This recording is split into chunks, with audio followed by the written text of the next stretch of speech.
help us green our food system, digital technologies, but also people-centered governance and finance, of course.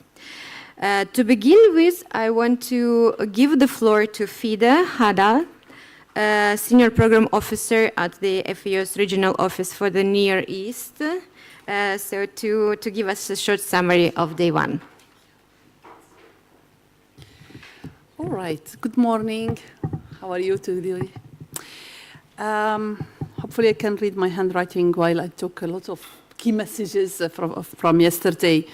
But it was really an amazing journey. I think we all enjoyed moving between the continents without having any carbon sequestration there. So the journey highlighted that there is a urgent need for transformation. And we all agreed across the whole regions that the agricultural systems weren't prepared before for the current emerging issues and challenges that we have in terms of drought, climate change, conflicts, increase the number of population. So the transformation around the three pillars is needed. We all shared the same pressure or the same challenges, let's say, where we have the problem with the natural resources, socioeconomic, and the most important is the systematic barriers in terms of connecting the policies with the implementation on the ground, upscaling, out deep, and in as well. So the insights we had from the case studies or some of the countries, we don't want to say only pioneer, but the countries that have, all countries have their own best practices, but we managed to grab some of these cases. Now, if we connect all these best practices together, connect the puzzles, we might have the system, how it should be transformed. And that's what all cases highlighted around the importance of integrated approach, integrated, for example, climate resilience activities, inclusive value chain, and innovation to drive the solution in agricultural systems. The pathways that we can come up with a discussion we had also yesterday, regardless the different levels between the regions, let's say in terms of financing, in terms of innovation, technology, available expertise, all focus on holistic approach is crucial to sustain to go forward the transformation in agri-food system, where we need to apply the nexus approach. Start looking from the angle of nexus approach, while we are considering the specific context. So not one solution can fit all. We need to have to contextualize the solution for the need of the countries. At the same time, closing the funding gap is still a challenge, but it's possible when having the holistic approach, let's say, together. I think the key message of yesterday, from the first day that we can come up with this as key messages, in fact, that greening agriculture is not a single intervention. It is a multi-sectorial coordination system that started from the seed we plant, water the canopy until we reach to the, let's say, dense forest, because I'm a forester. But this is a policy reform that is needed to invest on greening agriculture at different level. And despite the challenges, it is possible with the practices that we introduced yesterday. And that's what will help us to connect the dots. We have, for example, for the funding opportunity, most of the regions are looking from, like, supporting the countries through the 3 Rios or SDG funds to achieve the SDGs, but we are looking in one angle. For example, let me give an example from the NENA region. We have a lot of, like 20% of the region is less receiving budget that they have to do to transform the agri-food system. But the fund exists under the 3 RIOs. But the problem is that we enter the funding from one angle. We are not connecting the 3 RIOs together to be able to reach to the 22 billion that is missing for the region to support the transformation of agri-food system. So it's the way that we are approaching the financing and connecting all of these. And the most interesting parts for all cases, for all insights journeys, that all region consider the inclusivity, consider the importance of traditional and indigenous knowledge to connect between what's going on the ground to the level of policy implementation and influencing. So I hope that's what you're expecting, and that it was really a great journey to see that it's not just our region that is facing the challenge. Even with more developed context, it is the way that we need to transform our work together. Thank you.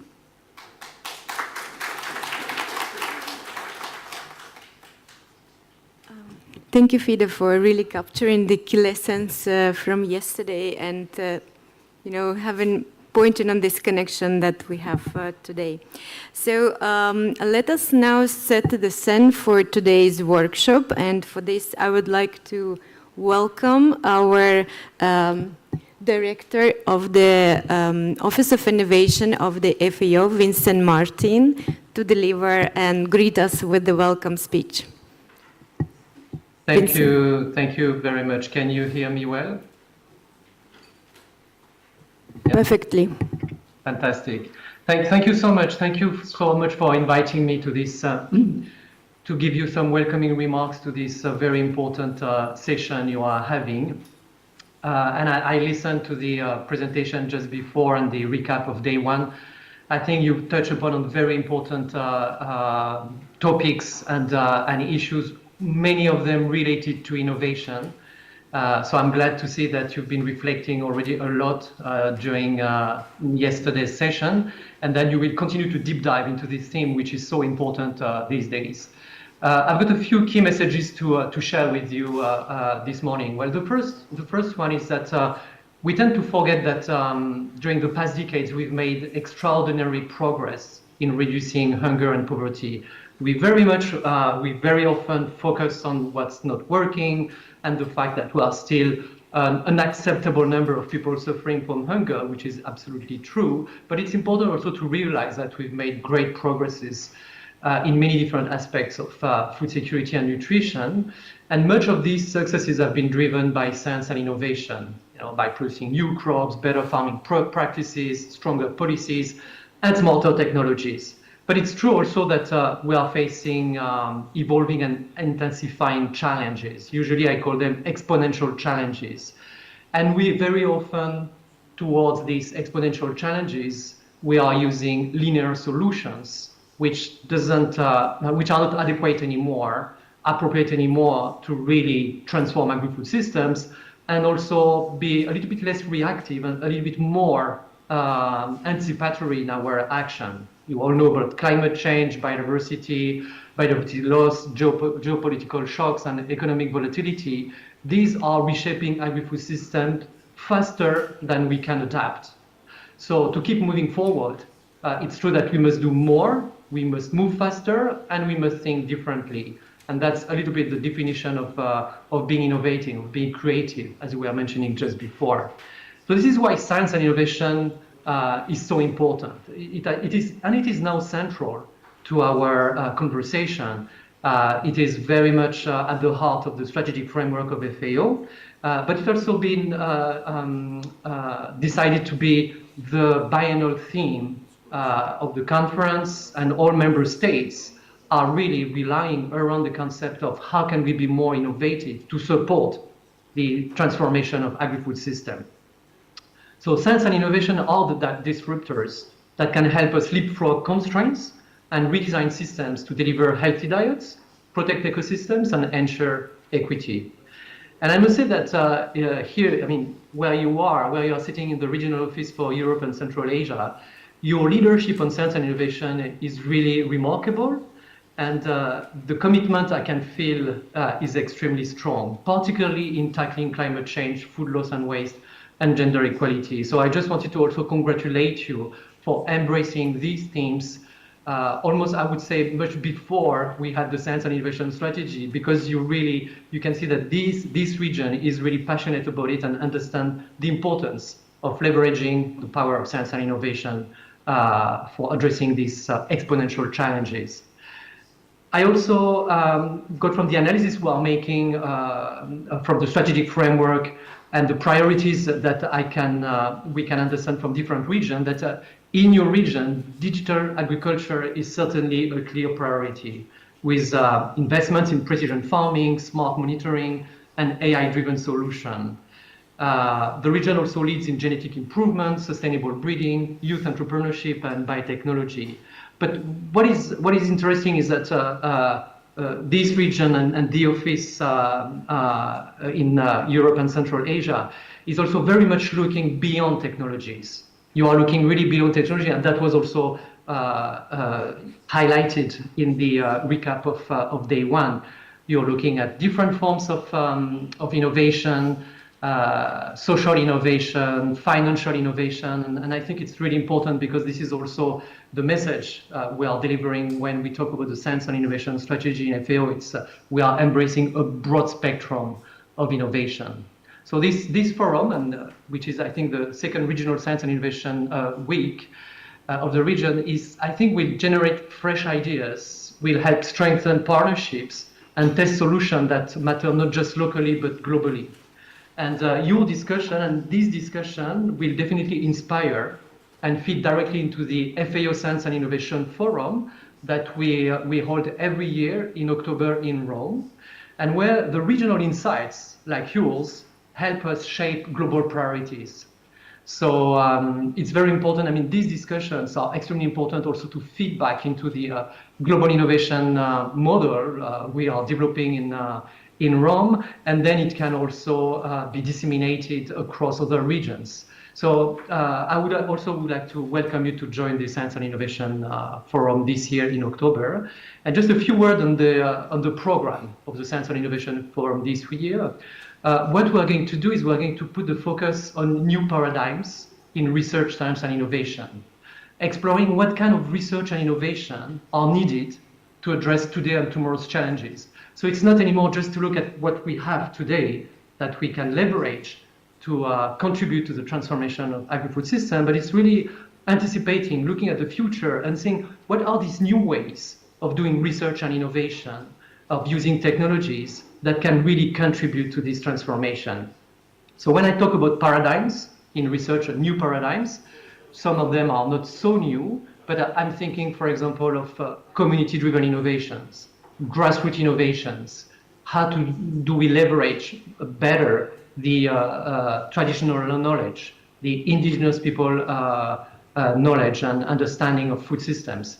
I'm thinking of mission-oriented innovations. I'm thinking of citizen science, frugal innovation, policy innovation labs, and so on and so forth. So these are these new concepts, these new paradigms in research, science, and innovation that will help us very much to really rethink the food systems so that they are more inclusive and more resilient. So we will explore these new concepts and we will see how they translate in thematic areas such as water management, fisheries, livestock production, health, forestry, and so on. But we will have also during the CIF this year, the Science and Innovation Forum, we'll have more engagement of young at heart innovators, more startups featuring their innovation through pitch battles, and we will connect them to investors and policymakers. And we've got very good experiences of last year where we just have one session on that, but this year we'll have much more sessions and much more possibility for opportunities for interaction between young innovators, startups, incubators, and decision makers, but also investors. So I think it will be very exciting. And finally, we will also launch the ATIO knowledge base, which is the Agri-Food System Technology and Innovation Outlook. Very briefly, it will be an open source database where you will find a compilation of all the technologies and innovations for agri-food system transformation, and you will be able to search this database by regions, by countries, by types of technologies. You will find a section specifically on grassroots innovation in the Asia2 knowledge base. And we have integrated a chatbot into the Asia2 knowledge base that policymakers or researchers, farmers association will be able to query and have smart answers related to a specific challenge they've identified and how technologies and innovation could answer this challenge. We will also present the draft of an FAO scaling strategy paper, because it was also mentioned just before, scaling innovations or bringing impact at scale is extremely important, and we don't necessarily have a strategic way of doing it. We don't have a structure, a framework of what does it mean to scale and to bring impact at scale. So we've been working during the year with colleagues, partners, to define what does it mean bringing impact at scale, and it will be presented in the form of a scaling strategy paper. So one last point I wanted to mention is that each year, what we do is we come up with a set of key messages and recommendations that drive our activities and shape concrete next steps during the year. So we don't go to the Science and Innovation Forum just for having this interesting conversation, but we bring this conversation, we integrate them into our program of work so that they are really a source of inspiration. So I just encourage you to do the same in your session, to explore these new paradigms and how and assess how they can accelerate the transformation of agri-food system. So I very much look forward to your ideas and to the energy of this forum. I very much look forward to hear the ideas and solutions you will develop. And also, again, invite you to join us at the Science and Innovation Forum in Rome in October. Thank you very much. Thank you, Vincent. Thank you for linking and connecting our event with the forum that will happen. Indeed, please join. And thank you for raising our motivation. I hope we stay committed to innovate not only today, but also once we are back to the countries. Thank you, Vincent. And next, we will hear a keynote from Dr. Amal Kasri. She is the Chief of Section for Basic Science, Research, Innovation and Engineering at UNESCO, and she will speak on the International Decade of Sciences for Sustainable Development. Amal, the floor is yours. Good morning. Thank you very much for this kind introduction. May I ask if you can see my screen? Can you see the presentation? Yes, we do. Okay, great. Thank you so much. Really a pleasure to join you today in this interesting and important event. And I'd like to take the opportunity to speak about something very relevant, which is the International Decade of Sciences for Sustainable Development, which was proclaimed by the United Nations General Assembly in 2023, entrusting UNESCO to be the lead agency. And it started last year, 2024. It will last until end of 2033. And I will give you now a kind of an idea of how to be part of this decade and how we can use it as a transformative era in the field of science that can reflect on all the things that you mentioned this morning regarding the major challenges we face in our life, including agriculture, climate change, and many others. So we can consider it a way to show the importance of science for our future. So let me start. Okay, sorry. Yes. So we, as I mentioned, we consider this as a decisive decade for our planet. Because we are in a critical period, as you can all see, we need an immediate actions in order to combat many challenges such as climate change, for example. So the current trajectories, as you know, indicate that global warming may surpass the 1.5 degree threshold, which can cause a significant risk to the ecosystem. So this is just a quick introduction. Let me now introduce the decade itself. At UNESCO, we can, our position at UNESCO is that our mandate is, one of our mandates in the natural sciences sector is to find solutions for disaster risk reduction, for example, small island developing states, science policy and the basic sciences, water sciences, earth sciences. All these fields are the fields we are working on, developing programs and initiatives in order to address the challenges in these areas.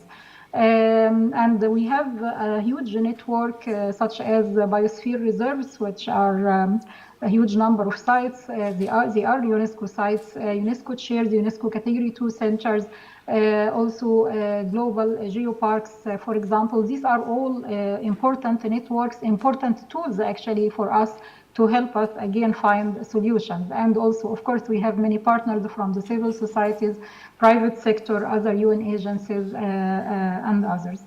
So we are facing lots of challenges, and these challenges are the ones that motivate us in the natural sciences sector to develop programs and find solutions for. So climate change, biodiversity, loss, pollution, really, we need to find a bridge or a catalyst in order to develop the required solutions. And these are some of the reasons why the member states during the UN General Assembly in 2023 came together and agreed that we need an era to address all these issues. We need a decade of sciences. And as you can see, it's a decade for all sciences. It's not only natural sciences, but also includes even social sciences. It is about interdisciplinarity and transdisciplinarity. It's about reaching to every and each one on the planet. Why we thought, or member states thought, that such a decade is needed to achieve sustainable development. So we have the misinformation and disinformation. You all recall that we faced this major challenge during the COVID period, for example, among many others. Lack of institutional support and lack of recognition of science, the growing inequalities between and within nations, also the limited recognition of the importance of basic sciences. The fundamental sciences is unfortunately usually quite often being dominated by the applied sciences, and we need to ensure the balance is there. Evidence-based policy making still needs to be further developed. Disciplinary silos and the limited interdisciplinary collaboration, and the STI system that also needs to, is kind of disconnected now. So there is a limited funding for sustainable research. This is also one major challenge we face, despite a record of number of scientific publications. For example, only 4% of research funding is allocated to sustainability challenges. So this is also a major concern.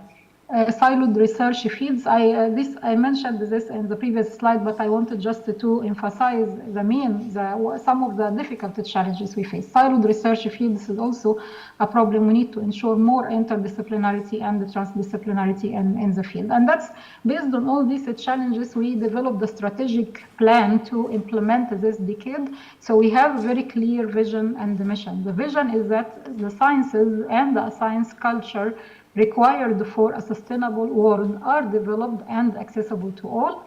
And our mission is to engage all societal actors to further advance science and equally benefit from it. And let us say that we have an ultimate goal that we would hope to achieve by end of the decade, which is to build a culture of science. Even now we are debating about how to define culture of science, but I think we have a clear goal, is to really make sure that science is used for evidence-based thinking, for developing the critical skills, to be reached to, or to be, everyone should be aware of what science is, the values of science. And this is part of the culture of science that we would like to develop. And we have clear expected outcomes that we are working towards achieving. Global community to be empowered through scientific literacy.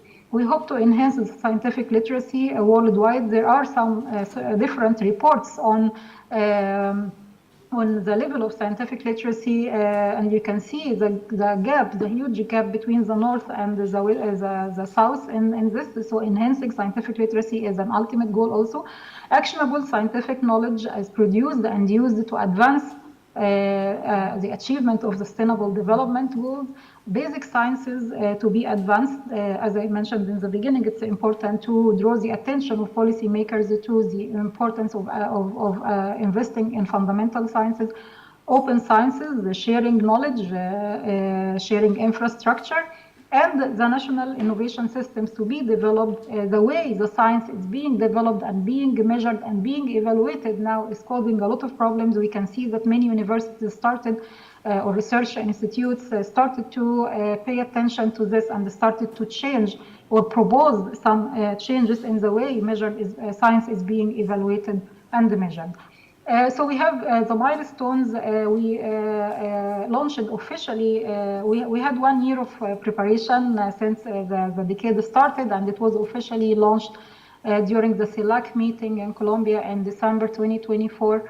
We formed the governing body of the decade, including executive committee with representatives from all member states, also the advisory committee. And we developed, of course, all the needed communication materials, but the critical part was how to really implement by involving everyone. And for that, we have the UNESCO vision here for Science for Humanity is to emphasize that science serves as a common good, crucial for advancing human society and also for the health of our planet. How to be part of the decade, I will show you how you can be part of the decade, but also how we are implementing a decentralized strategy to implement the decade. So we wanted to make sure that this is a decade for everyone. So it cannot be done only by one organization or by one society. It has to be really in every corner and implemented by everyone. So we had a very clear decentralization strategy. And in order to do that, we decided to issue calls every 2 calls per year. So we have focus area. First, we defined our focus areas, for example, climate change, sustainable development, biodiversity, and others. We issue global calls for initiatives. These initiatives, they come from everyone, and that's why how we can ensure that it is implemented by everyone. And we successfully mobilized so far over 100 projects and initiatives globally. I will show you more details about this. And through these two, we can enhance the role of science. So an example here, the first call for initiatives was issued last year, and the deadline was the end of 2024. So first, we have 3 major let us say, ways to have these initiatives. We have activities, which is only one activity. It can be a project which encompasses several activities, or programs which encompasses both. Programs can be multinational, bigger ones with bigger budgets. And as I said, it can come from anyone and everyone, scientists, policymakers, the general public, different communities, and so on. So by endorsing these initiatives, the initiatives get evaluated by the advisory committee, and then they have to be endorsed by the executive committee. So the endorsed ones, we need to ensure that they really can achieve the goals of the decades. So 3 ways to participate. This QR code takes you to our website, where you can see how to apply, the deadline for the calls, and when to apply, how to apply the criteria for accepting the initiatives. So we have programs, long-term initiatives, 2 years or more, projects, focus the scope, and activities, as I said, 1 activity, workshop, campaigns, training, and so on. The first call was really a success. Although it was the first, and with a short time frame, we received more than 200 applications from over 50 countries. And you can see in the map here, it was coming from everywhere. And following the evaluation based on the criteria, we endorsed 109 initiatives from more than 50 countries, again, in these 3 categories that I mentioned. So this map shows you that it was really a global call, and you can see the bigger the circle here, the more the initiatives from this region or from this country. So we were really pleased with that, and we started receiving, following the endorsement, we started following up with the endorsed initiatives to ensure that they can report to us regularly. The second call was the same. For the second call, we decided to go to more thematic areas in order to ensure the areas that were not covered in the first call. So these are the areas that we covered. For example, quantum technology is now a huge, it's a very hot topic now, and actually we are also responsible for the implementation of the International Year of Quantum Science and the technologies. You mentioned the technologies in the introduction of today's event, and quantum technology can be used in critical fields such as agriculture, artificial intelligence, of course, green energy, and others. So the deadline passed already. However, again, we received, we sought for thematic areas, we will receive less. In fact, we received even more applications, 244 proposals from 70 countries, which shows us that really the decade is gaining more and more interest, and we hope to achieve more success in that. So investing in the future, I invite you all really to invest, and investing here, of course, financial investment is needed. However, the investment by in-kind contribution, by just contributing to one of these initiatives, will really have a great impact. So I invite you all to consider investing in the international decade. We want to mobilize as many partners and many implementers as possible. And because you will have by investing you will ensure that there will be impact. For example, one report from OECD indicates that every dollar invested in scientific research can yield a return of $3 to $5 in economic growth. And the investment here by the government, but also by individuals, by research institutes, by universities, and by everyone, in fact. So such a little investment can really have a great impact. So ways to support. Excuse me, Amal, I'm sorry, but we would maybe need to finalize okay. the presentation. Yeah. Sure. I will move now to the end. I'm so Thank sorry you. about this. I think I already explained how you can engage in the decade. This is just maybe more details. So I would just end by asking you all, please, to have significant impact in this call to action.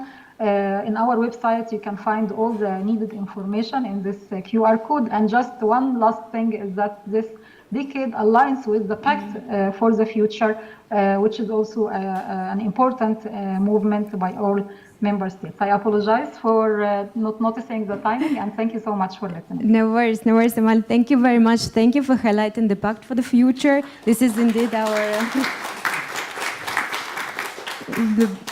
one of the important documents that we also had our inspiration from. And thank you for informing us about this. I think our event is quite in line with the mission of the decade, and so I hope with our discussion we also contribute to the decade. So thank you very much for joining us. Thank you very much. Thank you. And to close our opening, let me, so we have an honor to hear from the youth. So let me now give the floor to Shalala Hassanova, who is the Regional Youth Policy Board member of the World Food Forum. Shalala, the floor is yours. Thank you very much for the invitation. Dear guests, I am Shalala, and today I was asked to speak from the future generation, to be the voice of the future. I'm here to speak on behalf of your children, grandchildren, and grand-grandchildren you haven't even met yet. On behalf of the kids who ride the bus with yours, the one who light up their birthday parties, and their classmates, their friends. The children traveling the world, and those in remote villages, cultivating their food by their bare hands. On behalf of the children who wait for a clean water in a long queues, and who walk miles to reach their school under a tin roof. on behalf of the children who play football in a crowded cities and who run barefoot in the field of small villages. And also on behalf of the children who will inherit both the wonders of our planet and the wounds we have caused. I'm here to speak for our right to a world filled with opportunity and hope. You like to put hope in the next generation, but it is fair to pass on the responsibility to us.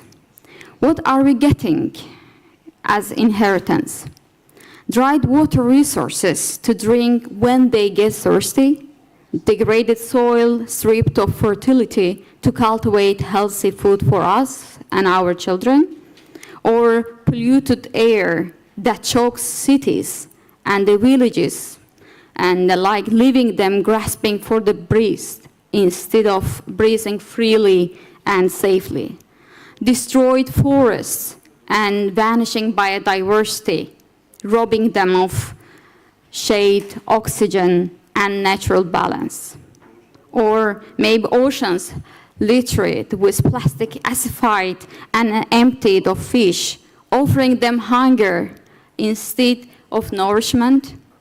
Mountains scared by mining to discover the beauty and the strength of the landscape, what we are offering for our kids, for our children. If you continue to promise a greener future while neglecting the present, then you are cultivating illusion, not resilience. Instead, what you owe them to the next generation is not a vision, but a testimony. What presents you because the real challenge is not how to save our future, it is how to revert the destroying of our present. Science and innovation are the strongest resources that we have, but they must be deployed with integrity. Let us dare to talk about our limits, our mistakes, and what truly blocks us from the progress. Then I would say, then only we can say that we did not pass on our despair disgust as hope. We pass our honesty, we pass our courage and result to the next generation. The future is not something to be saved one day. We all know that. And it is being shaped every minute, every action of the present. Every minute of the event that we are having this week, every minute of your writing, when you're writing reports. It is shaped in the way we treat the soil beneath our feet, the water that sustains us, the air that we breathe, and the people whose labor feeds us. Every action, every silence, and every decision of today that we are making becomes the building block of tomorrow. Your challenge is not to promise, but to act. Our challenge, actually, but to act and ensure that when your grandchildren look back on you, and they will not see those who delayed responsibility, but they will see the result. That's why we need to embrace our mistake and to fix it. Be the generation that breaks the cycle, that stands out in the long line of history, that shines differently, so that I, as the voice of the future generation, will remember you not with disappointment, with the gratitude. Thank you very much. Thank you. Thank you, Shalala. And I really hope that we are motivated from the future generation to act. So this is where we finalize our opening and move to the dialogues. So let me please welcome the first panel and Daniela Di Gianantonio, who will guide us through the first dialogue. She is the lead of the digital agriculture team from the regional office of the FEO. And please, I think that the panel can take the seats here. So I will give the floor to you, Daniela.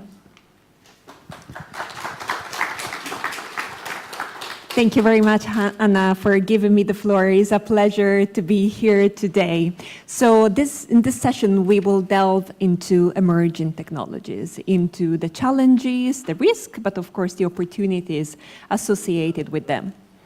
We are really at a tipping point with the advent of artificial intelligence and its advancements. Agriculture is being completely reshaped.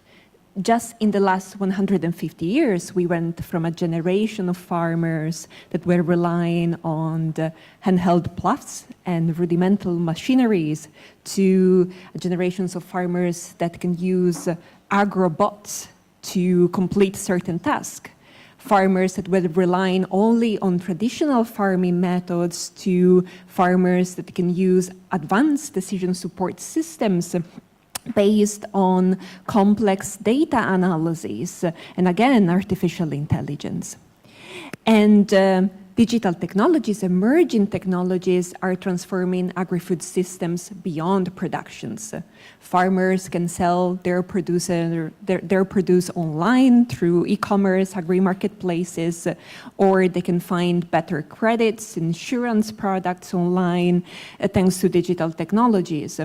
Or we can trace our food from farm to fork, thanks to digital technologies, and governments as well have new tools to do that. However, these benefits are not equal, and those that will need these technologies the most, the ones that are at the backbone of our agri-food systems, the smallholder farmers, very often are excluded from this digital transformation.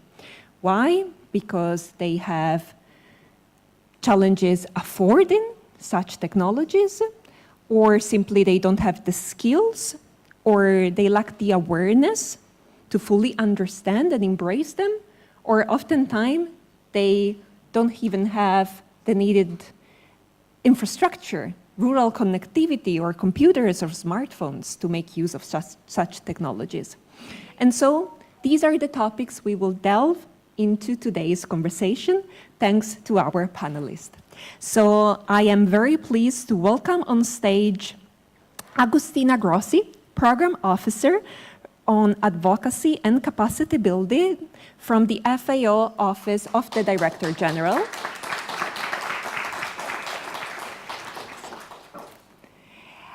I would like to welcome on stage also Pooya Mathur, Lab Lead on Plant Breeding and Genetics from the joint FAO IAEA Center of Nuclear Techniques in Food and Agriculture, and Irakli Chikava, the founder of Telagri, joining us from Georgia. And last but not least, Elia Mazloum, the founder and CEO of Digital Roots from Albania. So we will start with a round of presentations from our panelists, and then we will open the floor for questions from the audience. And at the very end, we will have a special youth address from our colleague, Charles Darapisa. So, without any further ado, I would like to give the floor to Agustina Grossi, and we will start from AI, from artificial intelligence, the most advanced, newest technology. With her, we will look into how can we navigate the role of AI for sustainable agri-food systems. Agustina, over to you.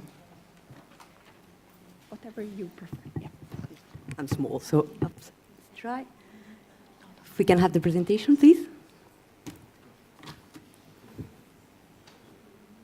good morning.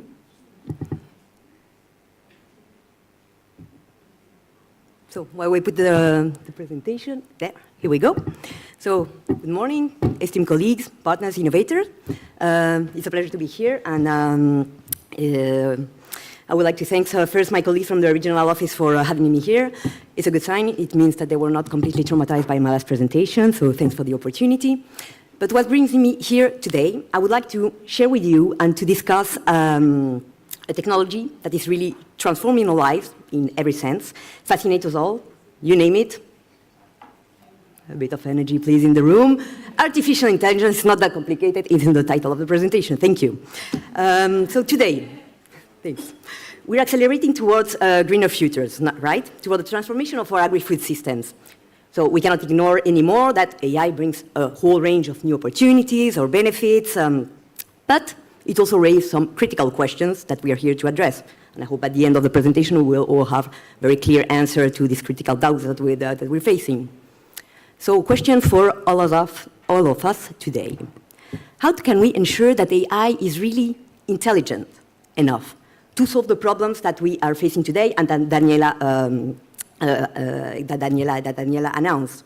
And for that, allow me to do a little quick parenthesis with a very interesting paper I came across from Professor Ben Flinkbeck from the Oxford University that talks not only about artificial intelligence, but artificial ignorance. And yeah. And he draws actually very interesting parallelism and similarities between artificial intelligence and, excuse my French, bullshit. But when he used that word, no, there is a reason. He uses it in a very strong philosophical term, also developed by another philosopher called Harry Frankfurt, in the sense that both AI and bullshit, they prioritize rhetoric over truth. So they will mix true or ambiguous elements with false one, and it makes it a bit difficult to really distinguish which is which, and can produce faulty or ignorance result. So again, question for all of us today, if you're ready. There will be a quiz at the end. No, it's a joke. How do we ensure that AI is really intelligent enough, can help us solve the problems of today, it's safe enough to protect our people, our ecosystems, and sustainable enough to align with our climate and equity goals, so the greener futures that gather us today. So, there, it works. So, I will be very, very brief about this one because Daniela already prompted us, but we are facing many challenges now. Population is growing. We are going to reach 10 billion people by 2050. We will need 70% more of food production that we are actually producing, and all these while facing many of our contemporary challenges like climate change, resource constraints, market volatility, prices that are increasing. Daniela also said it. Those challenges, who are the main victims that have to tackle them? Smallholder farmers, sorry. And here I have listed some of the challenges that they have to face. First, information asymmetry, because they lack access to timely information, to accurate information, so they are at the disadvantage of this negotiation. They are also limited in their market access because they are geographically isolated. They lack from a resilient infrastructure, so they will be excluded from financial services like credit, like insurance. They will also suffer from low digital literacy because not only they don't have access to these very efficient technologies, but they don't even know how to use it. So you can see that we have quite a heavy package to tackle it. But there are benefits, and maybe AI can help us tackle those problems.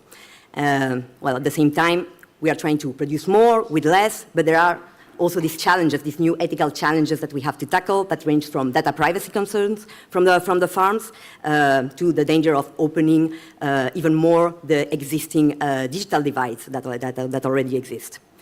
But we're positive people here, yes? Yes, so we start about the benefits of AI, and with that I would like to start with a little video that we did with the team, and we'll a bit of cinematographic experience. They say it's good at the beginning, now to shake a bit the audience so that nobody will sleep, and show a little bit about the key activities where FAO is leading the way in the AI field. So if we can play the video.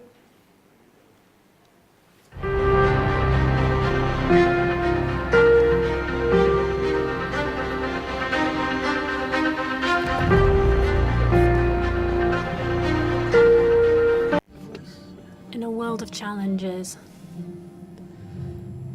moving towards the agriculture of the future, powered by the Food and Agriculture Organization of the United Nations. From innovative data-driven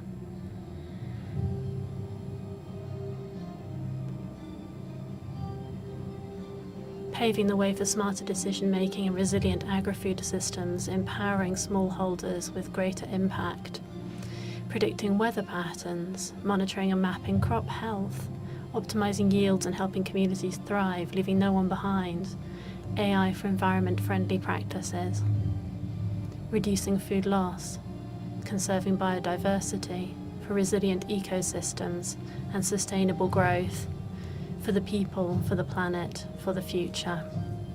Enhancing knowledge with AI and accelerating knowledge sharing worldwide, giving access to 300,000 plus technical resources and platforms, tailored insights, open access, global reach, from local fields to global goals, achieving the Sustainable Development Goals together, leading the way towards a brighter world for all. Bam. I hope that you enjoyed the popcorn moment. Thank you. No, I'm sorry, I'm not family videos. I told Daniela, please let me pass them. At least it gives a little bit more of an engaging touch. So, well, I hope that it gives you a little bit of, in a nutshell, an overview of the AI activities that we are leading currently at FAO. We will maybe skip the rest of the YouTube. No?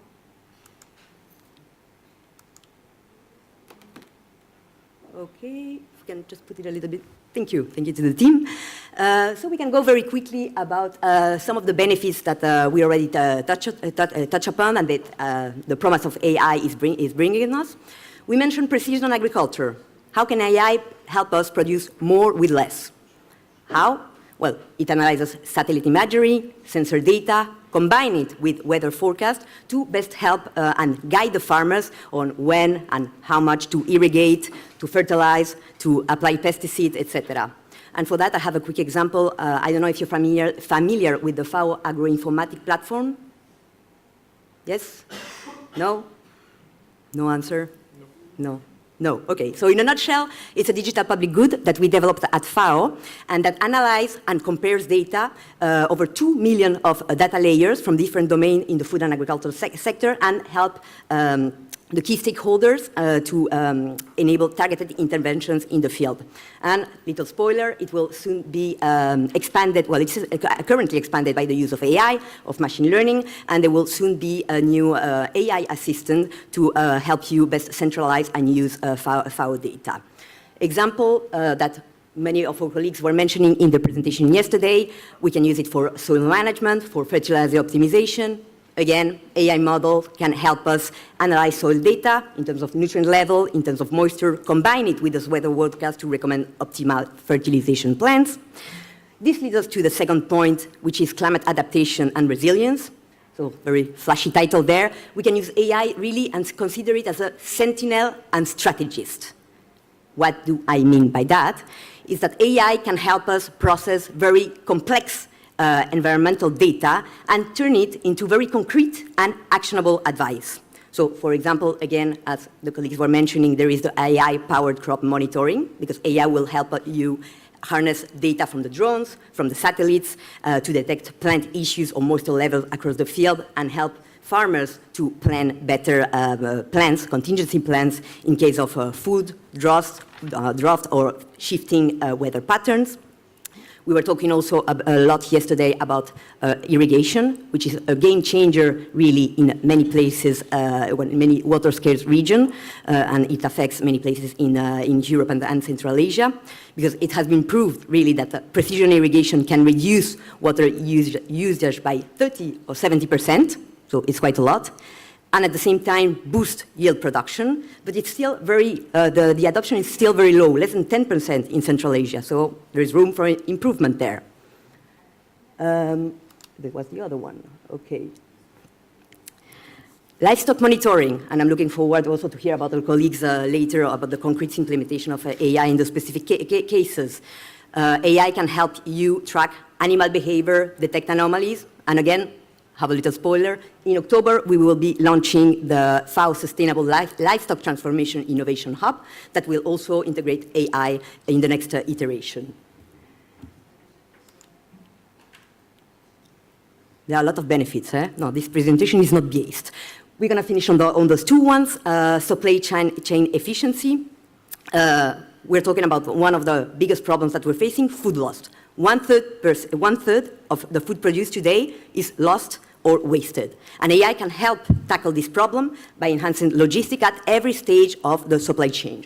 So 2 examples that I can mention here. It can help monitor storage facilities, silos, warehouse, like checking temperature, gas level, humidity, or logistic optimization to help do better decisions in terms of transportation. So for example, Central Asia, there are a lot of roads that are long or difficult, and AI could help optimize rail and road schedules for export crops, and like that, reduce delays at the border for crop export. Last but not least, Daniela also mentioned it, inclusivity. We want to democratize this knowledge, because we know that if we want AI to be really efficient and to serve the majority of our community, it cannot be held just by a handful of agribusiness, but has to really benefit also the indigenous community, the vulnerable communities in remote location. Answers that are being currently developed. We witness this explosion and this myriad of mobile-based AI platform that will empower indigenous communities with localized insight and decision support. One example I can share with you, there's a little video coming about the DSP, the FAO DSP, the Digital Service Portfolio, which is a mobile app that was created to deliver advisory services in the field in the primary areas of agriculture. And my colleagues in the regional office are well aware of that, of this tool, because they've been very helpful to promote it. It has been rolled out in the region, in Kazakhstan, in Kyrgyzstan. It provides this advice for livestock farmers on meat and dairy production. It's being actually expanded with AI, for example, for insect recognition in Georgia, and with the animal feed balance sheet that will assist with animal feed composition. And they are talking also about inclusivity. You can see at the booth outside about digital village initiatives that Daniela and her team are driving in Europe and Central Asia, where they are rolling out pilot programs, for example, in Tajikistan, Uzbekistan, where FAO is providing farmers with tools to access inputs, market information, etc. So again, the importance of bridging the rural connectivity gap. We still have 2.6 billion of people that are unconnected, and we will need to tackle that. So very quickly, another video to show you what I was talking about the DSP. You can see some of the AI capabilities here.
So, I will be very brief because I'm already over time, and not 10 minutes. I could talk for 10 days about those ones. But AI, I think we can talk more about the risk and ethical challenges in the dialogue part. Here you can see some of the ethical challenges that we're currently facing about data sovereignty, because we have to protect the rights and the expectation of the farmers, the tech producers, and the public. The risk of bias and exclusion, because if we train data over unreliable data sets, then it can lead to the faulty decisions that I was mentioning before. Fossilization problem from a professor that I like very much, Daniel Solovey, and that talks about this problem of having data that is rooted in the past and that can perpetuate these historical biases. If we're tech-dependent, then we're over-reliant on proprietary system, and it can potentially lose this. We can potentially lose traditional knowledge. The risk of environmental footprint, which we know AI demands very large quantities of energy. And, no, just very quickly for the conclusion. Those risks, they're not hypothetical. They are already shaping our landscape. We need to be aware of that. And then to stress out the need for AI system and governance to be truly inclusive, transparent, and accountable. Because at the end, we want AI to be really a tool for sustainable development. We cannot slow innovation, but we have to guide it with this ethical principle, aligned with the UN principles. And so the next step, I can develop that in the question, but how we can switch from ethical AI to an agrological AI. So an AI that will be guided with ethical and social principle. Implement those ethical guidelines in the ground. So to prioritize sustainability and resilience in AI goals. So not just about profit or productivity, but really make sure that we can ensure long-term viability of our food systems, and common vision, this UN vision that we are mentioning, to secure a world made of zero hunger and for a healthy planet for all of future generations for here to come. Thank you very much. Thank you very much, Agustina. A great deep dive into the most advancing emerging technology nowadays, artificial intelligence. And after having delved into AI specifically, let's now delve into technologies for nuclear science with Dr. Pooya Mathur, the lab head at the Plant Breeding and Genetics, the joint FAO and International Atomic Energy Agency, the Center of Nuclear Techniques in Food and Agriculture.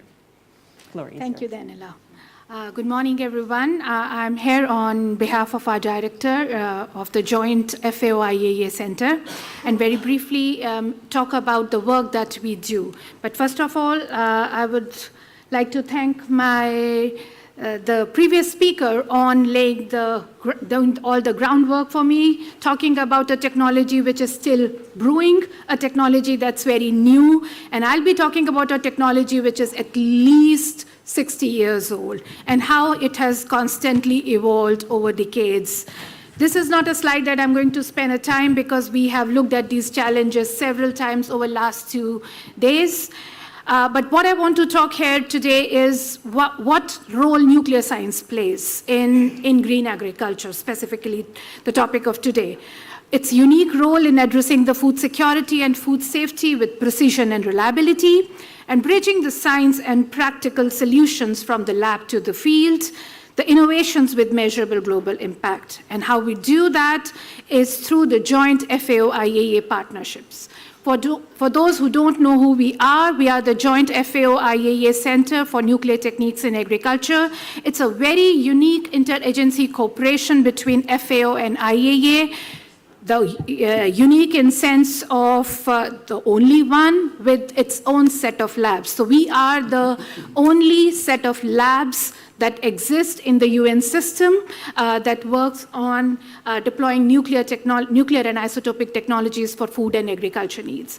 We have a fusion of mandates and co-funded by both the organization and contribute for last 60 years. We celebrated our 60th anniversary last October, contributing to global food security and sustainable agriculture development worldwide. where we are. We are based in Vienna, in Austria. Our headquarters is housed in Vienna International Center in Vienna, and our labs, they are in Seibersdorf, 35 miles away from Vienna, where we have our agriculture and biotechnological laboratories that are a part of the joint FAO-IAEA Center. Now, how it's done? This is a question that's not new for us. What role has nuclear science to play, both in terms of nuclear technology as well as isotopic? And how it's done is use of stable isotopes and nuclear technologies that allow tracing of pollutants such as microplastic, antimicrobial resistance components in soil as well as in water. Supports food authenticity and tracking. Exposure to radiation services induces mutation in living organisms, plant, animals, as well as insects for different applications, and generates safe sterilization of material, food, and organisms.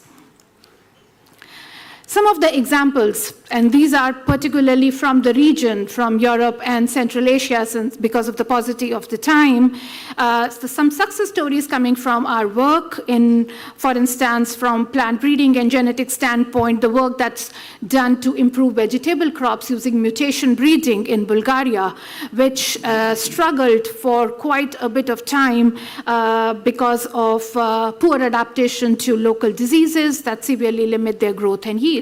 And using the nuclear and isotopic techniques, including mutation breeding technologies in conjunction with cutting-edge biotechnologies and speed breeding methodologies, Bulgaria has been able to develop several varieties on mutant varieties of tomato and pepper with improved health-promoting compounds that have nutritional benefits like provitamin A content, and with beans with improved nutritional quality and disease resistance. Another example in Azerbaijan, where we have the work of the Joint Center has doubled the cotton yield, is essentially by deploying the best practices in soil, nutrient, and water management by deploying nuclear and associated techniques, specifically on stable isotope tracing techniques to improve the nutrient use efficiency in cotton, and training and building the capacity of the farmers on the best soil and nutrient practices for agriculture using field trial applications. So moving from the lab to the field in this case, and where the crop yields increased from 3 tons per hectare to 8 tons per hectare, which is a significant increase of 166% over the conventional farming practices. Another example in the sterile insect technique, that is the work of the Joint Center against several insects, not only important for food and agriculture standpoint, but also from human and animal health standpoint. But this example is from Turkey, where the Mediterranean fruit fly, which is a menace for citrus production, was tackled using the sterile insect technique, and where the trainings on mass learning, GIS database, sterile release, and expert advice on strategy plan and mass rearing facilities were transferred. The technology was transferred to our technical cooperation projects, including the support on mass rearing and on equipment. And as a result, the modular medfly mass rearing facility was established with the production of 15 million sterile males per week, which is a significant amount, and with GIS database established for the monitoring, as well as X-ray irradiators installed for sustenance of the technology. Another example from our animal production and health side of the work in Tajikistan, where to improve the animal and public health in Tajikistan through increased capacities for early detection and differentiation of animal and zoonotic disease through our Zodiac initiative. Tajikistan take part in Zodiac and has been designated as a national coordinator and a Zodiac national laboratory.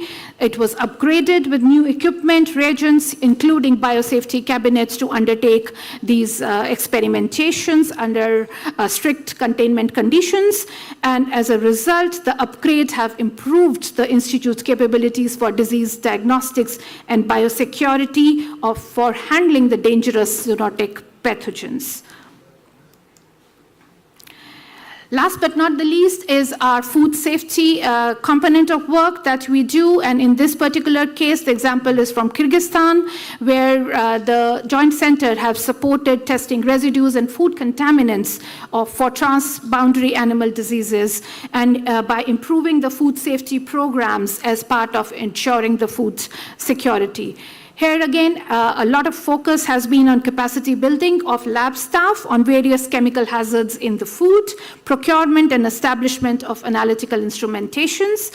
And as a result, the food testing capabilities at the laboratories testing center was significantly strengthened, and accreditation was attained as part of this project.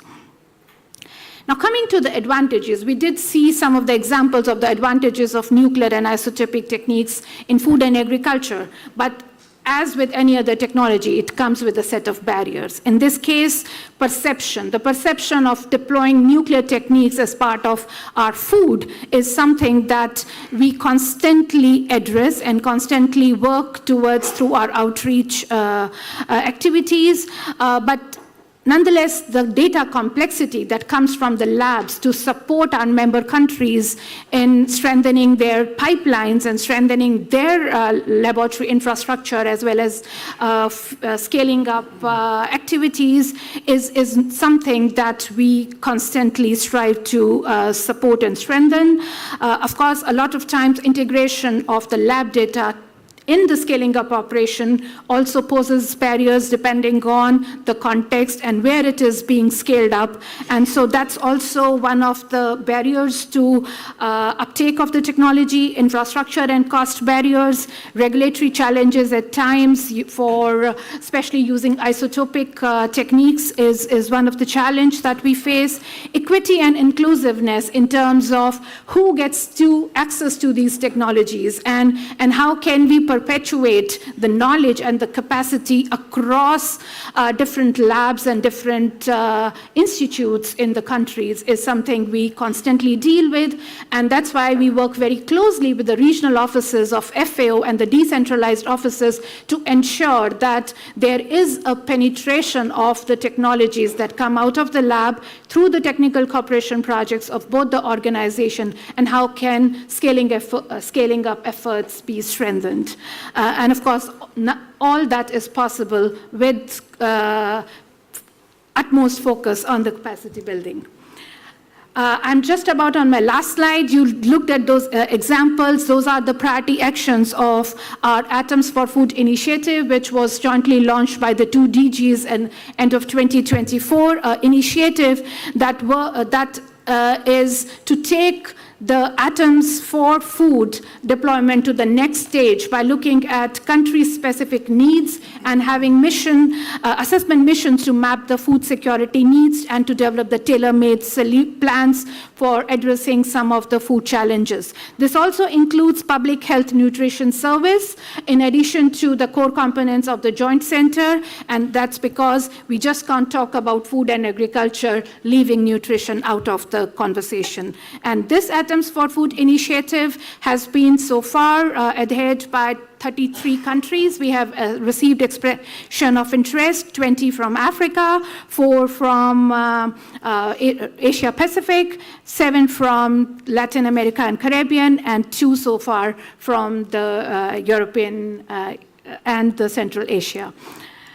2 assessment missions have already done, 1 in Africa and 1 in Asia Pacific, and we have now a roadmap being developed to look at country-specific needs under the Atom Food initiatives. Of course, the future direction would involve a very close multi-dimensional collaboration, not only with FAO, but also the member countries for both the organizations and beyond REU across regions.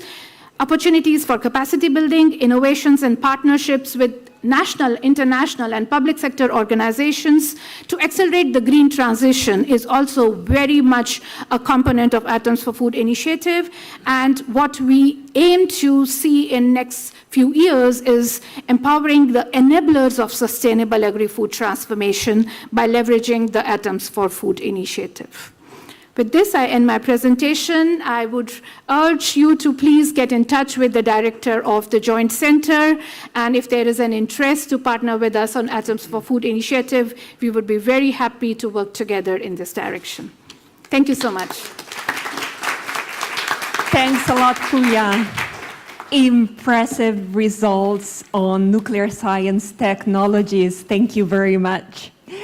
Colleagues, we'll now shift into the stories from the field sections that will help us tie what we have learned so far to real cases, real life stories. And we will start with stories from Georgia. I'm very pleased to have here with us Irakli. Irakli is the founder and CEO of a startup called Telagri. We met first time already a few years ago. And when FAO started implementing this corporate initiative called Digital Villages, Irakli was one of the first stakeholders that stated willingness for support. Let me tell you just a few words about the Digital Villages initiative. It's an initiative launched by our Director General in 2022. It aims at transforming villages, rural communities worldwide into smarter and greener digital hubs, where communities are able to harness the opportunities of digital technologies to enhance their agriculture production, improve access to services, and overall uplift livelihoods. In Georgia, we are working in a region called Marneuli, which is a region bordering Armenia and Azerbaijan, with a tight-knit community that is very forward-looking. Women farmers especially are leading in the community, but they're facing several challenges, mostly related to climate change. So harsher winters, hotter summers, floods and droughts. And so we have been looking at several ways to support the communities through digital technologies. And Telagri was one of those companies with whom we collaborated. And Irakli will tell us about our journey together, this digital transformation journey that was also a transformative journey for his startup. Absolutely. Floor is yours. Thank you, Daniela. Thank you very much. As Daniela mentioned, my name is Irakli and I'm from Georgia. I'm super excited to tell you the case study Daniela just mentioned about Digital Village Initiative, because for us it's a great visualization when technology meets agriculture, what kind of things can be done. Firstly, Telagri. We call our company Telagri because it stands for telemedicine for agriculture. A couple of years ago, we envisioned what happens, just like when patients go to doctors online. What happens if we give the same access to the farmers that anywhere in the world, any farmer can pick up his phone and hire agronomists from another part of the world?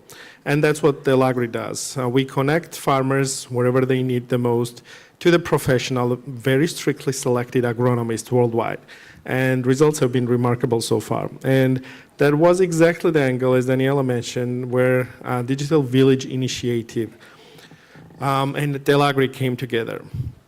What we did in Marneuli region, we joined the initiative of Digital Village, where they had selected 2 villages, mostly women farmers, to whom we gave the access to consultants worldwide.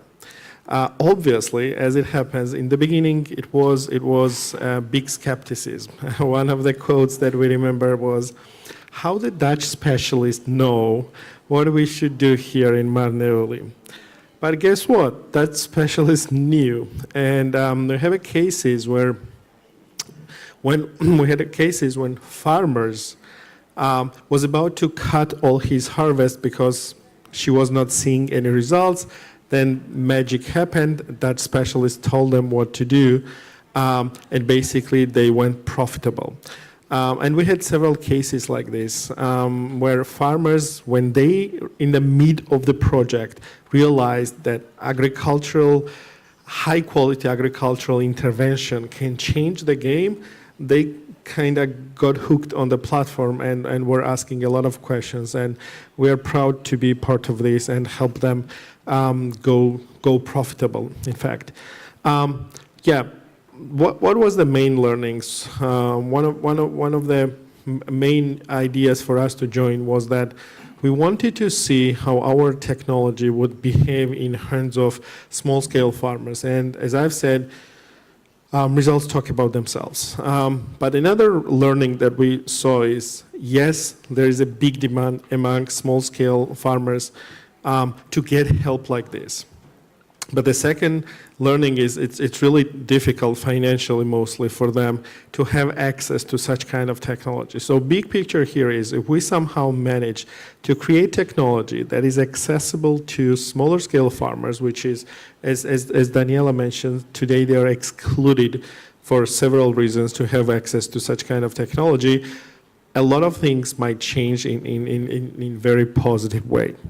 And it also became a game changer for Telagri, that we realized that we need to find, as a company, as a commercial company, we need to find more sustainable ways of business model. That's why this project, again, helped us test the idea, get the learning. So now we work in two directions. Our data analytics possibilities was really well absorbed by the banks, and now what we do, we help banks make financial decisions by analyzing the agricultural data. And our goal is, if you look at the world, 70% of the farmers are considered non-bankable. Not because they are not being able to repay the loan, just because banks cannot analyze them. And that's where our goal is. And also, this power of data analytics gave us permission to work with governments and help them make better decisions, better interventions, and better rural development plans. So if you're interested at any level processing with the data, please talk to us. Thank you very much.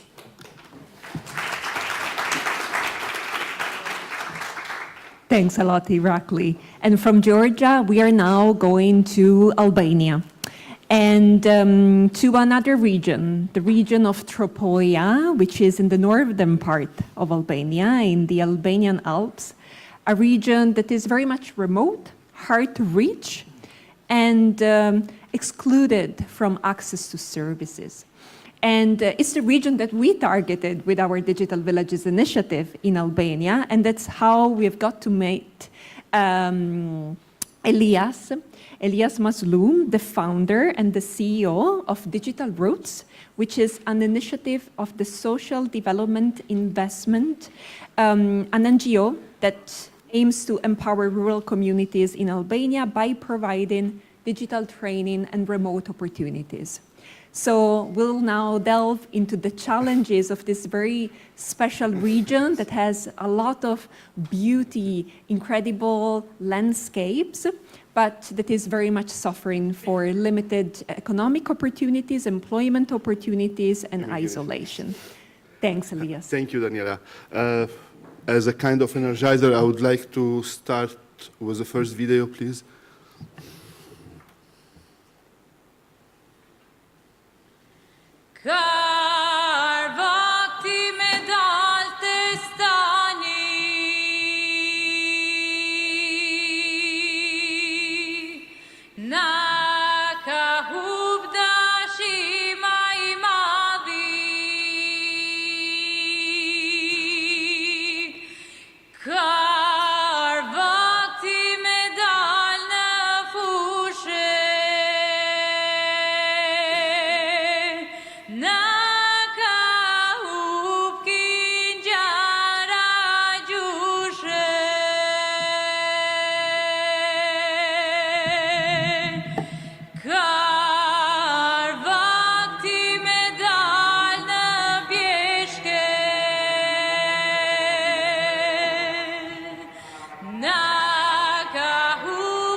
So in north of Albania, we talk about emerging survival, not emerging technology. The young people are leaving, not because they want to leave, it's not their hobby, but because they don't have other options. And agriculture have become a romantic postcard like you have seen in the short video. It's left for the old people who are remaining in the villages. Tropoja have very fertile land, have the second biggest chestnut forest in all Europe, and the first on the Balkan. They have one of the best blueberries, wild blueberries in the mountain, and wonderful landscape and guest houses for agrotourism. But unfortunately, we have to stop to pretend that AI, drones, or nuclear science can help a farmer if his son don't have Wi-Fi or if his daughter never touched a laptop in her life. So that's why we are talking not about, we are not talking about technology gap. We are talking about inclusion gap. And that's why we built digital roots to teach practice, to help people do something, young people to do something practical in their service. Please, can we play the second video?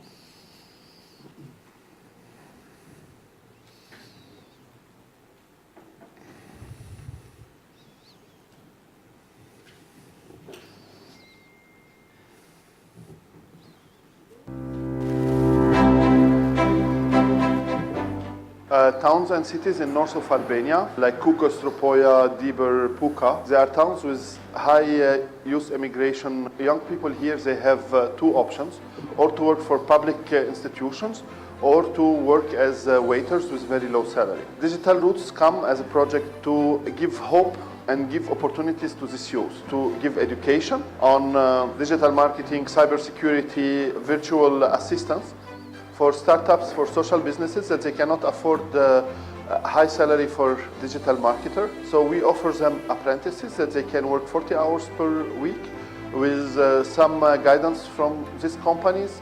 And after 1 year, they can become professional digital marketer. It's a very good program and something that is opening a lot of doors for me in a world of digital marketing. And so this is a great plan, I think, and now it's making me to think differently and probably staying here for a long term. I improved myself to 80% from what I started, and we're looking at a different perspective on the success, and of course in our economy is doing a great change. At the beginning, I really didn't believe that here in a small town exists such a big opportunity like this. Nobody wants to leave the family and travel abroad, but we are forced to do because we cannot find job and all these difficulties that Albania has.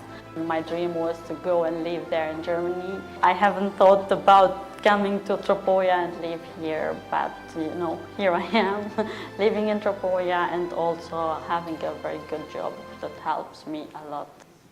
Well, digital rules, it's a concept and it's a movement in a way, and we just want to not just provide employment, but to really provide development opportunities for young people in Tropoja.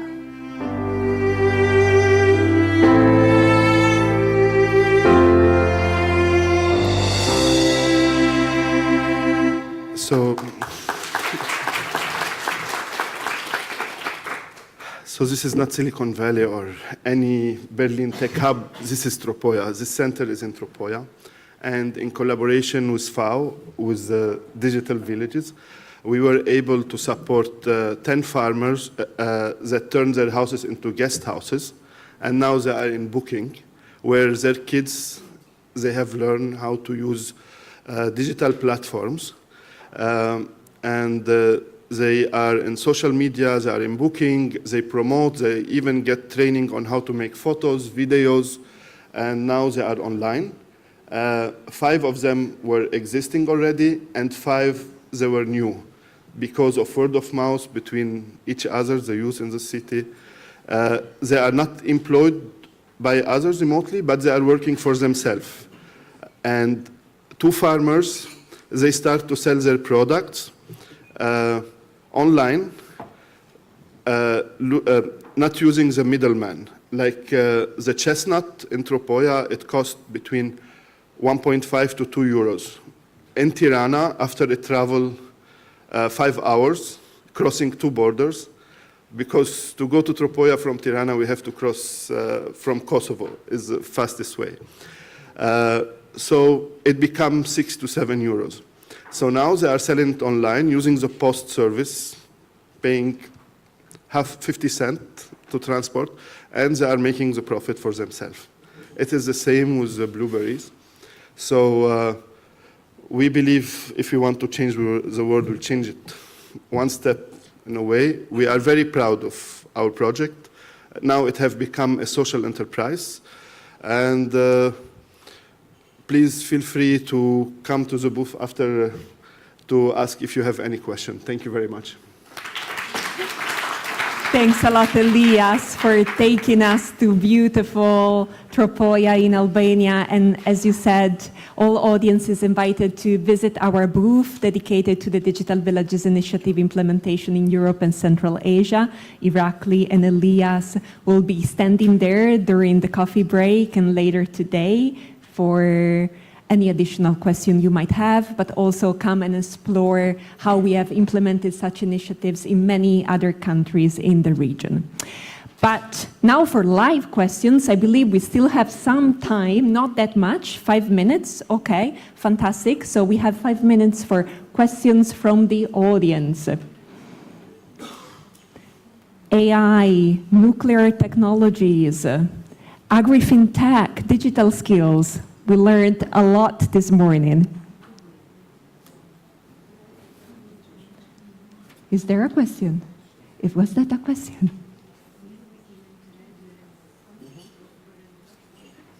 Not even one. Yes. Icebreaker there. Thanks a lot. Shall I?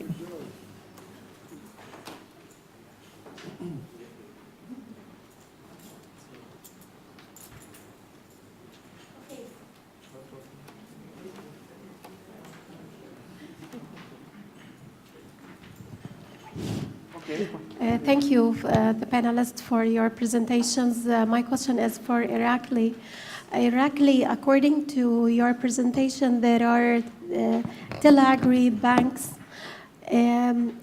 Maybe I didn't get the idea, but maybe I can explain what I have got in my mind, that you do feasibility studies for the banks. We do, first of all, monitoring of their existing agricultural portfolio, but starting from next year, we also will help them make decision where, how much, what kind of loans should they give to the farmers. And do you have such an example that on ground happened with you as Teleagri banks? Yeah, we currently monitor loans more than $20 million US. And that gives banks peace of mind. If they can, the bank is a risk business. If they can lend with managed risks, they can lend more, they can lend to the bigger audience. So that's currently our angle, how we work with banks. Thank you. There is another question here.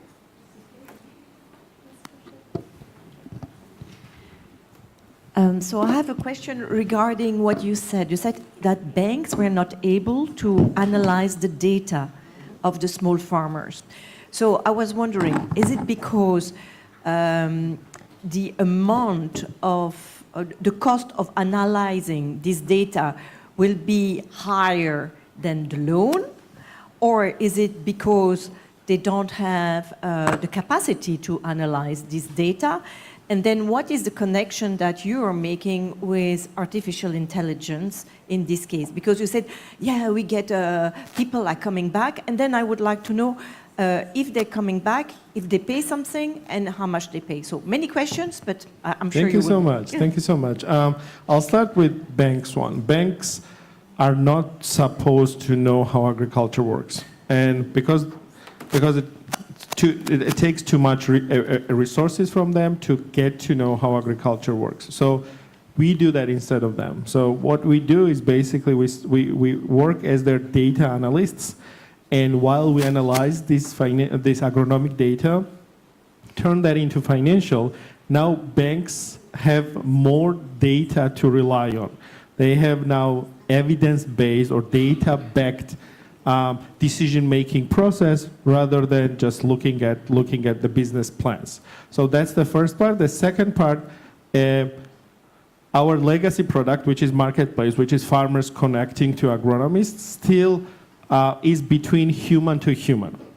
So when a farmer gets on the platform, depending what his question is, his question might cost 20 euro, his question might cost 10 euro, his question might cost 150 euro, depending what he wants to get consulted for. And agronomists decide the price. So depending on the complexity of the problem. So we keep that human to human. But at the same time, obviously, that data helps us train our AI so we can make that particular advice more accessible to more farmers worldwide. I hope I answered your question. Fantastically. Thank you. Thank you. And the next to Ilias, about something similar, about the cost, because this telecenter, this space for working and learning, how financially is it working in your organization and with them? It depends. For example, the project with FAO have financed the training for the farmers and for the guest houses. While the other guys, it's free of charge for them, like the young people, and they pay a fee when they start get paid during their apprenticeship. For 2 years, when they are assigned or hosted in a company abroad, remotely, the company pays a small fee on top of their fee. And it's self-sustainable.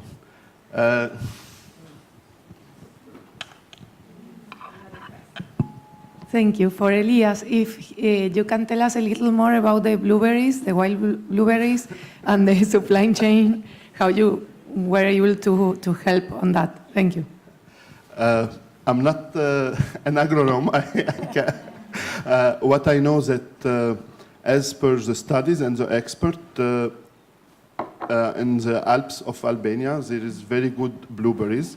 On top, it comes Tropoja, then Kukos, then Puka. There are 3 cities.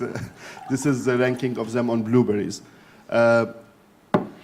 Every city, people are assigned historically parts of the mountains that this family or this village, their part of the mountain is this part. And nobody touched that, only these people of this village. So during summer, during July and August, people from these families, from these villages, they climb, they collect, and then they sell it. But because of the logistic is a nightmare and it's very far city, there is a kind of monopoly, like big businessmen will buy in advance all what they will produce with very cheap price. And now this trend, we are trying to change it. We already have 2 farmers are selling directly by themselves. I hope I answered you. The floor heated up. I knew it. Who was first? Okay. We'll take, yes. Yeah. I need a mic there. Yeah. Okay. Last 3 questions. We are going over time, but yes. Okay. Thank you very much, facilitator. This is perhaps a general question to all our presenters. Thank you, presenters.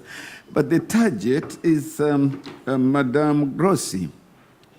Advantages and risks of emerging technologies. Have you ever carried out, within the context of the risks, have you ever carried out any risk associated with change to the originality of, say, a product like food after subjecting the production system to AI, to this technology? Have you ever observed any changes either in the test, the organoleptic test, if it is a food item, a crop. Have you ever identified that kind of risk? Works?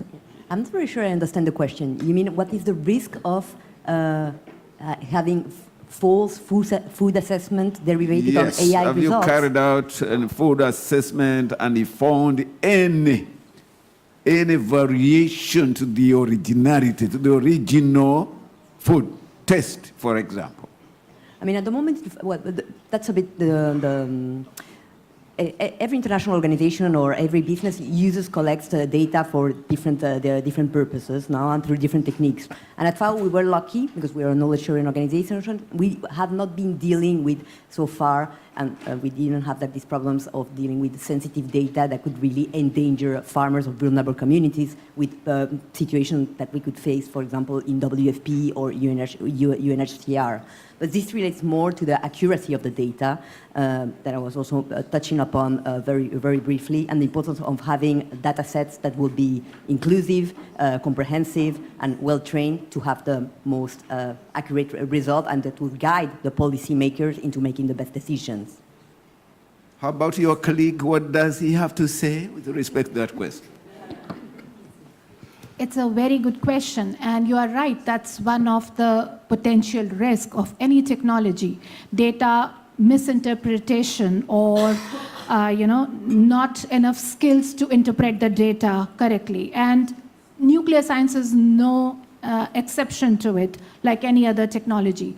So, but what's critical here is the way the Joint Center operates is any data that gets generated in our labs in Cybersdorf get cross-validated with our partners, the counterparts in the member states, and only then we get into a technical guidance. That's when technical guidance documents are developed. So for instance, the isotopic techniques for, say, fertilization, right? And there is a lot of chance that any error in the data might lead to misunderstood calculations, or misinterpretation can result in misleading practices for low fertilization or high fertilization. But what's critical is any data that comes out gets shared with the counterparts in multi-locations, is tested, and that's when the guidance documents come out. It's not just that we do an experiment and gets out. So it requires a lot of rigorous analysis and cross-verification, and only then such guidance comes out. So yes, there is a risk. I completely agree, but how do we mitigate that risk becomes more important, and these are the opportunities for organization to work very closely with the data, with the researchers who generate data, and then how it is deployed in the farmer's field. Yes, so I have two questions, but I'll ask only one. I'm David Babayan from Armenia, and working in a seed certification. My question, so the first question is to Irakli about Delagri. As I'm not mistaken, in your country you have state extension service, advisory service. And have you thought adding this functionality in your web or in your software, or the place that people can get an extension service? And so as a continuation, do you have a databases like registered varieties, or if you think to later add this kind of databases in your software? And also, have you ever thought about having a traceability system, for instance, the seeds or plant material that are being sold in your country can be traceable using that system? So farmers, for instance, can scan a QR code or any kind of a code that will give information about the batch of the seeds or plant material. So thank you. Thank you very much. I'll be quick. Yes, we tried working with extension centers. The results have been really good. But as a startup, we have to focus. We cannot do a lot of things together. That's why we selected the ones who help us grow fast, which are banks, commercial organizations, because they also move fast, and working with governments, because governments have a lot of data, and more data means we become more fast. Regarding the traceability and seedlings, we unfortunately cannot handle that at this moment. So we're very much focused on how to consume a lot of data, how to analyze them, how to make sure, as gentlemen asked now, we train, we calibrate the AI in a way that the margin of errors is down to very low. In the beginning, it gave us very big mistakes, but now it came to a very high precision, so we are super proud of that. Thank you. Okay, to Elias, congratulations for the super nice experience. I think the issue that you presented is not only peculiar to northern Albania, but also in Western Europe. We have a lot of marginal land and all over the world. So I think that having a collection of possible solutions for making this, let's say, remote community more attractive could be an idea, not only in terms of agriculture, but because tell me if you agree with me. I think one of the issues is not only providing a job or economical resources, but is also the social acceptance to live in remote places. So if a collection of solutions can be envisaged. Perfect. No, this one of our big success is to create this type of co-working space, and it have make it first attractive for the youth in the city. They feel proud to have access to such place. On the other hand, we hosted this summer around 10 nomads. We cannot call them nomads, but they are people from Tirana, from the capital. They came and they worked 2 weeks there, and which was win-win situation, because in the same way they motivated the people who live in Tropoia. They felt that even somebody from Tirana can come and work there, and they themselves, they enjoy as well clean air, nice food. And I want to mention here that this year we had the volunteer collaboration with the Tirana Agriculture University. We had support them in their campaign, and I believe 20% more applications have been this year, more than last year, from Tropoia to Tirana.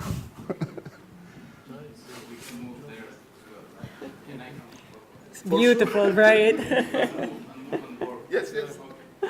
Fantastic. Thanks a lot for the wonderful questions, and the upcoming coffee break will give us more opportunities to delve into the content of these presentations.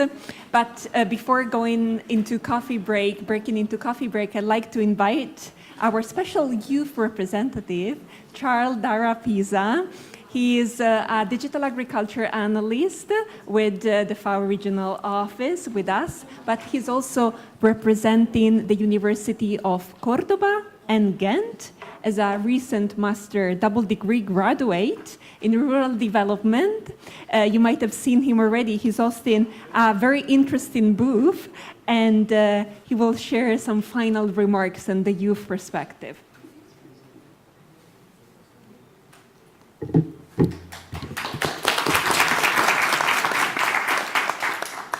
Good morning, everyone. I'm Charles Justine Darapisa. I speak as part of a generation that will lead the outcomes of today's choices and the innovations that will shape our future. As a youth, we are energized by the promise of artificial intelligence, robotics, biotechnology, and nuclear techniques in food and agriculture. But I would also like to highlight the stories on the ground are just as crucial and as important. These advancements are here to stay, but so are the rural communities and the populations that we promise to help. Crucially, all generations will have to contribute to the development as well as to adapt to this revolution. We have had thought-provoking discussions from our esteemed set of panelists. Dr. Agostino Grossi raised a question on how we can ensure artificial intelligence to be intelligent, safe, and sustainable. Building on Dr. Martur's work, she introduced us to cutting-edge technologies, such as the sterile insect techniques. And from Georgia, Irakli demonstrated that once farmers really see the results, they keep on coming back for more. And from the beautiful Albania, giving hope and attracting the industry to young populations could really open doors and opportunities. Indeed, equitable access demands systemic and intergenerational approaches. From the perspective of a young generation, there are indeed shared burdens and benefits.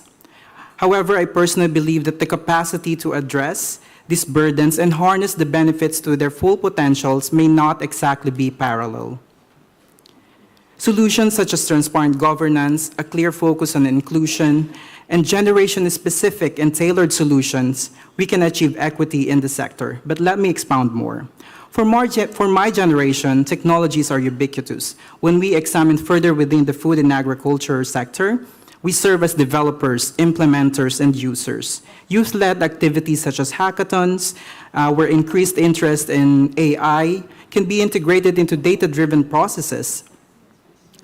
These are the things that the youth are very familiar with. We grew up in a time where technology is already around us. My vision, a young farmer operating drones to detect pests in their farms. A data analyst using his or her coding skills to build platforms that can enhance public access to knowledge advisories and even financial schemes. And of course, mobile applications that enhance traceability. These are just some of the visions that I can see my generation contributing to. But if we compare this to older generation, we must admit that there is a concern. What works for the youth may not completely and similarly translate to other generations. Let me share with you a notion that my professor once emphasized. Oftentimes, the public views the older generation to be completely detached from technology, but that is not the case. Albeit, of course, they may adopt slower, they are digitally literate. They can use mobile apps, tablets, desktops, and even fly drones. However, in my humble opinion, I think the burden falls more on accessibility to resources. Where are these mobile apps? How do we access these cutting-edge innovations to improve precision farming? There is also convincing that needs to be done. They may seem new to technologies and may see it as a threat in the beginning, but once they become more familiar with it, it is only a matter of time that their generations are much as adapted to the younger age. What I would like to echo, however, is the need for safeguarding. We should be designing these innovations with empathy, accessibility, and context in mind. Of course, user-friendly interfaces, offline functionality, and making devices that are easy to install could go such a long way. But hands-on training, peer-to-peer learning, and intergenerational mentoring could support capacity building, leaving no one behind, increasing our capacities and transitioning to a more inclusive future. Thank you so much. Thanks, Charles. Couldn't have been a better closing. Thank you so much. And Anna, I'll give the mic back to you. Thank you, Daniela. Thank you, and Daniela, thank you all the speakers and participants of the dialogue. So I guess now we might want some real food for the brain. So I would invite you to continue the discussion and bilaterally during the coffee break. And please be sharply back at 11:35. Sharply we start with the second dialogue. Yes, so it's 10 minutes. Thank you. Thank you. Thank you.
And this 1 hour we will dedicate to no less interesting topic, which is the people-centered, and you've already heard that word for sure, frugal innovation. But maybe you wonder what is this. So let me now introduce our next dialogue moderator, Nevena Alexandrova, who is the Innovation Officer of the FAO Office of Innovation. And Nevena, I give you the floor to introduce your panel and to guide us through this very interesting dialogue. Thank you. Thank you very much, Anna. Great to be here, ladies and gentlemen. I would like to start, and I would like to tell you that we count very much on your participation in this session. You should remember that it's me who stay on your path to your lunch. So I am important, and I hope that you participate because of the topic that we have, the topic of the frugal innovation. What if I told you that the world's most valuable solutions do not any longer come from the Silicon Valley, but from the poorest parts and villages of the world? This is because of frugal innovation. And of course, from Tropoia in Albania, as we have seen in the previous session. So I have, at this stage, 3 questions to you. First question is, how many of you have mobile phone? Please raise your hand. Your mobile phone will be highly needed here because you need to vote and provide inputs. So make sure you are connected to Wi-Fi. All right. Second question. How many of you have heard or are knowledgeable about the concept of frugal innovation? Raise your hands. Very well done. All right. Okay. Third question, how many of you have actually done frugal innovation? No one. And I will, one. Very good. And I hope by the mid of the session, you will be convinced that you have done frugal innovation not a single time in your life. Okay. So, ladies and gentlemen, those who stay at the door, could you transit to the room or outside of the room? Maybe I have to speak another language. Anyway, good. I have your attention, and I said I'm important, and I will tell you now why I'm here. I had been very kindly invited by my former colleagues in the Regional Office of Europe and Central Asia to moderate the session because in the Office of Innovation, I have a team and we work on policies and capacities for innovation. We are very much concerned about the fact that nowadays policies, including in agri-food systems, are reactive. We do something, we identify a measure after a challenge has happened and after the damage has been done. So the impact of our policies will be by definition limited. So what we do, we use foresight, or this is a scientific set of methodologies that could provide us about a vision and about how we can act in order that we achieve the future we want, how we shape our future, so that we can have anticipatory policies, policies that can help us be proactive. And this is very important when we talk about green agriculture and sustainable development. All right, we have done in the Office of Innovation a series of foresight studies, and we have published them like last year in a book, Shaping the Sustainable Agri-Food System Future, on emerging technologies and innovations. And we have identified that frugal innovation and grassroots innovations are the emerging fields that hold highest potential for driving our agri-food systems towards sustainable, equitable, and resilient future. So it's no longer disruptive technologies like AI, and I'm sorry for my colleague Agostina. But the question is, are we prepared for this challenge? Let me bring here a surprising statistics from the business. So you should probably know that over 4 billion people live on less than $10 per day, yet the same population represents a multi-trillion-dollar market for frugal innovators. And this is not just a charity, it's about a very serious business, frugal innovation. And certainly the business has reacted to this. How they did reacted, I mean, not everybody, but some of them have reacted to this frugal innovation that we believe is using people's creativity to come to a solution that is cost-effective or simple and affordable and accessible. So what they do is sometimes they provide less services with a not necessarily optimized cost. So in this case, there is a risk to create a dual pathway to development, deepening the divide between poor and rich, creating business class versus less than economy class. So is this acceptable? Is it not acceptable? It is you who are going to define this during this global forum, because we have this vagueness still about what frugal innovation is. So what we are going to do, one of the things we are going to do in this session is to state clearly what frugal innovation is, what are the principles, what is acceptable, what is not acceptable, and what we can do, what are the 2 or 3 immediate steps that we can commit to take when we leave this room.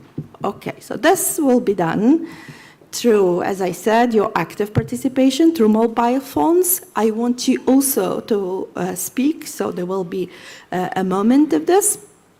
We have, of course, presenters from India, from the Regional Office of Europe and Central Asia, and also a video record from a farmer from North Macedonia. We also have youth to address. So, having said that, I would like to ask my colleagues to project the Slido questions. That this is just to take up the discussion further, and you need your mobile phones. Can you please provide the link?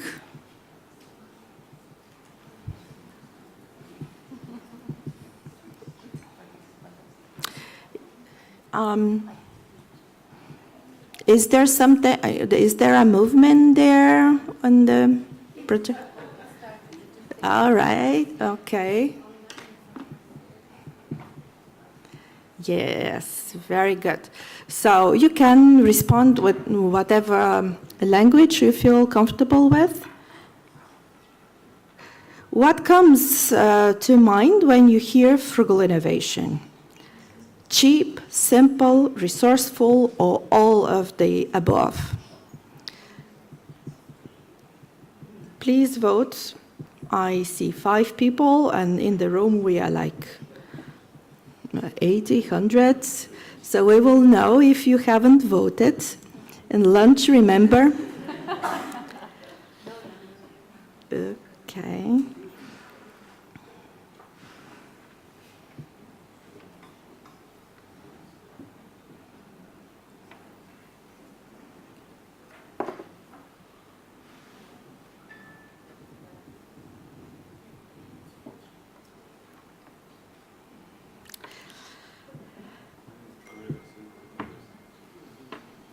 I will be waiting for a few more seconds, so hurry up.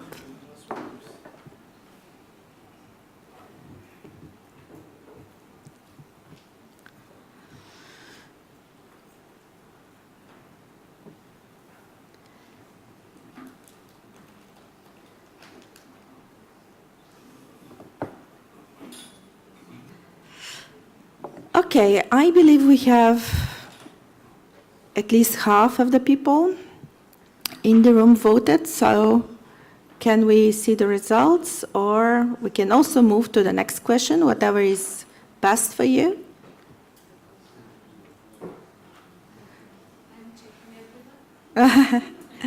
Yeah, that's a great support that we have from the real colleagues.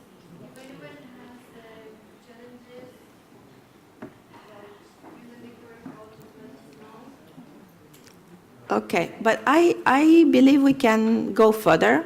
Either on the next question or projecting the results, whatever is. Okay, so excellent. We are there. The frugal innovation is all of the above listed. Very good. Very solid ground. Can we have the next question, please? The next question is about the concept of grassroots innovation in agriculture. Let's put it in agri-food systems. Who do you think is the primary source of grassroots innovation in agriculture? Are they the farmers, the scientists, the non-governmental organizations, or the governments?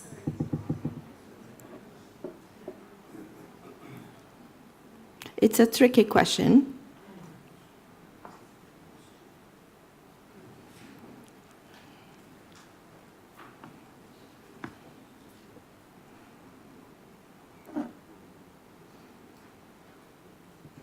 But I see your voting increased the speed immensely.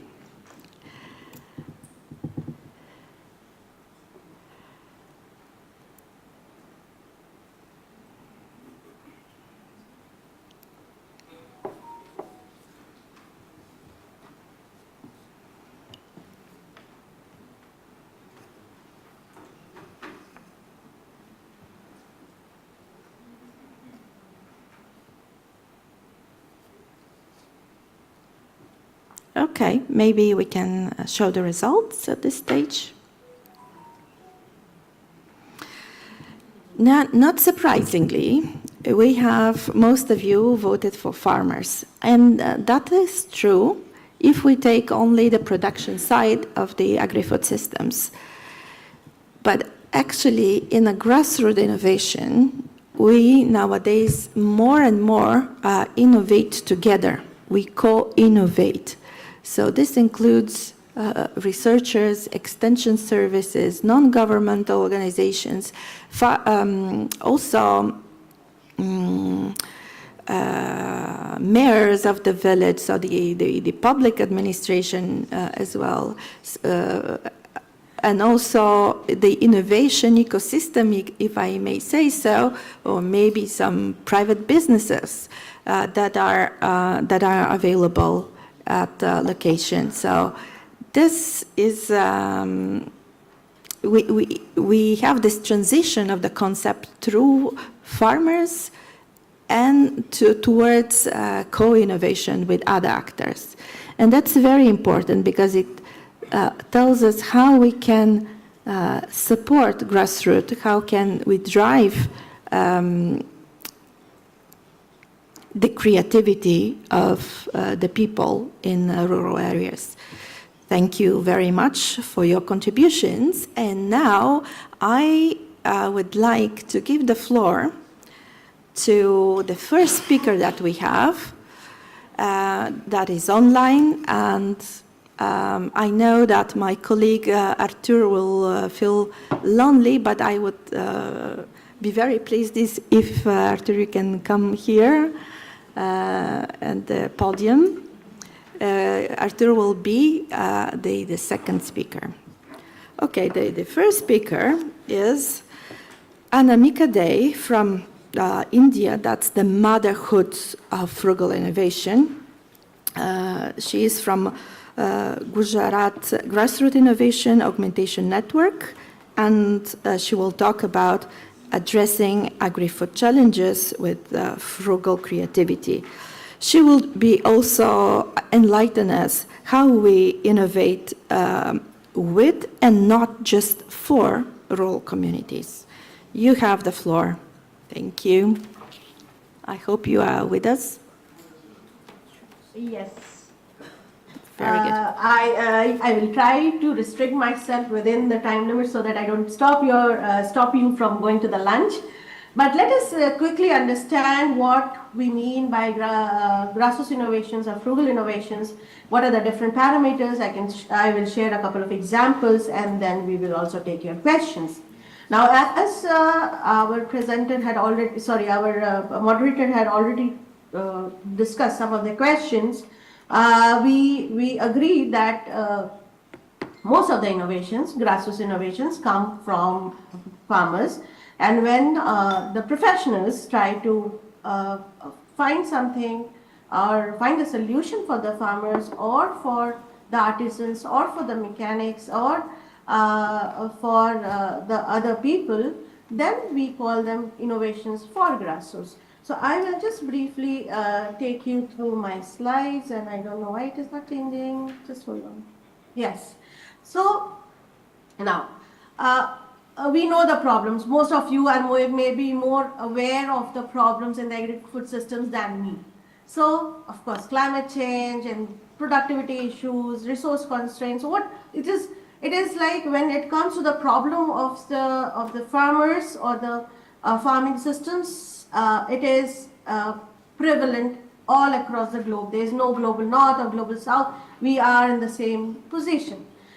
Now, when these problems exist and there is nobody to take care of it. For example, if there is a market takes care of things which are working at scale because they need monetary incentives.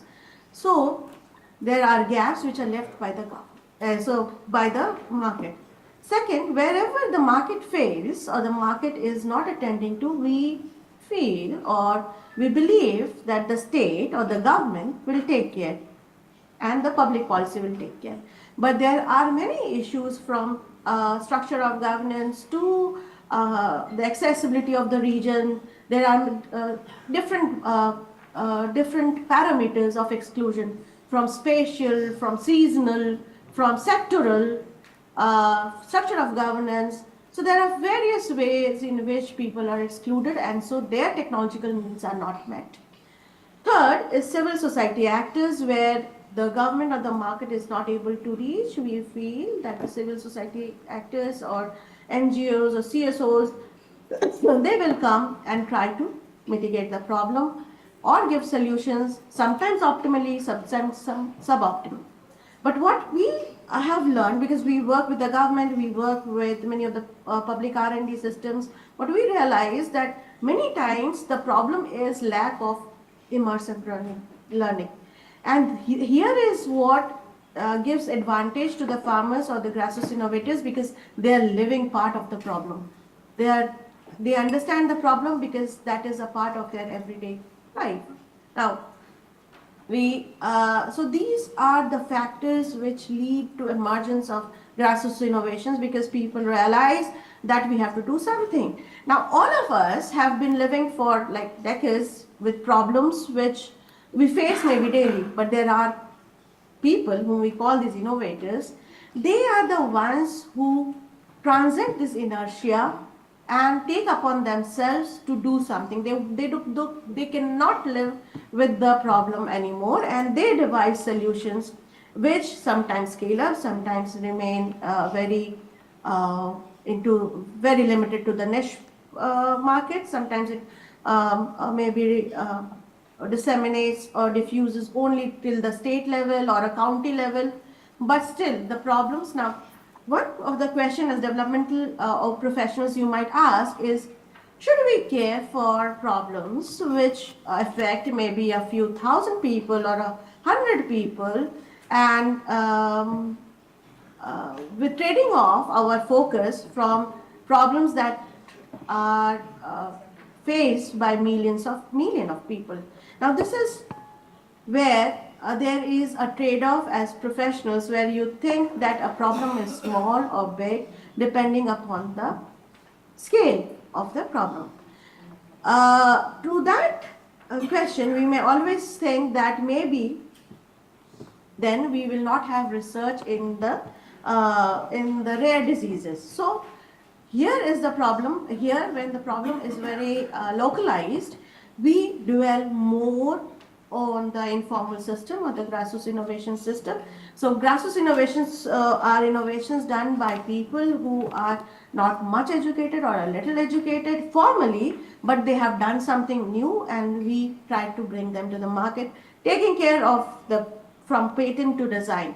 Now these are of course things that we, the first slide had, but in the paucity of time, I will just skip over to some of the important concepts where I feel that maybe we can co-learn better.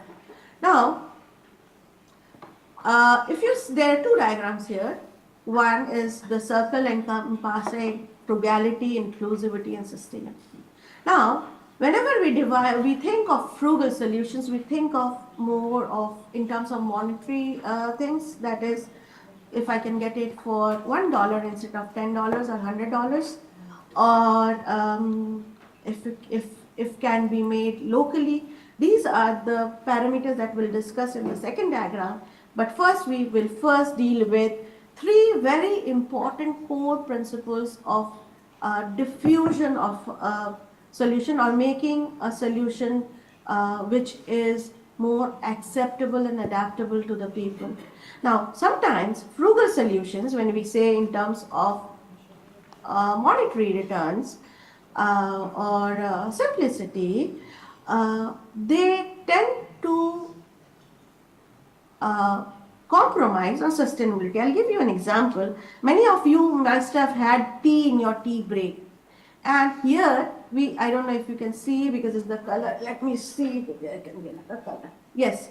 So if you can see the tea bag, I am not able to show, maybe you can see, right? So they are generally in sachets like this.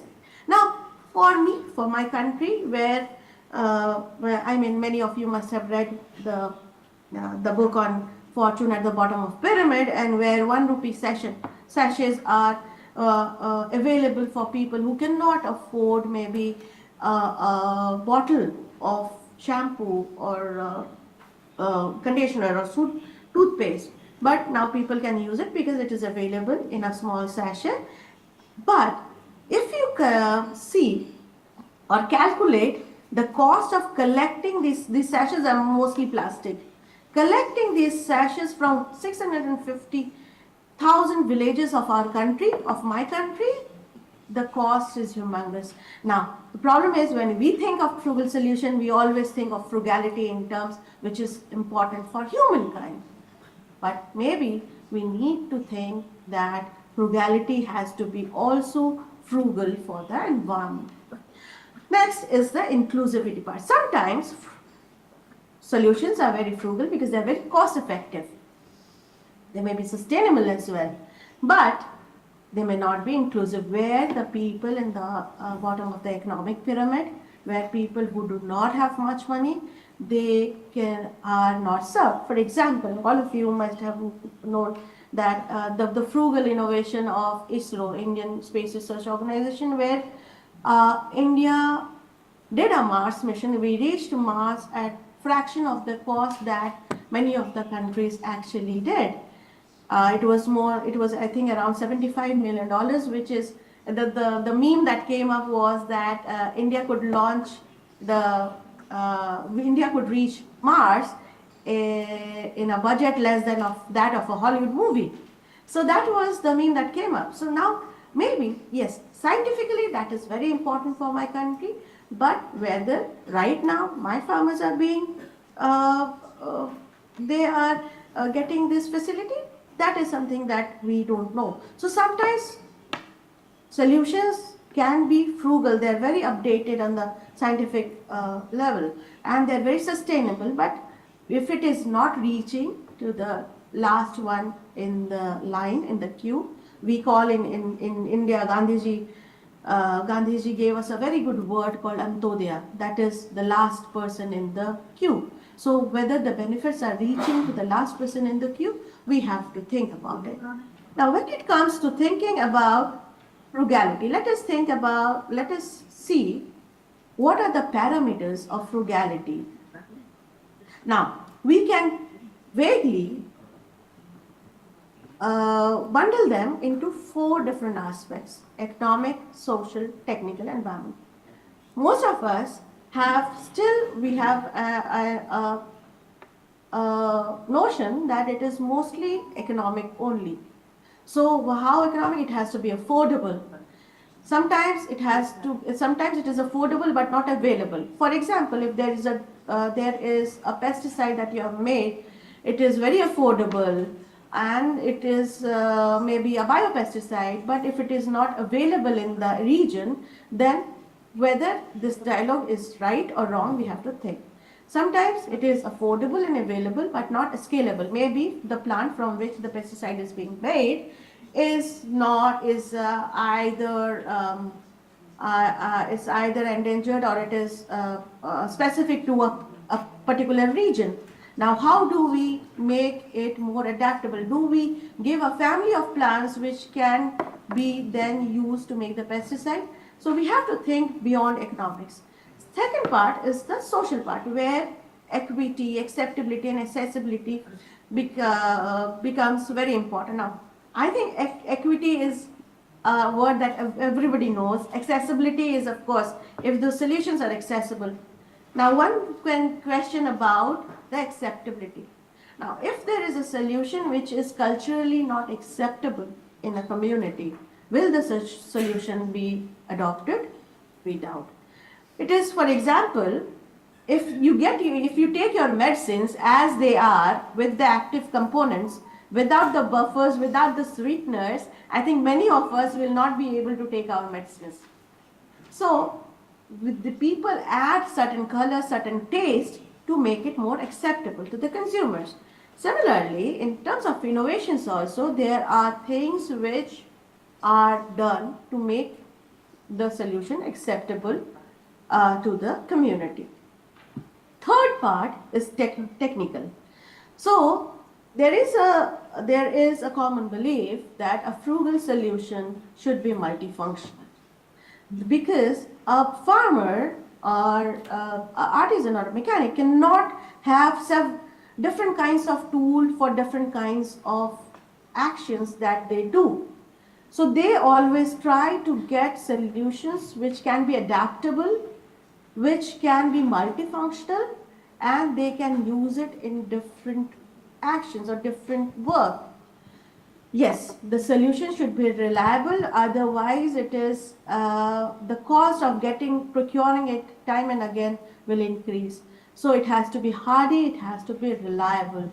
And fourth is environmental, which we discussed, that sometimes frugal solutions may not be sustainable. So we have to make a position here, we have to take a call here, whether it is frugality only for the humankind or the agri-food systems of the people only or for the planet. So this is our slide, and I don't know why it is not changing. Just hold on. Thank you very much, Anamika. Your time, unfortunately, is over.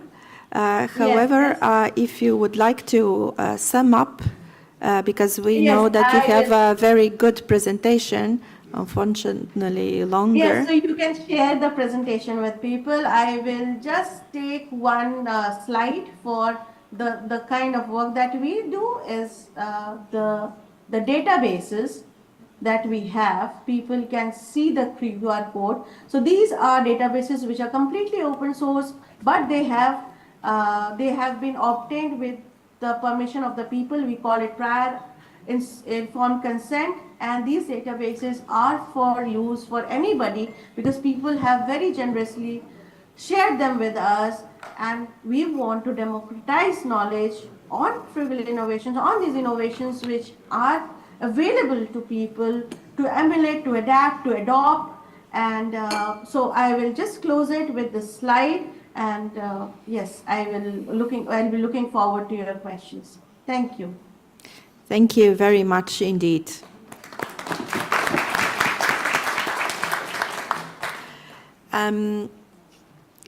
I would continue with the next presentation that comes to destroy another myth that frugal innovations can be only grassroots or cannot be digital. So I have the pleasure to invite my colleague Artur Shamilov, a very promising young colleague who has such a depth of knowledge and experience in several regions and also at global level. Please, Artur. Thank you very much. Thanks. I was advocating to come back to the room, apparently, to listen to me. Now, look, there is a very short time, and in the questionnaire, actually, for the second question, Niven, I was looking for the all above or all together, the answer, the option, because I think the innovation, regardless where we are working, is the joint responsibility. So the one cannot innovate and the others will be looking at them. Now, I would like to share one case with you that we, with the, I mean, until recently I was in FAO headquarters in Secretariat of International Plant Protection Convention. You may have heard about this convention. It's one of the biggest UN convention, 185 countries, and we have been working with the governments to facilitate on trade facilitation a lot. And one of the case I would like to share with you is the electronic phytosanitary certification or e-phyto solution that we have. Since 70s, normally all your products that we have, plant products that are moving internationally, should be accompanied according to the international standards with the certificate, the paper certificate. And for many years, we have been using the paper certificate from one country to another. You would load your goods and the plant products, then you would hand over the certificate, and this certificate would move with the goods until it arrives the destination. At one point, the member countries and the government start thinking about how we can move it faster and how can the certificate go a bit earlier, or we do not lose the certificate, or there was an issue of the lost certificates or damaged one, etc. And then we thought, okay, the bank is transferring money, so you can transfer money from one country to another. So why don't we transfer certificate from one country to another? And then nobody can see the money which is going from one person to another. So the same thing can happen to the certificate. One country can send it to another country, and then it will be exact, the recipient, the sender and the recipient. So that's where this e-phyto solution came, and we start working. It's quite a long activity. I think for last almost 10 years, this secretariat was working on this one with the donor countries to develop this concept, and now it is all done. 120 countries are now registered in the e-phyto solution. Out of these 120, around 90 are already exchanging the certificates online. And so that's obviously does not stop you from sending the certificates, the paper certificate, if you're normally, most of the countries are ready to switch to electronic certificate. There is an issue of legislation, because in the phytosanitary legislation, normally it's written that the certificate is in paper format. So those which are not joining are still have to change some legislation issue. That's why they cannot exchange yet.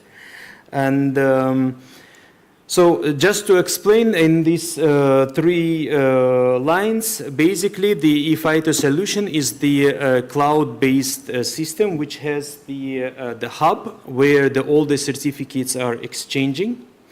For the countries which already have the electronic certification system, so it's on the bottom here, it's the big circle, they are sending their certificates by each different system, their national system. However, for those which do not have a national system for certification, the ePhyto proposed the generic system, which basically means that the country can register in this system, and that system will generate your certificates for you. It's exactly as safe as you would have a national system. The ePhyto solution is hosted by UN Center on the Computing Center, UNCIS, I think. And so in general, that's how the system works. And again, it is not directly involving farmers, but it is very much connected to the producers, because normally, if the certificate is not arriving with a good or it is damaged, the goods will not be accepted by the countries. It means that you would send it back or destroy the product. So that has the huge impact on the producers, and obviously indirectly on the farmers as well, because we need the original product first of all.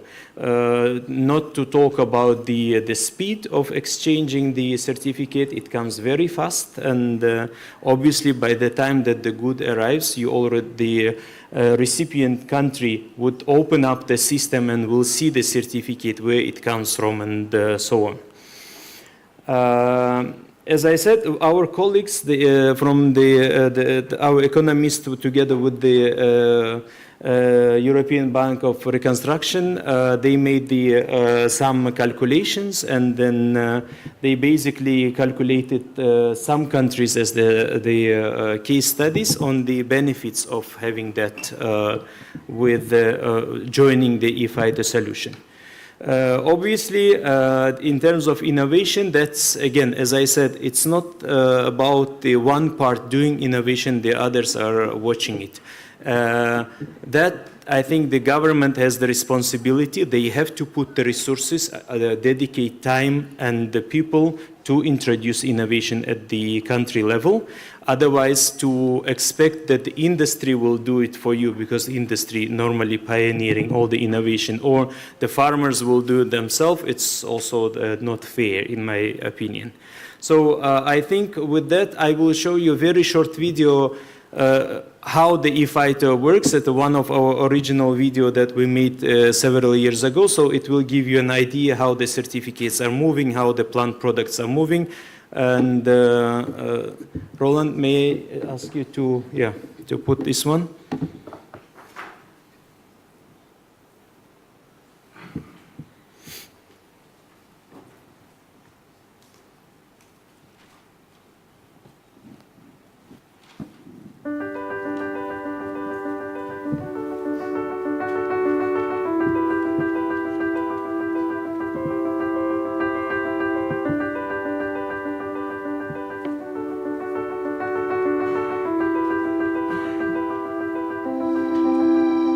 To prevent pests entering countries, a phytosanitary certificate is needed in the trade of plant and plant products.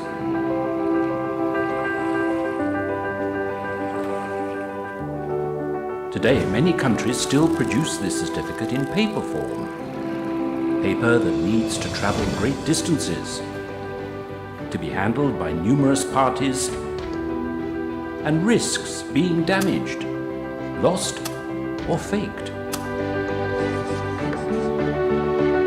This often causes delays in the delivery of products and jeopardizes legitimate trade, increasing the risk of spreading pests and disease.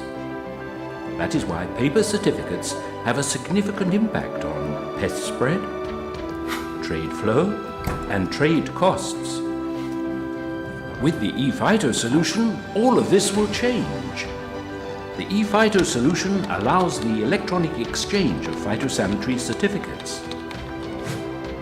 In the past, countries inefficiently exchanged ePhytos. But today, the ePhyto solution makes this process more effective and inclusive.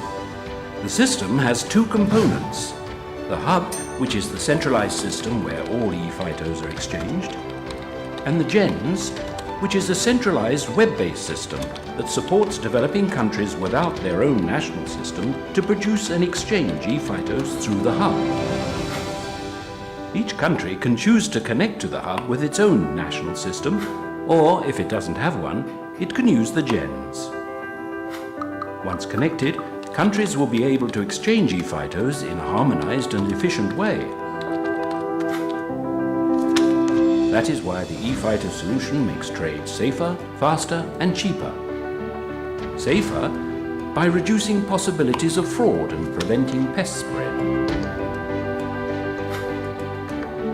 Faster by improving border procedure.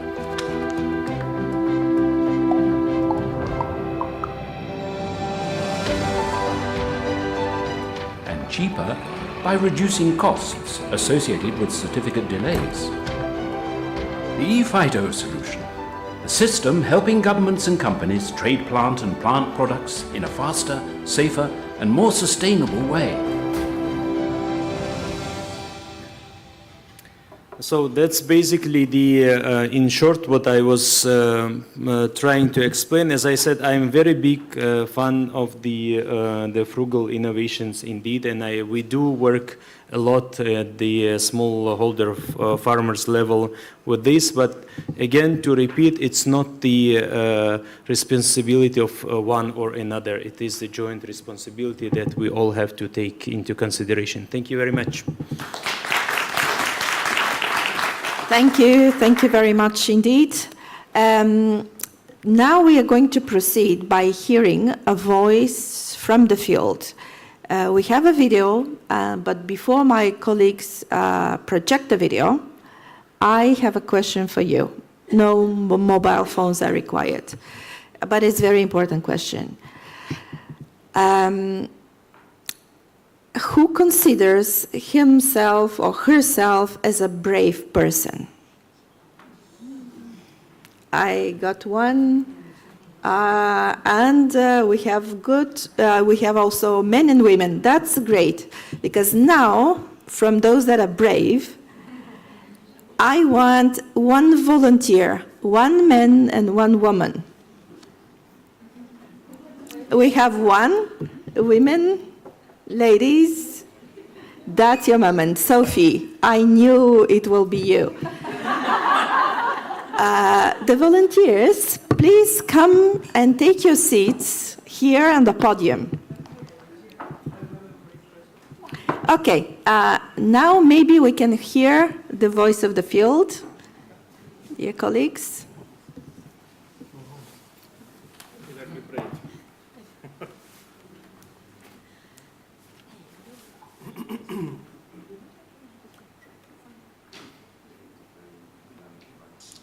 Good morning, dear colleagues, dear participants, and thank you for inviting me to this People-Centered Frugal Innovation Dialogue. And my name is Nikola Trendov. I'm a senior digital agriculture expert in the Office of Innovation in the HQ in FAO in Rome. But today I'll talk as a young farmer from Macedonia in the Prespa region, where I am an apple producer. I inherited this farm from my grandfather. All my life I maintained it and I extended it through innovative and not much expensive technologies. That's why today I'll give you some example of frugal innovation, and I'll try to weave the 3 questions for each example. What was the frugal innovation? Why and how did it add the value and impact. The first one is for the water and frost. We use a gravity fed drip and with a venturi and under 3 micro sprinklers. So we use an inexpensive venturi injectors for fertigation for just spring cold snaps. Some of us also install low pressure under 3 micro sprinklers instead of costly frost towers. What did it simplify is that the energy and the equipment needs, no big pumps, no complex controllers, less fuel.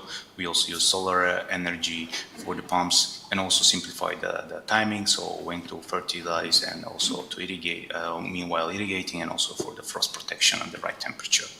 And impacted, of course, a lot, like lower water use, lower electricity or the diesel bills, and of course better nutrition uptake of the trees. The second one is the low chemical or the integrated pest management. We use a kaolin film, or it's a type of clay, white clay, and the do-it-yourself codling mold traps, plus the degree-day timing with the mobile app.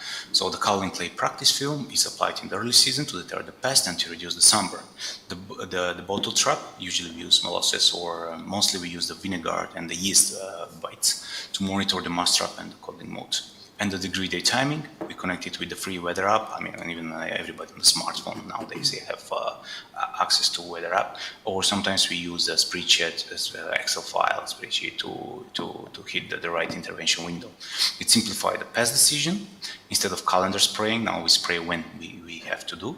And it also simplified the materials, so less heavy application of pests protection. Also the trap made from the used bottles. The kaolin is relatively expensive and multi-benefit, and of course it impacted positively fewer pesticide applications, saving money and time, and also reduce the residues into the soil. So, and also the other one is the composted, like the mulch from the pruning. In the past we moved the branches on the side, we burn them, or we use for the winter for heating, but now we put them into between the rows, where we use the machinery called mulcher. So we mulch them, and together with the pomace and the coals, to create our own farm compost, and this impacted we save the water, because this compost is very good for keeping the water under the ground, and also suppress the weeds and build the soil, the soil carbon.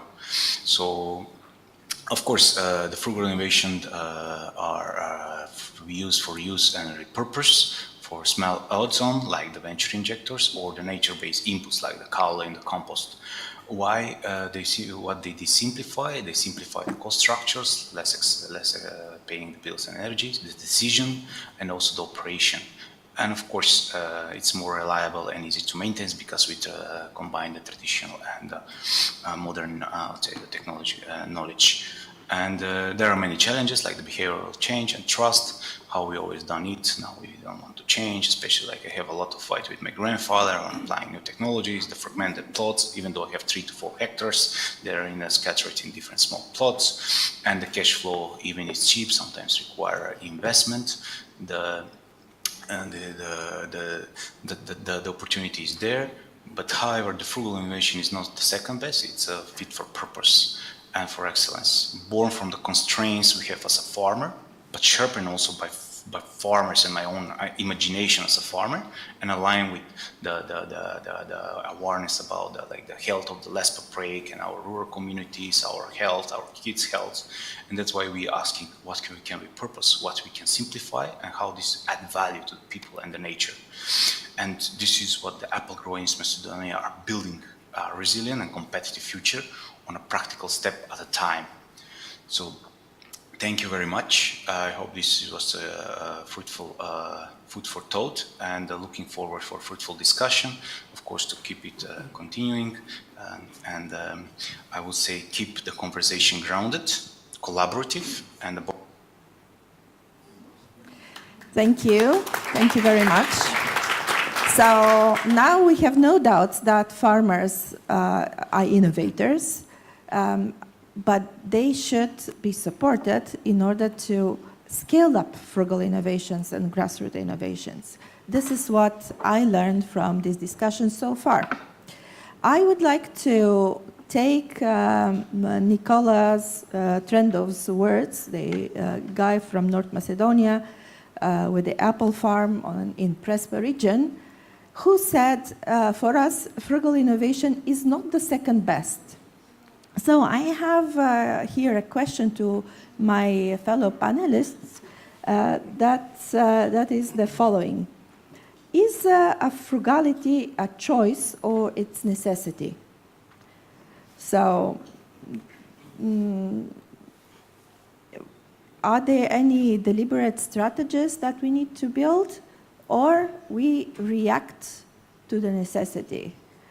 What do you think? And I will give you the microphone. Who wants to? You can please introduce yourself. Hello again, I'm Irakli the Brave. What Nicola just discovered is a great example. And frugality, how I would look at this, farmers are very creative. What Nicola just described is not a standard operations. He changed 3 types of operations.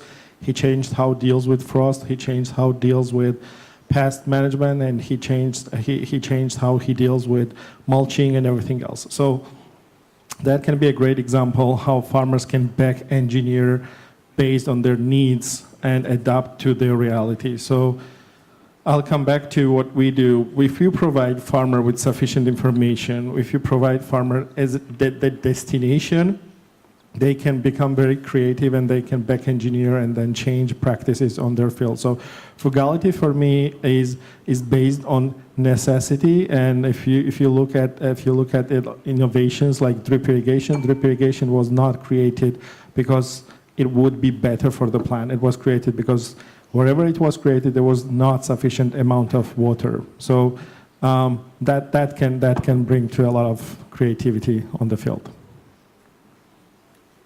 Thank you. So your response is necessity, yes, and not a choice. That can be both, in fact. That can be both, you said. Yes, I agree. Any other opinion or similar opinion, Sophie? Sophie is the guru of the experience capitalization in FAO. Please, and you are very experienced in frugal innovations as well. Thank you. Yes, I've been working on gender and ICTs, on digital strategies, having farm visits, and at the end, is this technology, is this innovation affordable? Of course, it can be a necessity, but you need to be able to pay for it. And even here, we have good examples. We have trap pests, which are here. But I remember about 20 years ago, Laszlo Papoci, who was here around in the demo, he created his own trap pest with a simple mobile phone, sending the information to the extension agents here. So here it's creativity, it's innovation, using what you have. So you're frugal in the sense that you're using what is available, and it is affordable. And it's also affordable because you're thinking about how can I connect more farmers to that extension agent. So frugality is a creation of innovation, because in French we said, quand on n'a pas de pétrole, il faut des idées. When that was the petrol crisis, if you have no petrol, you need to have ideas. So this is about the same thing. Technologies are here, and what is quite important is to have them adapted to the affordability and the necessity of the small farmers. Yes, I fully agree. And I heard Artur saying before that farmers should not be alone, they need to be supported. And in that sense, it is our societal choice, not necessity anymore, whether we support frugal innovation. Would you like to add something on that? Thanks, Niven. And indeed, I will be repeating, I think this is the shared responsibility as well. It's not just the choice. I think it is kind of the result of what we are observing as well now. The necessity obviously is there. We have to adapt and mitigate and produce, as well as we have to be able to choose And that's certainly the, again, as I said, it's, in my opinion, everybody has the role to play in this one. Thank you. I have another question, and I will ask Timea here. And the question is about, what about the quality of frugal innovation? Can we accept anything that is cheap or not? I mean, from your perspective of future generations. Thank you, Nevena. Is that a youth address that I am now carrying out for this question, right? Or? As you prefer. You can start with answering the question and do your... Yes, okay, thank you. So for the short answer to this question is definitely we cannot accept of any quality of frugal innovation. It needs to be born from co-design and delivered jointly by multiple stakeholders, considering also the most vulnerable people, and the innovation needs to be adapted to their needs. And also it needs to have multiple considerations also for sustainability, and it is linked very much to the rights of the future generations. And yeah, I can also now deliver my full speech to this. You can use that one. So I would also like to reflect on this question from my perspective as a youth advocate, representing a generation that is not only the future of our agri-food systems, but already an active part of shaping them today. Here at the Global Forum, we have seen powerful examples from the young marketplace exhibitors who are already applying innovative, frugal, and grassroots innovations. Their projects demonstrate that innovation does not only come from Silicon Valley. It thrives in communities, in young minds, and in those who dare to do more with less. From a youth perspective, we see enormous potential in frugal and grassroots innovations to bring equity across generations. They can lower barriers for smallholders, restore ecosystems, and keep knowledge rooted in local communities. But let us also be clear. Frugality alone does not guarantee fairness. A cost-effective innovation may ease access today, but if it depletes soil, excludes women, or places extra risk on farmers, then its hidden costs are passed on to the next generation. Equity requires that we look beyond immediate gains and ask, who truly benefits and who carries the burden? For my generation, fairness means designing innovation with justice at its core, so that the benefits are not concentrated in few hands, but the burdens are not shifted onto the most vulnerable. It means valuing trust, inclusiveness, and long-term resilience just as much as technology or funding. For an innovation to be truly equitable, it must recognize the rights of the vulnerable and ensure that environmental regeneration is part of the equation. This also connects to the recently adopted UN resolution recognizing the universal right to a clean, healthy, and sustainable environment. To make frugal innovation fair and inclusive, we need enabling policies that go beyond celebrating creativity and actually invest in it. This means ensuring affordable finance for smallholder farmers and youth entrepreneurs, and providing platforms for their voices, strengthening rural connectivity so that digital solutions reach everyone, and embedding local and indigenous knowledge into national innovation systems. It also means designing markets and value chains that reward sustainability and inclusiveness rather than short-term profit. With this support in place, Frugal and grassroots innovations can move from isolated success stories to driving systemic change that benefits all generations. So, do frugal and grassroots innovations ensure equity between generations? They can if we commit to embedding fairness into every design, every policy, and every partnership. If we do this, then innovation will not only respond to today's challenges, it will also secure a more just, sustainable, and hopeful future for all. Thank you. Ladies and gentlemen, this was Timea Boiser, Environmental Sustainability and Operational Specialist in the Regional Office of Europe and Central Asia. Big applause to her and my fellow panelists, please. So we are approaching at the end of the session, and lunch is waiting outside or on the next floor, and that's your last challenge. Please, in one word, summarize what are the most important takeaways from our discussion on frugal innovation.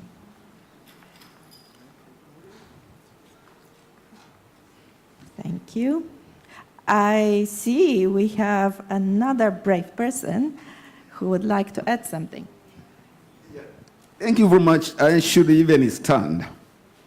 I have some reservations with regard to the use of frugal attached to innovation because of the following reasons. And maybe the background is that between 1997 and 2002, I coordinated a project called Farmer Innovation in Uganda. It was funded by the Dutch through UNDP, and I was the project manager. To us, during that time, an innovation is an innovation if it can pass the following test. We used to call it the TEAS test. It must be technically viable, environmentally, it must be technically acceptable, environmentally viable, economically viable, and socially acceptable for it to be an innovation. And an innovation must be scalable because the essence is actually to cause to cause a large-scale adoption and adoption. So for it to be applied, for an innovation to be applied in greening agriculture, and real innovations are important to green agriculture. And I am saying, this is a statement, that the future of this planet lies in greening agriculture. I come back to innovation. We should not associate frugality with innovation. Otherwise, they will not pass the TEAS test. Such innovations will not pass the TEES test. If they are frugal, then who wants to associate with meager, with downplayed systems? Nobody. People and farmers would love to associate with things that are working and that are scalable. Thank you very much. I respectfully disagree. And we produced a book with Will Critchley. Because this session convinced me that a solution that comes from farmers can be economically viable, and this is why they are doing it. It can be also technically robust enough that to be fit for the purpose, and of course environmentally friendly, especially if we deal with all these social elements like the vulnerable populations will not be excluded, women, etc. But the idea is how we scale up frugal innovations. And from what I heard, I don't see that our systems, our institutions, the research, extension, policy mechanism, and a financial is well prepared to grasp those frugality and not only scale solutions. What we can actually scale here the people's creativity. This is about capacity. It's a different discourse, I believe, not solution-oriented only. I don't know whether you would agree with me. No? Okay. I think we can continue. Have the lunch. Exactly. So this is This is something that we will carry out for the lunch for those who are interested. But let me see what we took away from this discussion. Collaboration and innovation go hand in hand. And I cannot be happier for that affordable availability, unity, useful interactivity, and of course defining Frugal. There are plenty of ideas, and I thank you so much for your active collaboration. Lunch is yours. Thank you, Nidena. Once again, thank to the panel, and please be back by 2 p.m. strict. We start sharply because we are risking not having interpretation at the end of the day. So please be mindful. 2 p.m. we are here starting the third dialogue. No less interesting. So bon appetit.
thank you for coming. I know that it is not easy after lunch.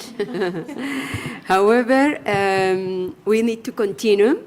And after today's two dialogues that we listened, very interesting, we learn about many things, modern technology, frugal innovation, etc., and also the risk and the advantage.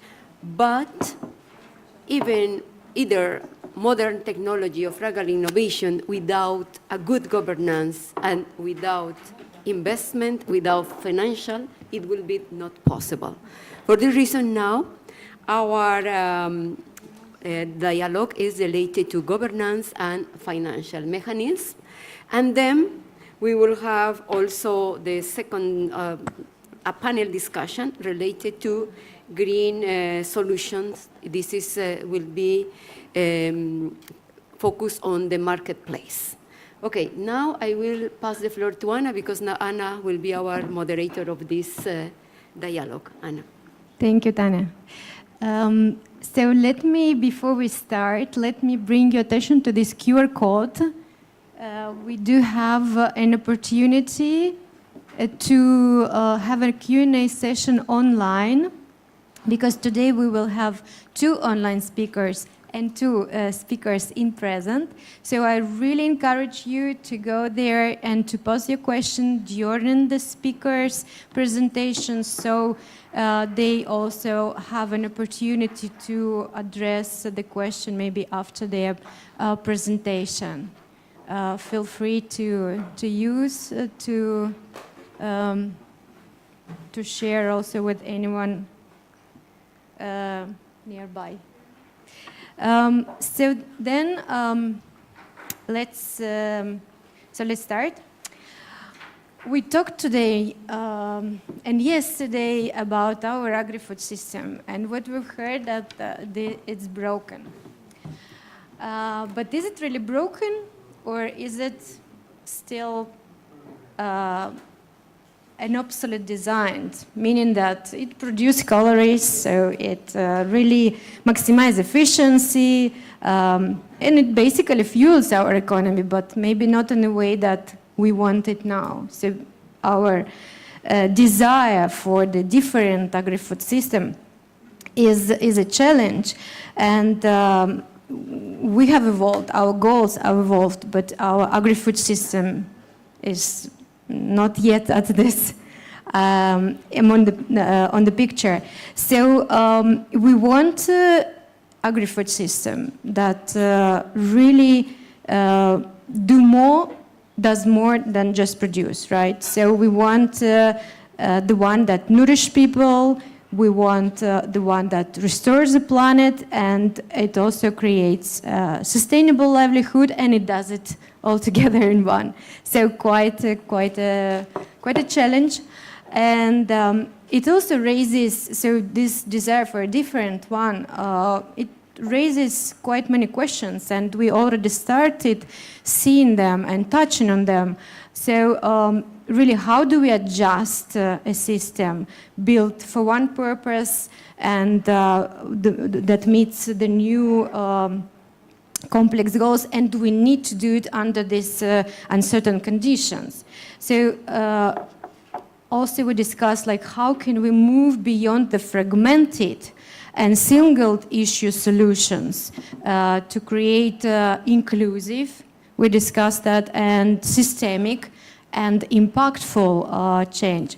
And also, how do we ensure that this transition to this agri-food, the new agri-food system that meets our needs, that considers not only the needs of our time, of our generation, but also of the future, Shalala and other youth addresses highlighted.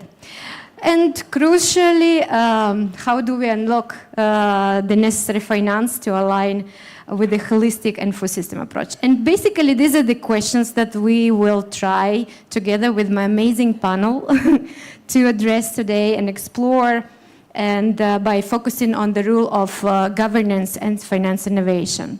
So let me start with the first online presenter, Christine Matti from the European Commission Joint Research Center, who will delve into the concept of transformative agri-food system through innovative governance tools, and there are many of them, and he will kindly share the information about those. So, Christian, we are really happy to have you here, and the floor is yours. Thank you, Anna. I hope you hear me well. I'm very happy to be here and to share with you some of the framing and ideas that we are using at the European Commission to understand how we transform systems with different policies and with a portfolio approach, but also taking some time to share with you an example of an organization where I used to work. Now I'm working at the JRC, working on transformative innovation policy, but in the past I used to work in EIT in climate cake, actually together with Dominique, where we were colleagues, and that's one of the examples that I want to share. So without any further ado, I'm just going to share my screen and start sharing with you mostly provocative questions that we are using to work with regions and member states at the JRC to understand how we can address this complexity about dealing with governance, sustainability, climate adaptation, and sectors as the agri-food system. So let me start. Share my screen. I guess that now you can see. Yes, there we go. So my goal today is sharing with you all these kind of ideas about dealing with the portfolio approach on what does it mean in terms of governance intermediation, but also in terms of the different policies that in the context of the European Union we are facing and we are using in order to address transformation at the local level and regional level. And I will finalize with a concrete example about how a portfolio approach in the sustainable food system looks like over the years with the example of climate cake experience. So this is the overall situation that I want to take as a kind of a starting point. So we are addressing complex problems in terms of climate emergency, but also in terms of the new emerging technologies and geopolitical situations. So there are multiple instruments that actually offer a kind of a fragmented funding to different actors, including governments, but also business and industry. And in order to face that, we consider that there is an innovation divide in terms of different challenge and different speeds in different regions and sectors in order to take the advantage of possibilities to innovate, but also to combine different opportunities in terms of climate adaptation, sustainable food system, regenerative agriculture, or even like urban farming. So the change is about understanding how these different frameworks and how we can innovate and create new competence from a different mindset, like trying to avoid the kind of the linear thinking and understanding how we can connect the dots much better. So in general, my presentation will try to raise awareness about the importance of address this kind of challenge in a systemic way, but also considering the climate adaptation and regional development aspects at the same time. And also understand the scope and the diversity of opportunity of a transformative approach by considering a place-based approach for sustainable development strategy. And I will finalize after sharing with you these ideas about how we are working with regions right now in this approach with an illustrative example of a portfolio perspective for sustainable food sector. So what does it mean to work in a transformative approach, and what does it mean to navigate these opportunities based on playing with innovation, climate change, and food sector? What are the kind of questions that we have? So the question is how we can unlock opportunity from the interplay of the different policies, rather than trying to pick up one type of instrument or financial instrument, how we can use the interplay between different policies like innovation policy and climate adaptation to identify opportunities at regional level. And when we talk about interplay between transformative innovation and climate adaptation, we talk all the time about system change, but are we actually tweaking the edges of a broken system? And I really like what you mentioned before about, is this a sustainable food system, agri-food system, broken system? Are we trying to confront the uncomfortable truth about the radical transformation that we need to undertake in order to move forward? What if our understanding of what is transformative is not transformative at all? So this is kind of the aim of my presentation, sharing with you how we are trying to address this difficult question about addressing transformative innovation in different sectors in a kind of more transparent and actually attractive and practical way. So the reality, and this is part of what we are working and part of our last publication on dealing with this in practice, is that there are several conversations that are going on right now on climate and industry, innovation, agri-food and energy. And as many years ago, we are still facing different difficulties on putting all these conversations together and trying to contextualize that. So what we are trying to do is trying to have integrated dialogues about all these kind of concepts in terms of particular practical problems. So one example that I take forward is what we are doing now with preparatory action with regions in terms of climate adaptation with regions. And the type of topics and goals that we are using to integrate those dialogues are these ones, for example: regenerative urban planning, water energy nexus, blue-green infrastructure, or sustainable tourism. So this kind of topic that have potential for innovation have the capacity to integrate these different dialogues. But the reality is that we need to use policy instruments and financial elements, but also private investment for a long-term type of perspective. So we need a strategy to take these topics forward. So we need to anchor those conversations in a kind of a long-term vision and a transformation that can guide and give us a direction. So what is already there is like different type of set of strategy, from the smart specialization to other type of regional development, but the EU missions are coming forward, and also other elements like the Agenda 2030, the SDGs, or climate action plans and strategies. So that's something that we are taking as a kind of an element to enable us to integrate the different elements. But in order to take this kind of approach in a transformative way, we need to go beyond place-based and interconnect systems. Agri-food system and many other systems are about connecting different regions, different actors, different scales in the value chain. So that's part of what we are trying to do in terms of identifying interregional cooperation and learning through the preparatory action, how all these discussions are part of an integrated discussion with the different actors. But what does it mean in practice? How we can consider policy design more systemic to mobilize these actors and have these transformative approaches? Well, the reality is that we are facing this kind of governance challenge. We have the regional level, the national level, the European level, and the global logic in terms of commitments and different framework like SDGs, for example. And this is what happened in reality. For example, what happens with the pandemic. The pandemic brings a new context, and the pandemic brings new process and new policies that affect all these different levels. But currently, when we think about transformative innovation or transformative change, we are having all these kind of layers, different domains: industrial policy, now the Net Zero Act, for example, in Europe, science and technology, energy policy, and climate policy, and all of these interact.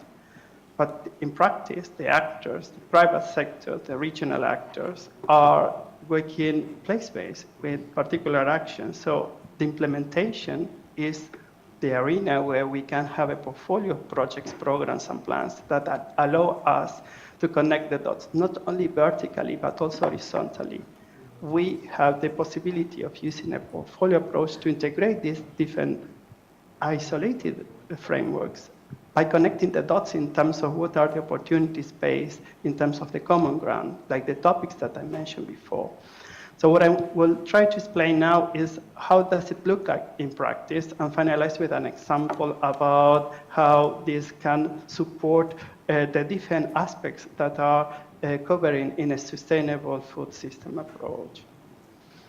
So this is how it looks like, for example. This is just a picture of the complexity of dealing with multiple domains, in terms of commitments, mandates, and financial resources at European, national, and regional level, from SDG and international agreements to multi-funding to national regulation to operationalization. But in practice, the portfolios are led by different organizations, and some portfolios are just naturally emerging, but with different type of control in terms of the funding. So what does an innovation portfolio look like? So the reality is that we can start with the idea of that we have a project and we have actors that are working in multiple programs. But actually, these same actors, when we think, for example, in the sustainable food system, can be working in different areas, not only in kind of sustainable land use, but also in water management or fertilizers. So there are different sectors that are part of different projects and can generate this kind of systemic understanding. But when we think about place-based or innovation, there is also the urban environment, but also the value chain. So there are other portfolios that are connected in terms of how we can make systemic innovation happen by connecting agri-food, for example, with the water energy nexus and many other sectors, like, for example, the biomass or the bioeconomy. The important thing when we think about that is how we can connect these dots in order to make the best of the opportunities that we can take in terms of the spaces. And that's the point about intermediation. What are the activities, the services, and the roles of the actors that enable us to intermediate and connect the dots between the different systems? So what we are trying to do at the JRC is bring in examples, but also supporting regions to work in this kind of intermediation and transformative activities, from engaging with actors to having a vision about long-term transformation. And that means also orchestrating the portfolio of activities and designing new strategies. At the end, it's about also supporting the implementation in this kind of complex type of setting, but also learning about that and having a kind of a learning cycle in order to better engage, envision, and orchestrate new activities. In practice, what we are doing is trying to create partnerships for regional innovations and trying to see how all these activities can be part of a collaboration over time with different regions.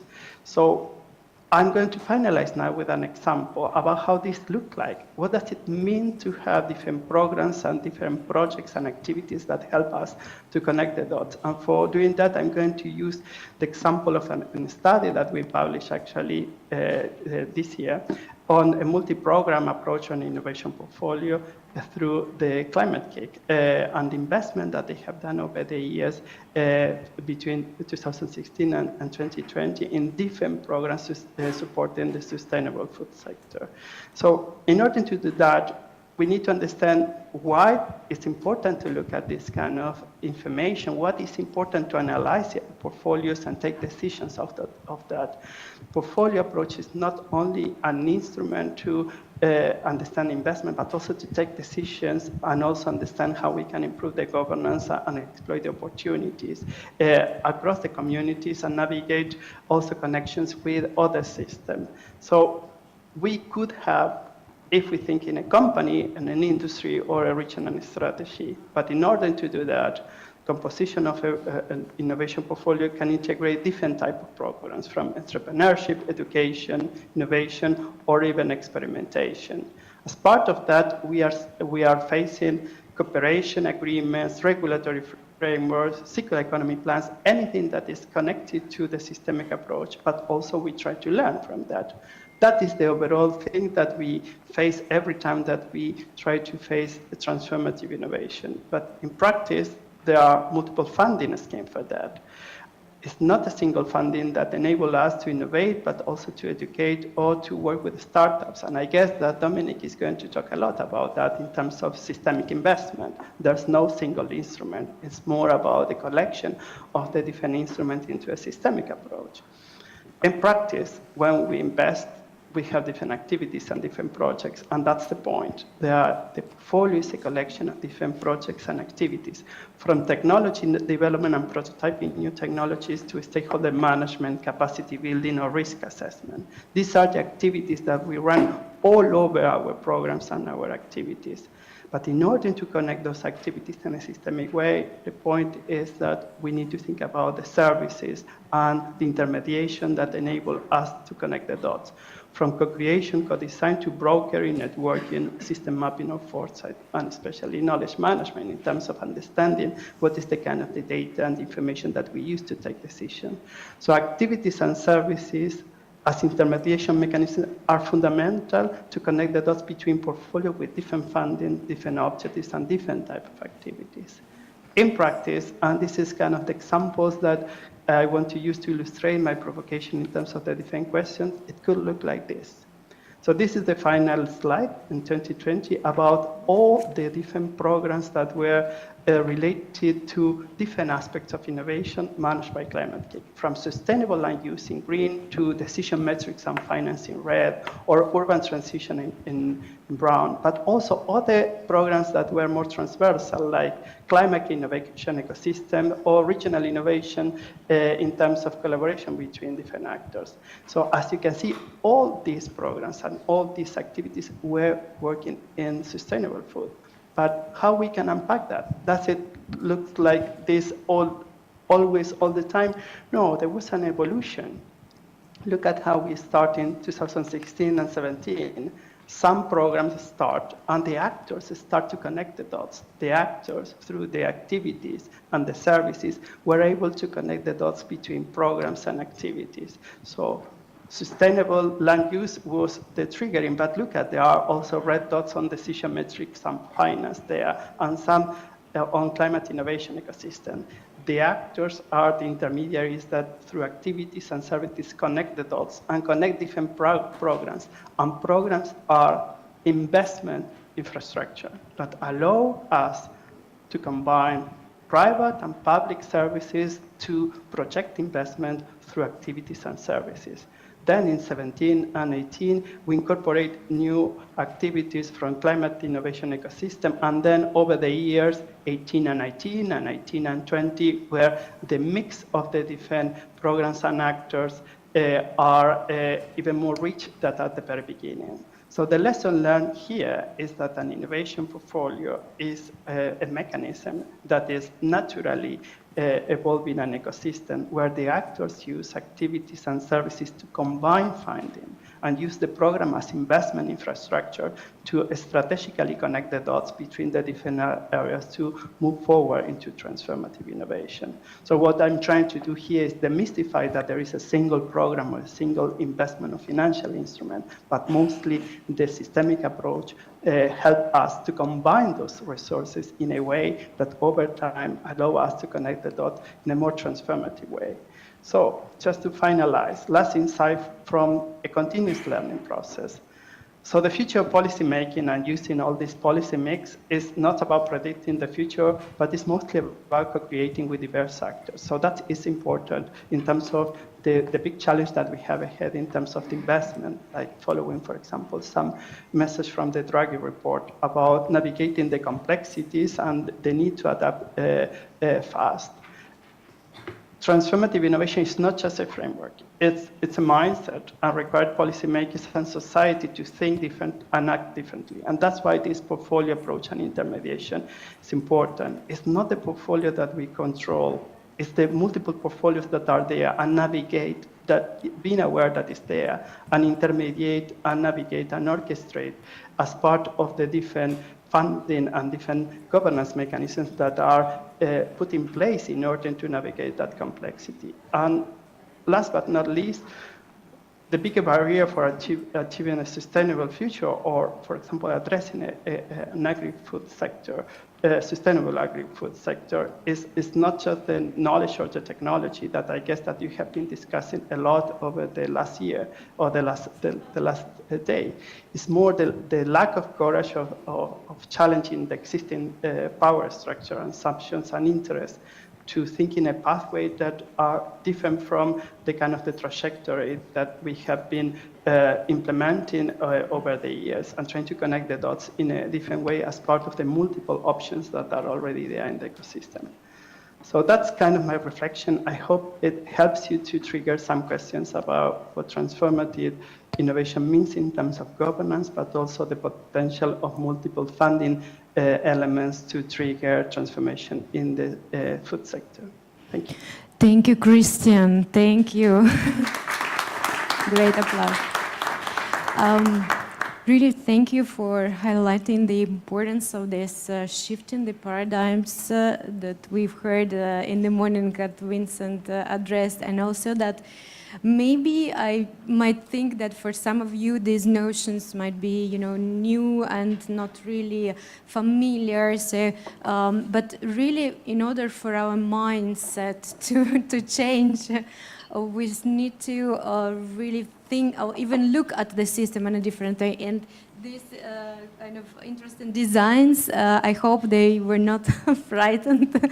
And I really encourage you to explore the publications that Christian also mentioned in his presentation, and we will also you will also have an opportunity to pose your question or a reflection in the online through the online slider tool.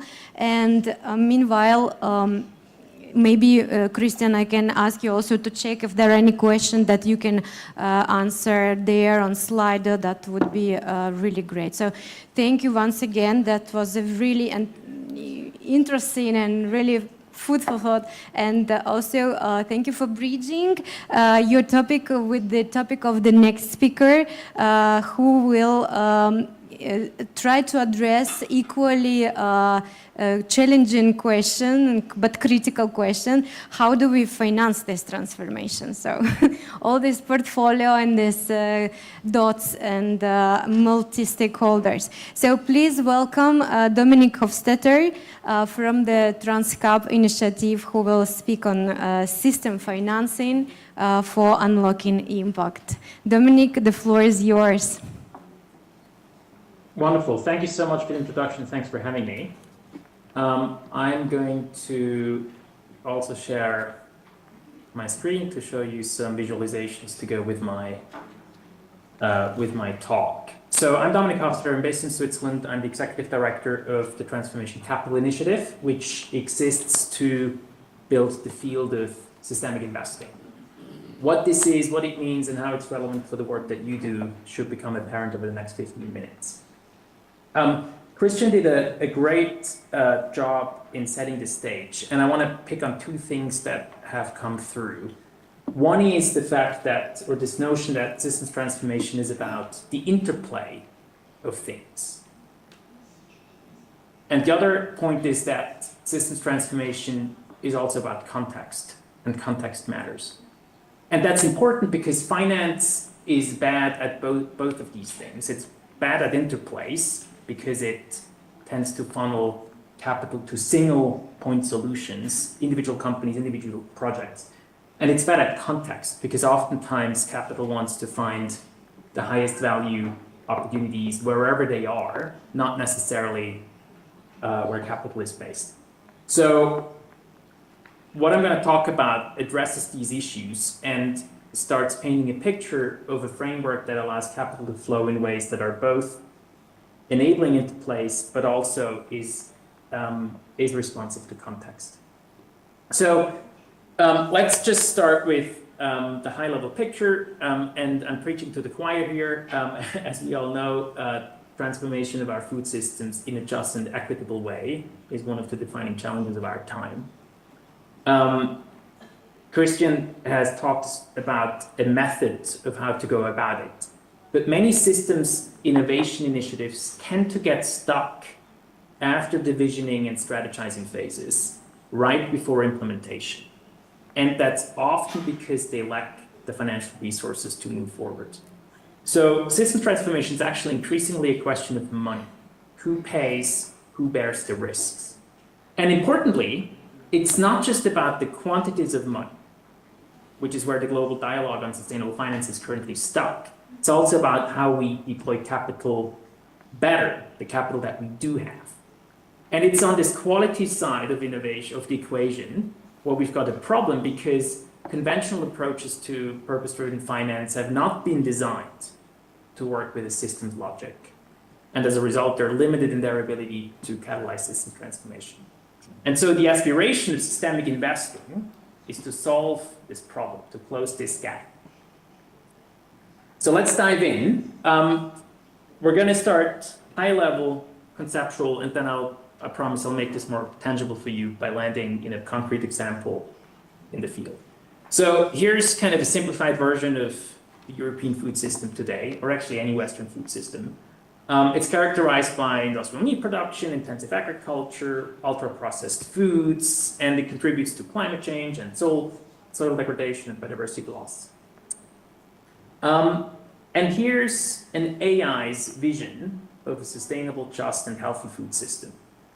Now, to go from the previous picture to this picture, we need a particular quality of change. Not incremental change of the kind we get with marginal improvements, such as new technologies, but deep and structural change in how we grow, process, consume, and dispose of food. And most impact investors would subscribe to this vision, but they're not actually well positioned to catalyze this kind of change. And that's because they operate from the standpoint of a single type of money.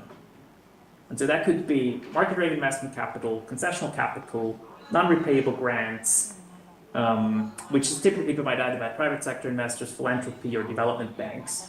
Could also be balance sheet investment and supply chain finance from corporations, or risk transfer mechanisms from, say, insurance companies. And then obviously taxes and subsidies in the food system play a particularly important role.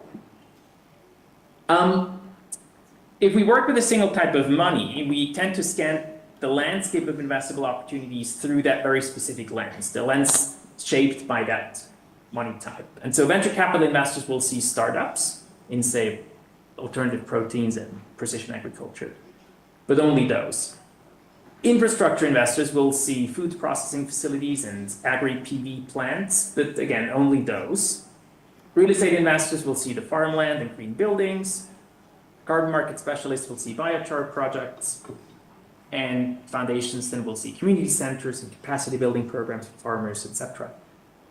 So looking through a narrow lens at individual components of a system makes us miss the whole system.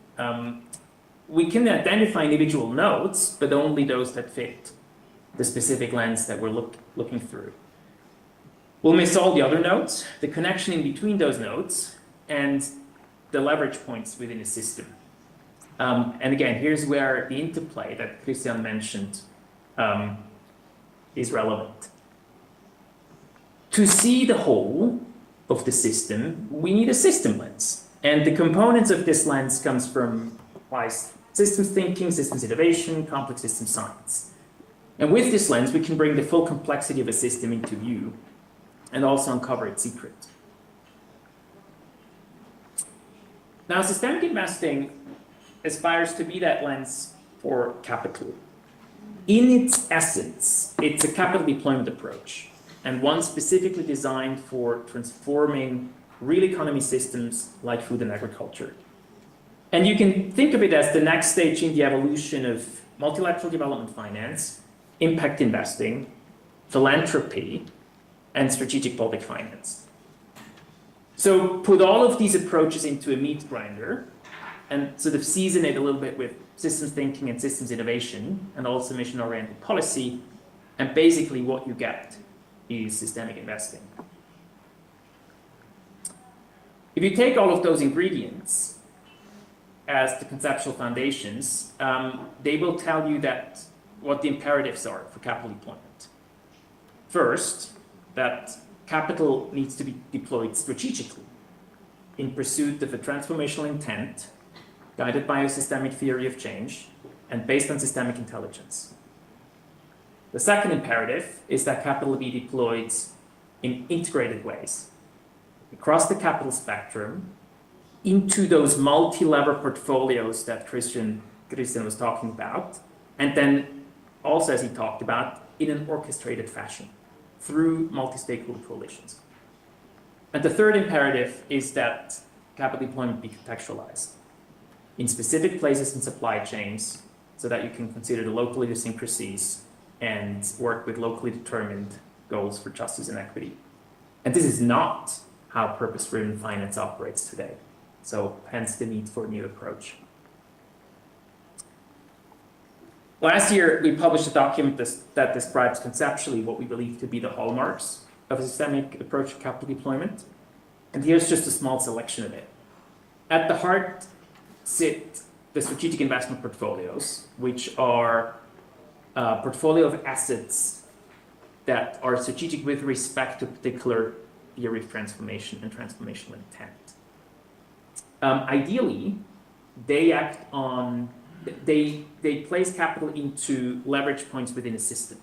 For instance, supply chain bottlenecks that have been identified as critical for, say, regenerative agriculture.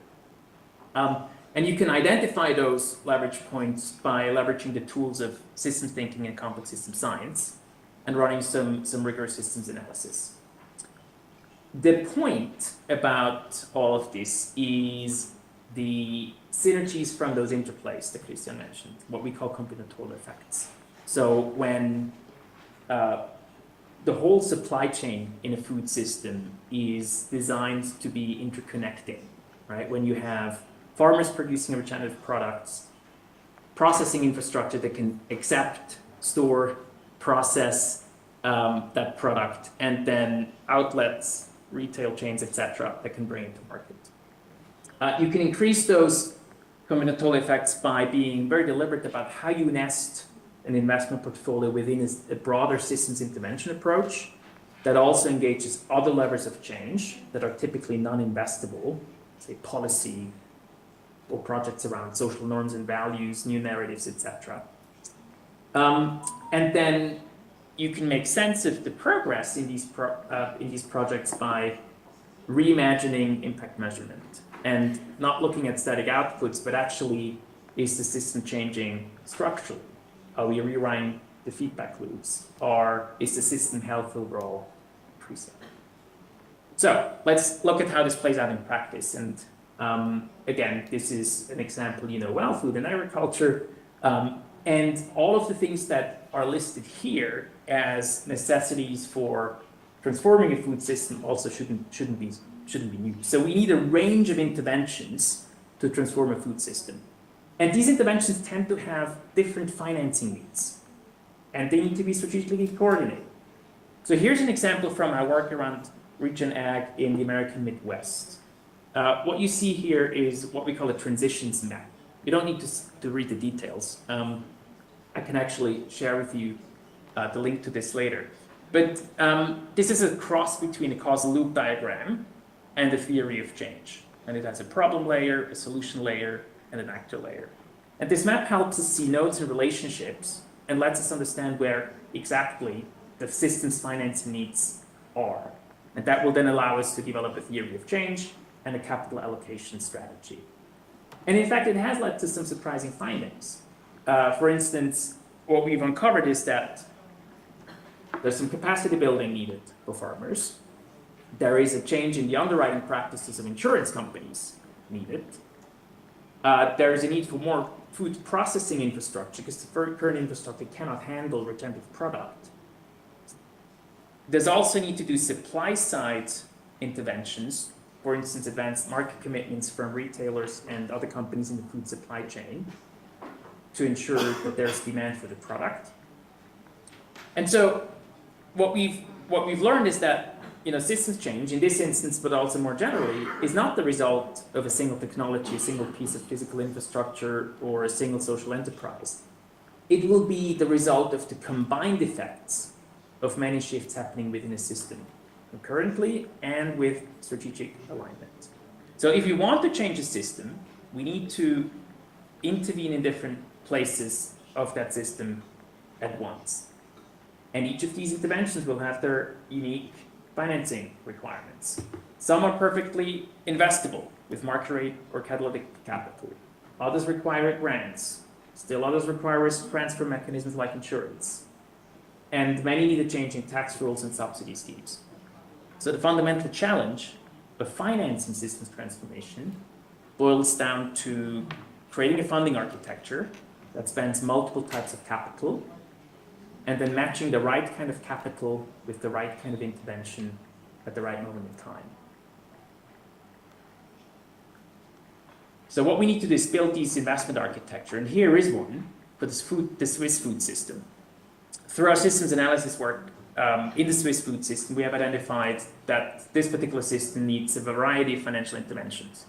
A fund dedicated to financing new supply chain infrastructure, a blended finance facility to help farmers transition to regenerative practices, a grant facility for fostering the enabling conditions for systems change, including through technical assistance, new insurance products and supply chain finance and a payment for ecosystem services scheme, and then crucially, a change of the design of government subsidies and public procurement rules and also tariffs.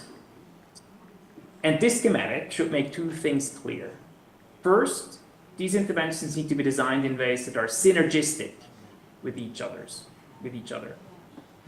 And second, no single entity has agency over all of these levers, which means that systemic investment programs will often be multi-stakeholder coalitions.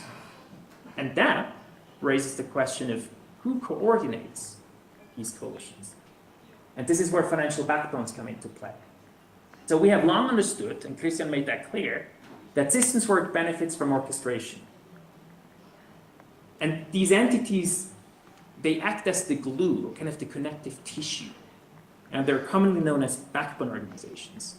But usually backbone organizations, they convene, they coordinate, they translate, they advocate, but they don't typically engage investment capital and other sources of finance. And there's a long list of reasons for that. Likewise, many financial players understand how to deploy whatever pot of money they have agency over into whatever kind of assets they have a mandate to invest in. But what they typically don't do is the convening, the coordination, the translation, and the advocacy work. And so at the intersection of those two worlds, of systems orchestration on the one hand and capital deployment on the other, there's a gap. Almost nobody is playing the role of financial backbone. And so a financial backbone is a systems orchestrator for financial capital. And the principal idea is to enable a move from a single investor to single project logic toward a logic in which multiple types of capital provided by multiple entities are orchestrated into one or more portfolios of assets that have been identified as part of the systemic investment architecture. The money doesn't have to flow through that single entity, as could be the case, for instance, with the Green Investment Bank. It can also just simply be coordinated. It just somebody needs to play that coordination function.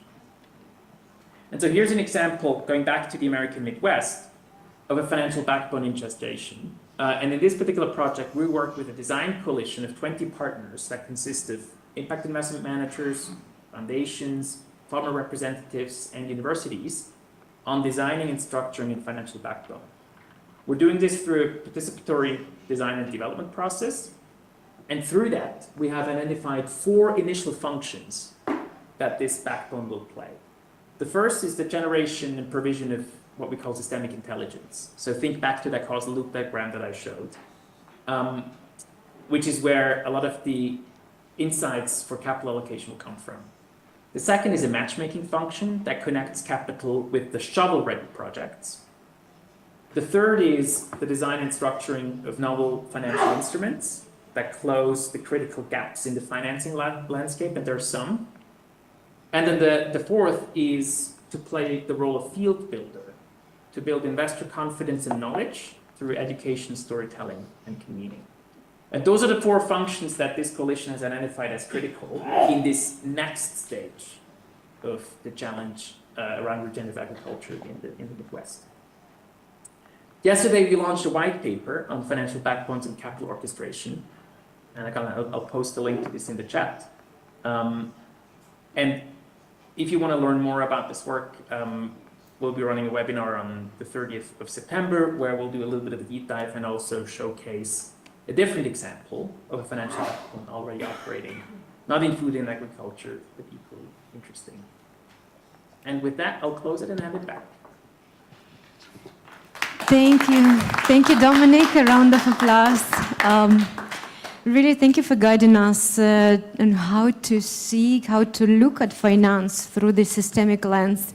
Again, not a really comfortable, right, way to look at all these graphs. But what I liked as a biodiversity expert is that they really require diversity in many ways. So thank you, Dominique, and I encourage you to ask any questions, the audience, if you have.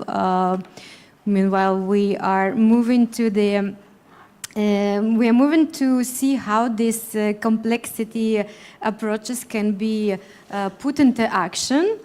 And we have a very illustrative case from Catalonia, Spain. Yes, we have with us today Anna Palli from the Agri-Food Research and Technology Institute, which is a public research organization of the Catalonian administration, right? And she will showcase this real-world approach to the systemic investment. Thank you, Anna. Welcome. Thank you very much. Thank you for inviting us and giving us the opportunity to share our experience with this very relevant audience. We've just heard why policy must become portfolio-based and why finance must become systems-oriented. My brief field story shows how these ideas are being translated into practice on the ground through a methodology that we call share agendas. This is an institutional innovation at the heart of Catalonia RIS3 strategy that helps turn complexity into coordinated action, not by imposing solutions or norms, but by creating space to develop, expand, and embed promising alternatives that can drive this systemic transformation that we are seeking. Share agendas are not static plans. They are dynamic and collaborative strategies that align diverse actors around long-term goals while delivering short-term progress through concrete initiatives like in areas like food, health, mobility, or natural resources. At IRTA, we've been working for over 40 years at the intersection of science and territory, supporting coalitions of farmers, researchers, companies, and public authorities to turn food challenges into applicable solutions. Through share agendas, we now can engage more actively in processes of systems transformation, contributing by legitimizing emerging alternatives or creating conditions for them to be improved, to take root, and to scale. I'd like to move that forward. Why is it important for food systems? We have heard that we all know that food systems are complex socio-technical systems, that they entwine diets and health, soil and water, logistics and energy, livelihoods and culture. And this is why linear policy solutions or silver bullets rarely succeed in shifting these interdependencies or power dynamics. Share agendas were designed precisely for this kind of complexity. They are place-based, they are co-created processes that bring together diverse coalitions to address the problem's root causes and to rewire value change, narratives, norms, and institutions. They are not intended just to deliver output. They are also intended to change paradigms and mind shifts. Share agendas create institutional frameworks for emerging alternatives like regenerative farming, circular economy, place-based food networks, and they allow these alternatives to evolve, to connect, and to influence the system. Rather than remaining marginal, these alternatives are embedded into portfolios that link experimentation, learning, and public investment. This approach is systemic and adaptive. It crosses silos, experiments, and learns. We like to say that share agendas helps places transform from within, focusing on long-term collective impact and not just on isolated projects. This methodology entails 3 stages. As I said, a share agenda is a collective agreed plan for place-based transformation around a societal challenge, like food system transformation related. What we first do is to prepare the ground for this collective action. Partners define the challenge in their context. They assemble a first coalition, what we call a coalition of the willings, and we co-create a shared vision built by this collective diagnosis of the problem and the system. They identified pilots, projects, and prototypes across technologies, but also across policies, business models, and social practices. These are not isolated efforts, but a portfolio of initiatives that evolve through iteration and learning. And finally, the effective solutions are scaled or adopted. Governance evolves, and monitoring focuses on how these actions are, in fact, shifting the system in terms, as I said, of norms, power, relations, value distribution, and institution. We also have a technical office that supports all these organizations and that forms evaluations so that policymakers and investors can track what's going on. We think that this methodology aligns quite closely with what we heard before, with this international thinking on systemic impact and investment, as Transcap or Deep Transitions Labs or the Rockefeller philanthropies that we've heard about. It reinforces 6 strategic shifts that investors are increasingly adopting, from siloed views to systems perspective, from single projects to reinforcing portfolios, from standard KPI to diverse data and lived knowledge that we heard in the morning, from risk frames to systems-aware due diligence, from output counting to learning-oriented impact management, and from fixed plans to adaptive governance. Shared agendas translate this shift into actions on the ground. Let me show you some examples of what we are doing and dealing with food. One of the first initiatives that we launched was this Terras de Lleida, Pirineu i Aran. This was created aiming to mobilizing actors towards a circular place-based bioeconomy to power rural revitalization and green transitions. It was built by a broad coalition of cooperatives, SMEs, research centers, farmers, and public administration. In his flagship initiatives, there are 150 farming and livestock families, more than 500 farms valorizing local biological resources, and 50 hectares dedicated to biorefineries and industrial symbiosis. This agenda is driving a triple transition towards circular regenerative food systems, bioindustrial innovation, and renewable and distributed energy production. We also have another initiative in the AgriDelta Lab that has been conceived to explore how nature-based solutions, regenerative farming, and advanced technology can coexist in a productive peri-urban area near Barcelona. This will serve as a lab and a place-based sandbox for developing technological solutions, practices, and policies. There's another one we call Lleida Alimenta that's driven by a coalition of producers, cooperatives, food industries, researchers, and gastronomy actors. These are aiming to make Lleida a sustainable and resilient food in Catalonia. And this one is close linked to the first one I presented.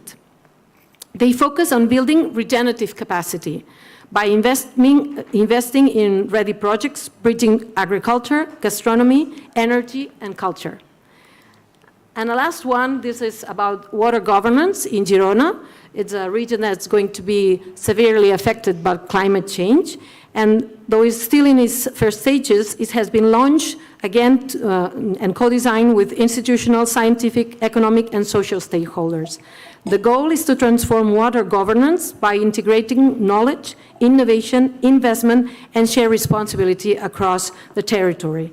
Many initiatives have been spotted related to circular water use, infrastructure, participatory and adaptive governance, and social development adapted to water availability. So these are just some examples of how all this is happening on the territory. As you see, any of these are ready-made models. They are specific ongoing learning processes grounded on collaboration. Shared agendas provide this structure, a way to engage in place-based transitions while keeping this ambition in view. We strongly believe that change doesn't just happen. It must be supported, coordinated, and made visible through public leadership. And this is why we think that governance play a crucial role in enabling these approaches through policy, regulation, and long-term commitment. We think that shared agendas matter for investors because they respond to several of the concerns of impact investors. They offer a shared vision and a diagnosis, aligning diverse actors from the very beginning. They generate portfolios of initiatives, reducing the risk through diversification. They provide a light but credible governance, enabling blended finance to happen. And they link local action to these national and EU-level agendas, ensuring the directionality and scalability of the actions. Investors can engage in multiple stages, from early visioning through project design or scaling and learning. Somehow they are investing in ecosystems of trust, and we think that these ecosystems are the ones to endure. From our experience, there are three insights that stand out. Systemic investment requires coalitions. Finance alone can transform. Technology alone can transform. It must be embedded in governments and bring actors together to these shared missions and shared interests.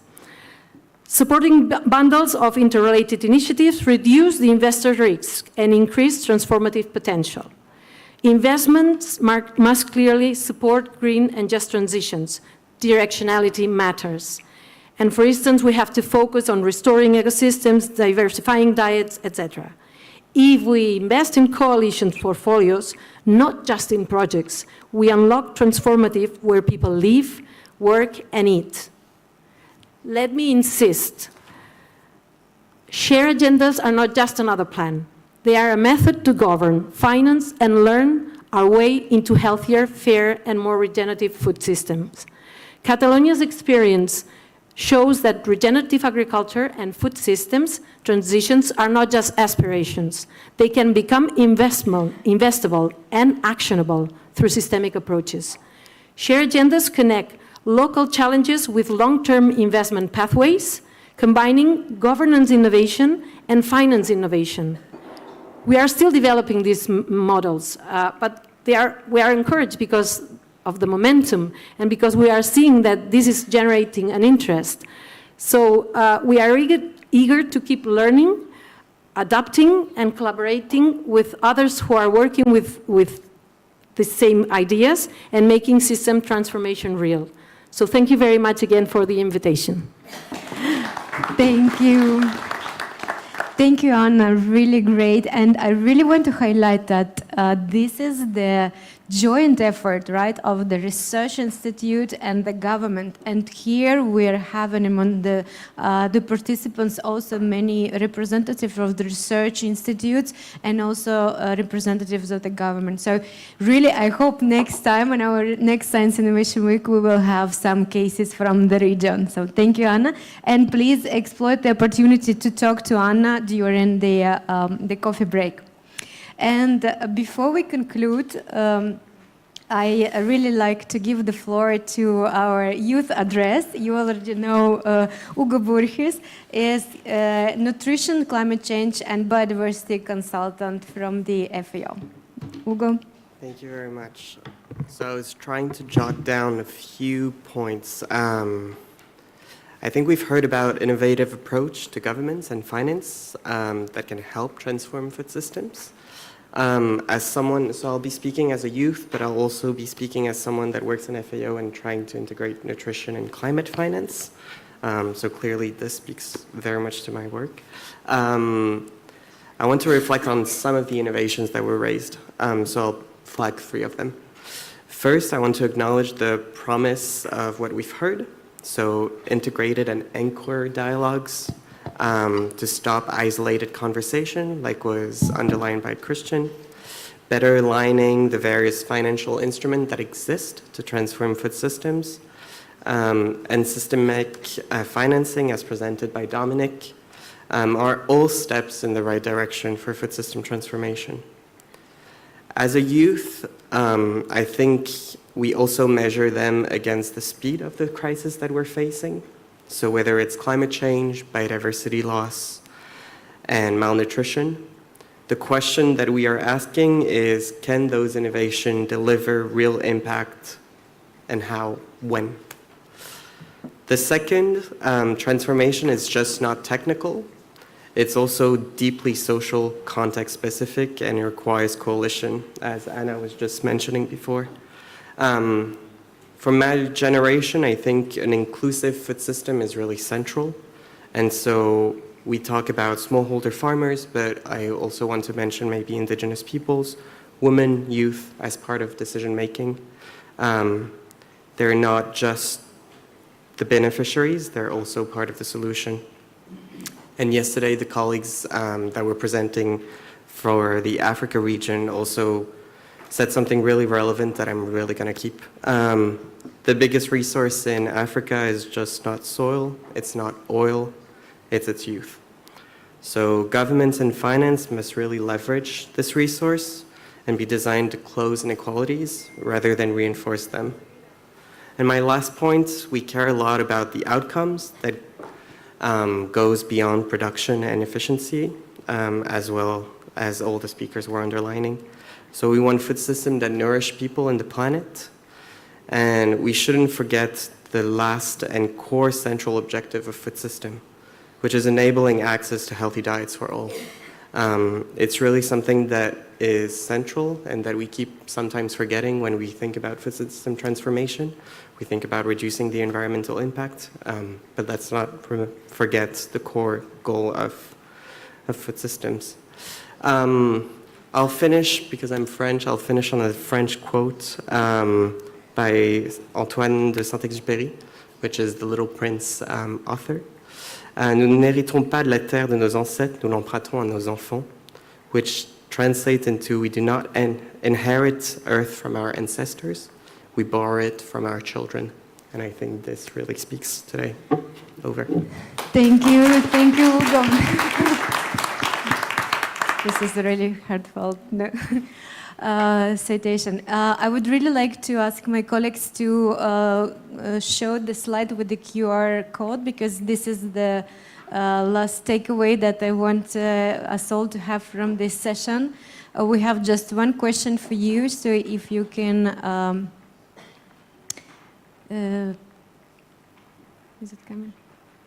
Yes, so if you can use this QR code and also answer like what we heard a lot of new words, so ecosystems, portfolios, synergetic, but also I'm very happy that we heard co-creation, trust, right, youth, multi-stakeholders. So I really want to see what are we taken away from this discussion. And while you are putting your words, I really want to thank all of the panel, the speakers online, Dominique, Christian, thank you for amazing presentation. Anna, thank you for sharing this experience. And Hugo, thank you for the Prince words. So we are seeing the first system approach, portfolio, okay, investment, inclusion.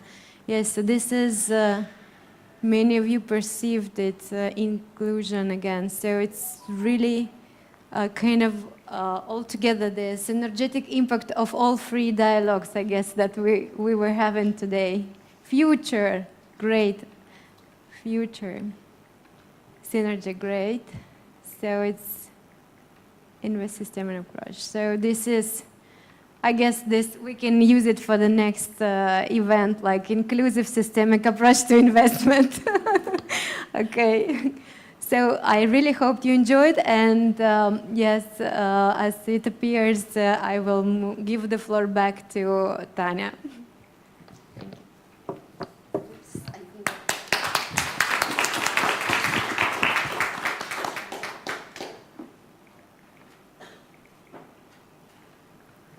Thank you very much, Anna. Thank you also our panelists. Now, colleagues, we are approaching the end of our event. And before that, we have our last panel discussion. That is the green solution for just agri-food system. This could be moderated by our colleague Susana Kerestes. She is the technical advisor on IPM, as well as in climate resilient seed system. Rura, the floor is yours. Thank you very much, Tanya. As Tanya mentioned, my name is Zsuzsanna Keresztes, and I would like to ask you to bear with me. I know this is the last panel, everyone is super tired, but I promise you that it will be something exciting, because what we bring to you to close this 2 days event, where you came to visit us in Budapest and online, we would like to show you 5 solutions from different aspects of the agri-food system, different approaches, but they are sharing one common thing. They are thinking outside of the box. They are bringing something that we were not thinking until now. They turn this to a business solution, to an initiative, to a research center. So today I will have 5 panel members, and I would like to call them to the stage, and also at least one of them should help me to take one more chair, because we are a really crowded panel. So first we will have Anne-Katarine Bogdanski from the joint FAO IAEA Center from Vienna with us. Oh, thank you, Anna. Also Zsigmond Téglási, who is the project manager at the Camden BRI Hungary. Claire van den Broek, who is the managing director on True Price. Gergely Törő, who is a co-founder of Vision. And also Ambrus Vancsó, who is also a co-founder of another innovative company, Proofminder. So please join us on the platform. Yes. Maybe actually I would have asked you also to stand up for a second. Yesterday Alex really motivated me when he told us to raise. So I think it's really helped us to wake up. Now we rearranged a bit the stage, so maybe we can also stand up, give an applause for these 5 innovators who are with us today. Yes, thank you, thank you, thank you. I think this is a strong start, right? We're already applauding. It's great. So with this, I think I gave the most important information to all of you. And with this, I would give them to the floor. All of them will have 5 minutes to introduce their research center, their company, their initiative. And after, I will have a question for each of them. So with this, I would ask our technical colleagues to give the floor to Anne to start with the research center. She will be the first one. And in theory, we have a slideshow for this. Good afternoon, colleagues. I'm pleased to be here and to tell you a little bit more about our center and the techniques we're working on. My colleague Pooja has done this job already this morning, and I do not want to bore you, so I will not go into more details, but I brought a little movie with me that I would like to show you. Next slide, please. Yes, the slides are on the screen. Sorry. Just to repeat briefly, the joint FAO-IAEA Center is a joint partnership between the FAO and the IAEA. FAO's mission is to address food security and food safety, whereas the IAEA commits to the peaceful use of nuclear applications. And this is where we come together. We have a joint program with a fusion of mandates. We've been around for 60 years, just celebrated our birthday. You can here see the cake and our 2 director generals last year. We promote and develop innovations in nuclear sciences, but also other natural sciences, biotechnologies, chemistry, physics, through our agriculture and biotechnology laboratories that we run in Austria, Seiwitzdorf, close to Vienna. And we work together with research institutes from all around the world in different areas of expertise, be it crop production, animal production and health, food safety and control, insect pest management, land and water management, etc. 2 years ago, we launched a new initiative. It's called the Atoms for Food Initiative. And with this approach, we would like to bring our work even closer to the countries, collaborate with the stakeholders from the relevant ministries, and make nuclear solutions not an exotic little field, but a widely used approach across these different areas in food and agriculture. Here a picture of our labs from above, the labs in Austria, and the little movie I brought with me will show you these labs from inside.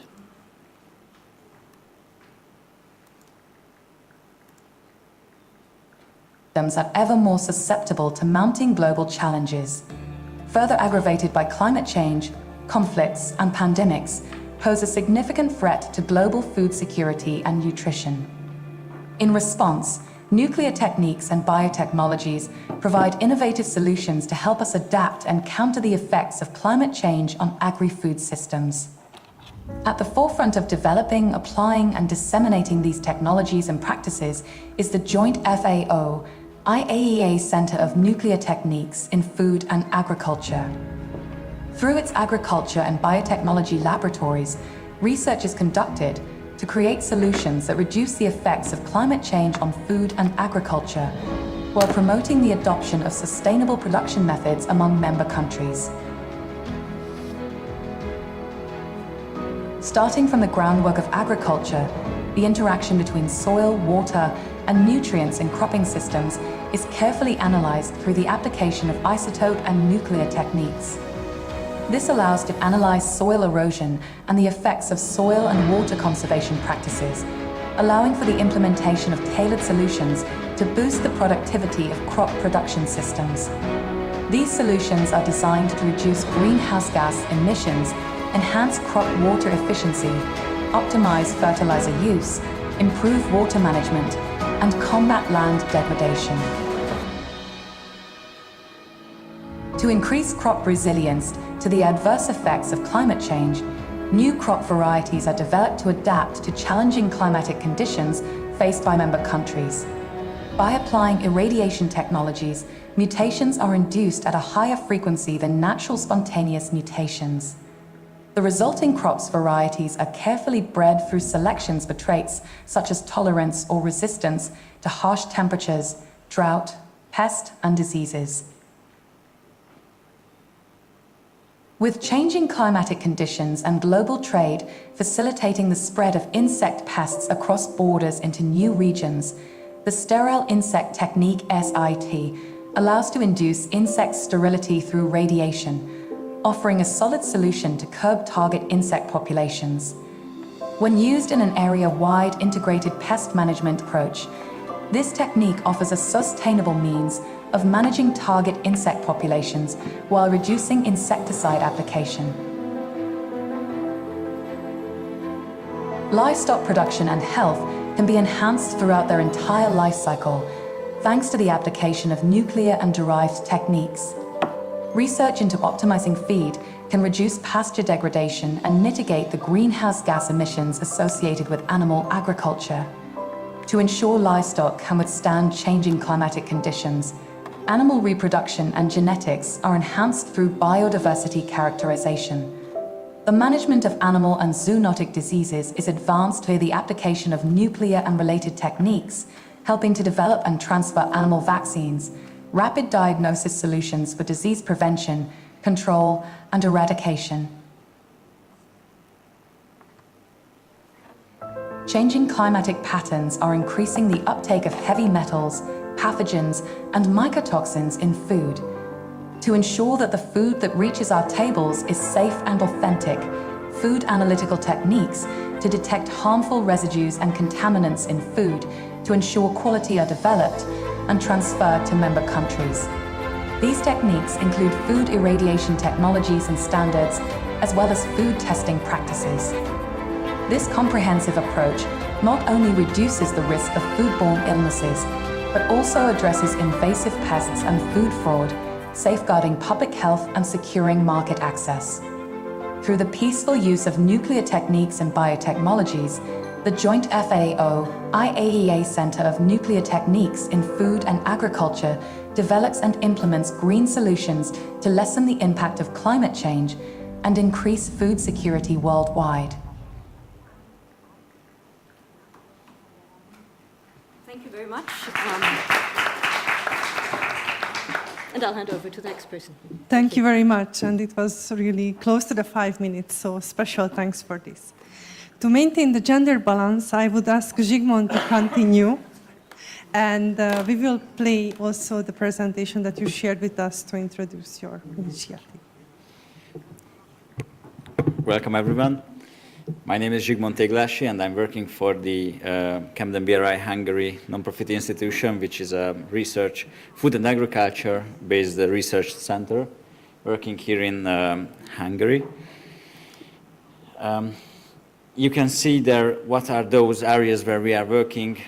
We have a strong pillar on innovation, but we are also working with several food industry companies. We have a very, very strong activities in food safety, quality assurance, hygiene, and we are also doing technical advisory contract-based works as well for the industry. Yes, and we have a very wide range of partners, not just the industrial players, but we are also working with governments, with RTOs, universities, committees, and which is very, very important today that I'm representing the EIT Food Hub organization as well in Hungary, with my colleague Esther, who is behind all of you, and she's representing EIT in itself.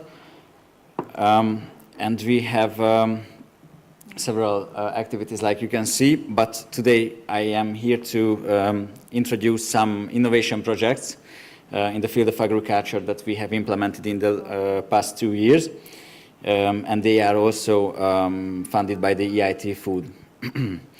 The first one is the River Map, which is a drone monitoring solution, and in this project we were working on to recognize accordingly the Datura stramonium, which is a very, very toxic weed, and it causes a lot of problems in Hungary, and there are several food safety problems caused by this weed, because once the seed of this weed gets into the production, then the sorting machines are not able to recognize it.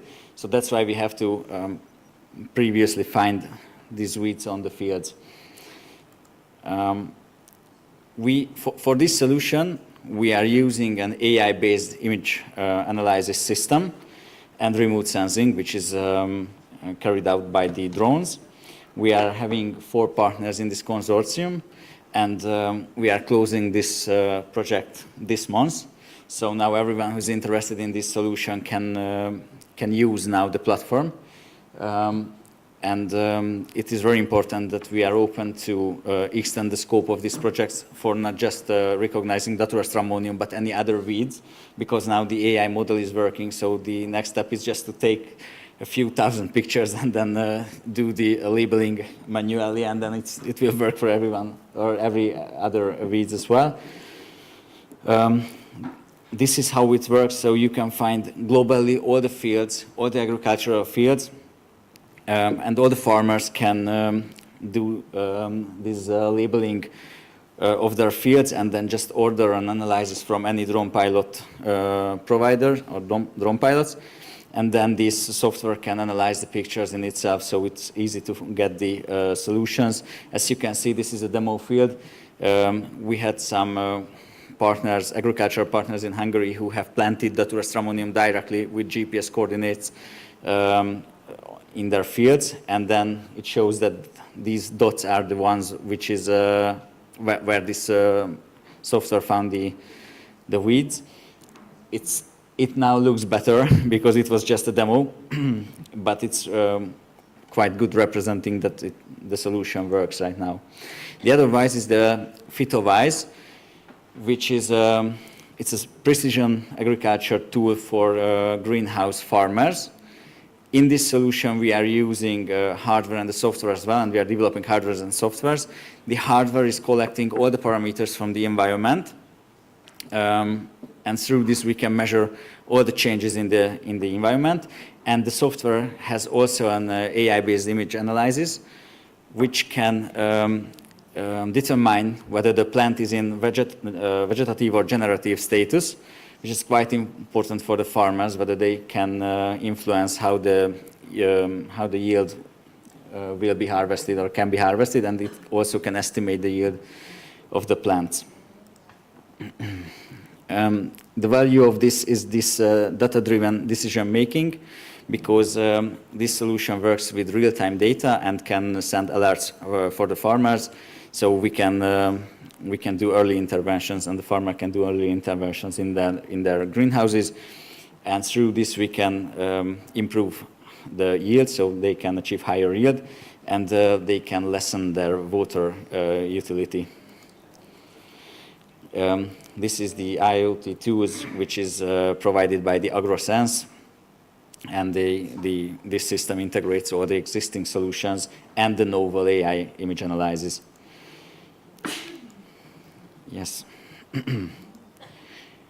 And this is the web application, because that's very important, that through this FitoWise solution, the farmers do not have to use any difficult softwares or applications. They just have to go to app.fitowise.com, and they can register their areas, and they can take the pictures, and this software can save these pictures for over 10 years, so they can get very, very long chain of data sets as well. And these values that you can see on the pictures is given by the AI, whether it is in generative state or vegetative, because it goes between -3 and +3 scale. Thank you for your attention. Thank you very much. Now I would like to ask Claire to continue and let us know a bit more about the true price. Yes, thank you very much, and very happy to be here.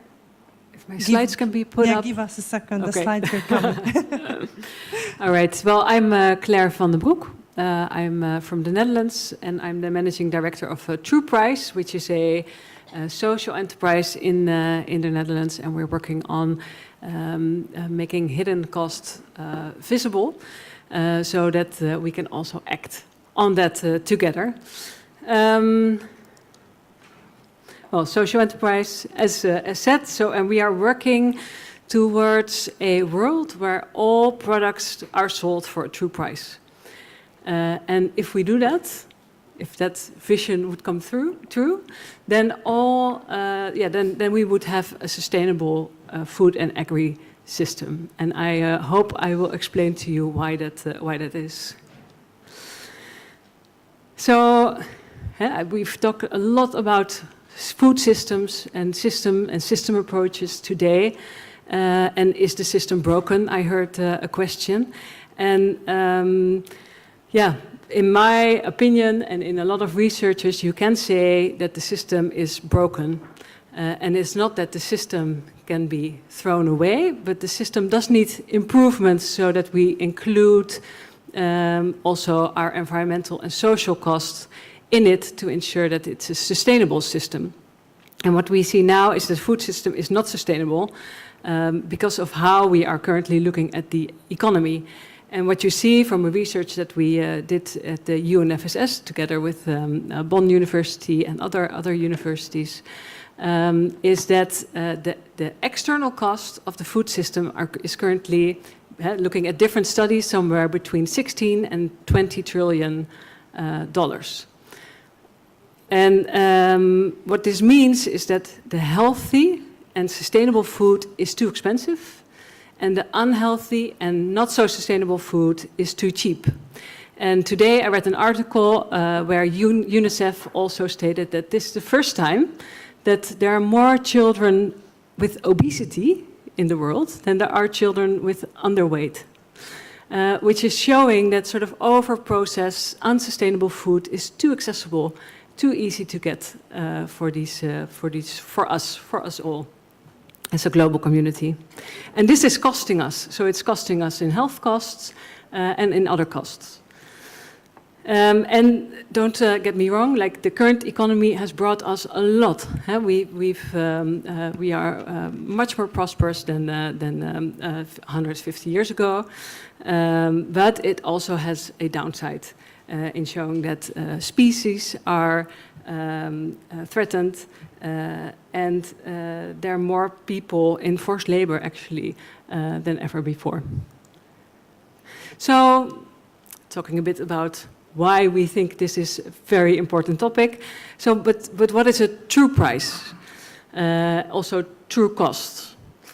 So with a true price, we look at the market price and we take that as a given. But there's more to prices and markets than that we see in the retail price in stores. So there's a lot of things happening in the process when producing our food that are not incorporated in the price. So there is water use on the farm, there are CO2 emissions, also during production, but also in transport, land use, and also farmers, for example, not earning a living wage. And there's these costs, all these floating clouds, they have a cost that are not incorporated, but somebody or someone or us later, next generations, are paying for it. So what we do at True Price is we get all these effects that are there in the food system and we calculate those. And those costs, so the environmental and the social cost, we put them on top of the market price to show what should the true price be of these products that we buy. And what we call that sort of these extra hidden cost is the true price gap. And that's actually what others are paying for your product. So either communities elsewhere who need to dig deeper for their water or walk further to get good drinking water, or it's well, people not being able to get a living wage and have a secure income for their families. Or it's also paid in taxes that we do pay, but not at the product level. And some of the impacts that we look at are what I said, soil, water and air pollution, but also the land use, impact on climate change, biodiversity loss, and on the social side, under-earning, underpayment, but also child labor and forced labor, the impact of that. And I hear you all thinking, like, but you know, we can't make everything more expensive. We already have inflation. Everything is already very expensive. But this is really not to make everything more expensive, but to make the way we produce our food more sustainable, so that you give decision-making tools to governments, businesses, and consumers to make a decision to redirect subsidies, to make more of a sustainable choice as a consumer, and for a business to get really insight into what's happening in your value chain, to also be able to make reductions in your external costs. This is a method that was co-developed with the Wageningen University, a renowned university in the Netherlands, which I think you might know. And what we do is we look in making these calculations, we look at what it costs to compensate damages when they cannot be restored, to prevent future damages, and to find in case of if it's really something that we as a global community are not allowing in the value change to happen. And we base ourselves on the Paris Agreement, on our UN guidelines, really, as a basis for all these methodology. It's also open source available, so if you want to have a look, please do so. And then what can you do? So what we want to achieve with True Price is that you really create an actionable method and way to implement this. So you can use this as an organization or as a government for your internal processes, but also externally towards consumers.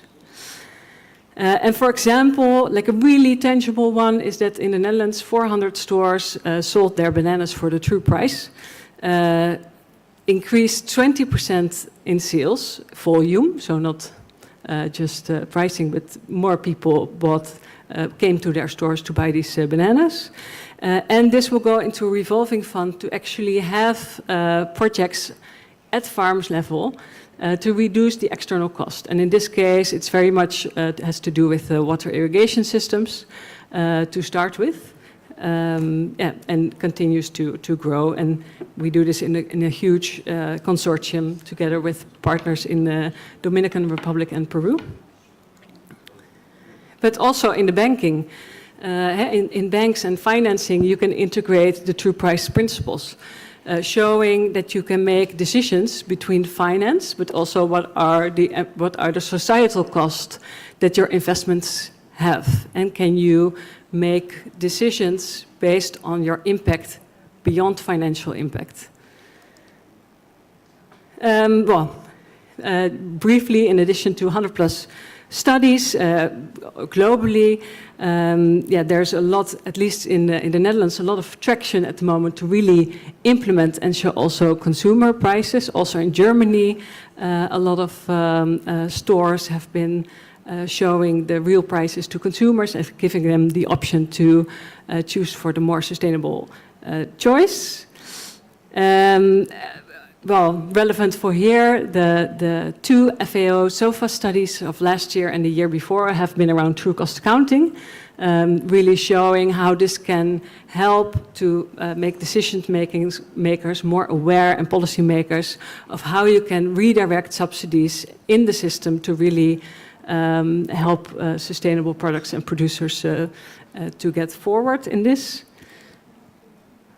And it's really, we're really on the brick. Like, globally, there's a lot of true cost accounting and true pricing studies and projects and implementation on its way. But it's really about collaborating in these with all these different decision-making entities to get this from niche to norm. And one of the things that we have the global partnership on the true price of food, where now 160 members globally join, where we do a lot of projects in Uganda, but also in Brazil, a big project on coffee, cocoa, etc. And open to all. So if you want to join, please scan the QR code. And if you want to learn more or get in touch with us, we're happy to connect. So thank you very much. Thank you, Claire. Let's continue with Gergely to introduce the vision. Thank you. And just a second, and we will share the presentation.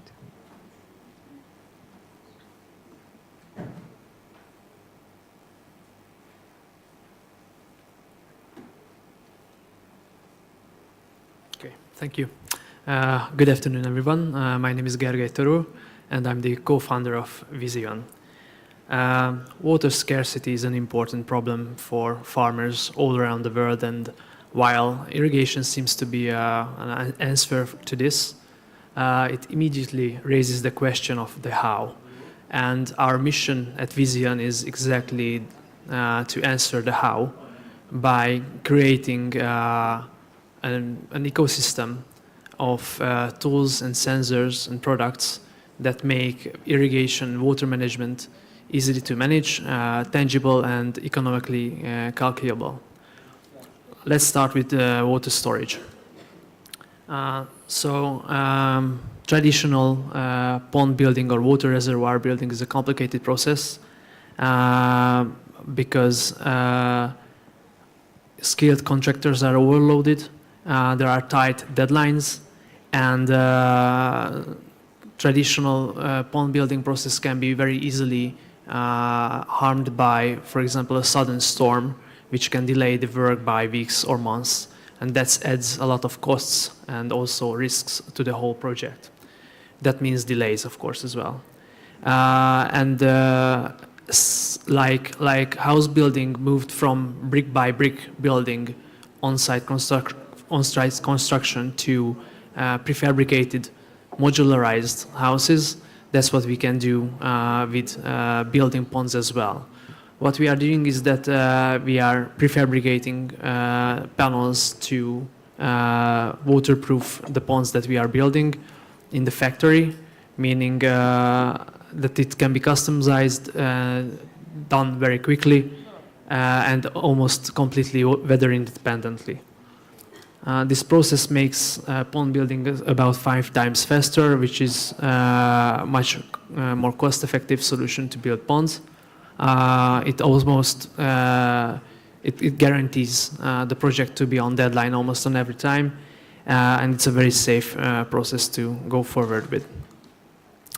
But of course, we can go even forward, or we can build upon this by, for example, using our modular covers that can reduce the evaporation by about up to 70% of the water, meaning that the water that was saved during the periods that it can be saved, it can stay in the pond. Or, for example, we can use a smart buoy that can cover about 5 hectares to monitor the water levels or the water quality, so the farmer is precisely aware of what's going on in their pond as well.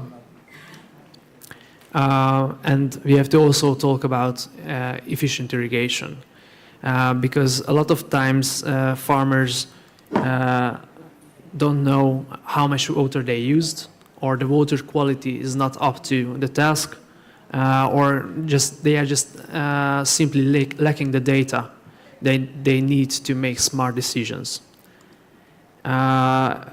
We have developed the water treatment system with Debrecen University and the Hungarian laboratory, which is the part of the Vision system. And this water treatment system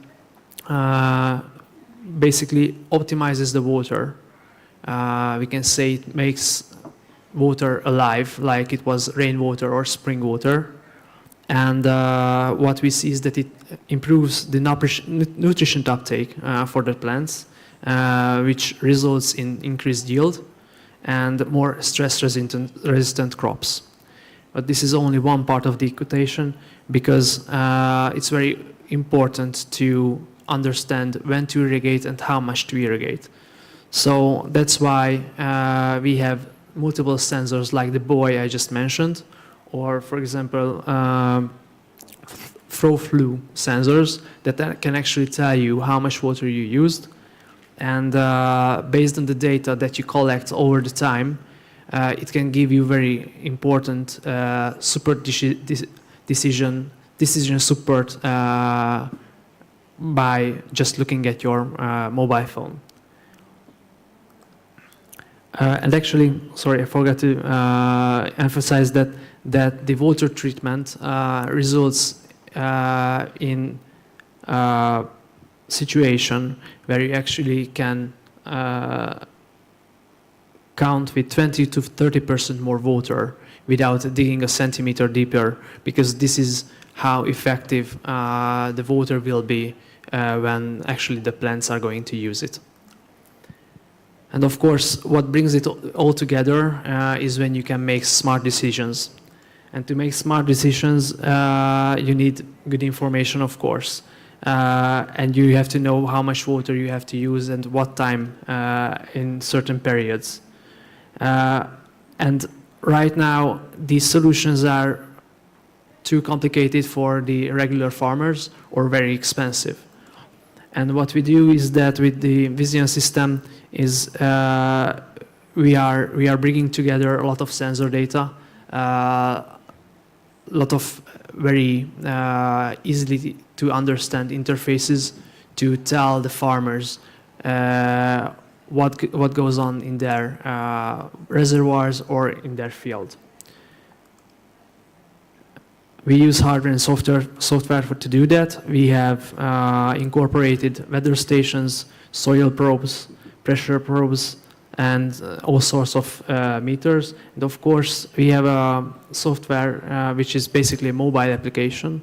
And the goal of this mobile application is to give you a dashboard, just like you would have a dashboard in your car, which tells you the most important things you have to be aware of or you have to do. You can, of course, use the weather station to measure rainfall, wind speed, and all the other very important measurements.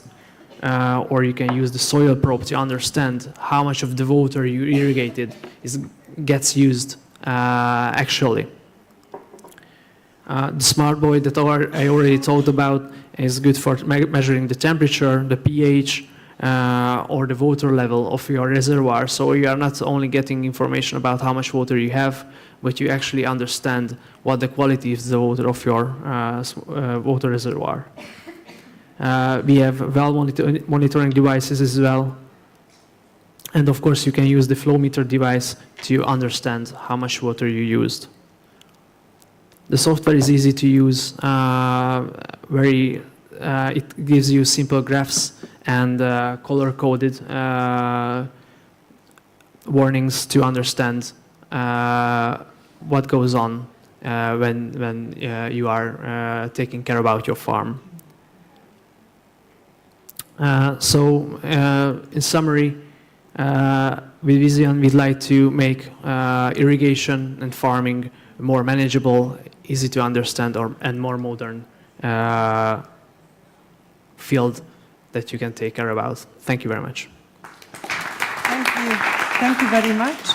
And the last solution that we would like to invite to introduce itself today will be introduced by Ambrus. This is the Proofminder. You're going to be hearing me. So thank you very much. Thank you for the opportunity. Ambrus here. I'm one of the co-founders and CEO of an agtech company called Proofminder. We're basically, even though we're based out of Central and Eastern Europe here in Budapest, we're already we're venture-backed and working for multiple years globally. Actually, most of our revenue is coming outside of Europe, so Asia, specifically India, I would say is probably the key growth market for us at the moment. And next to that, Brazil is the number 3, or I would say number 2, right? And then Europe, I hope we're going to get a video loaded for a scene which I will be able to present. Yes, we so will. you get a visual visual overview of what we do. Basically, in a nutshell, it's what we call plant-level farming. We see a tidal wave in agriculture, like in every industry, went through personalization, right? We can call Sorry, it. just let us know when you want it still. Thank you so much. Thank you. So every industry went through personalization. Why? Because we can collect data. We can collect data at scale. We can collect data at much lower cost. This is also what Proofminder helps. Basically, we're getting visual data, images on plants at a leaf level, so we can detect diseases, monitor flowering, and so forth. I will show you a couple of examples in a second. And also, I believe there is a new wave of agriculture coming with all these robotics, right? So many of you have a phone which unlocks itself just by looking itself. I think many of you are already driving cars which can keep themselves in the lane or give you a warning when, let's say, you're drifting between the lanes. So these practical applications of AI, the computer vision AI, is really something all of us are seeing. And I think this kind of ability to see each plant at scale, ability to leveraging AI to make agronomic decisions at scale, and actually using robotics, especially for smallholder farms in Africa or Asia, but also if you look at European field structure, it's very fragmented, right? It's usually small fields. The ability to use small robots at low cost and multiple will change agriculture. And I think it's really happening. It's not a future thing. There's many of the building blocks already. Let me take the video and maybe I'll go a bit deeper. Yes. Thank you very much.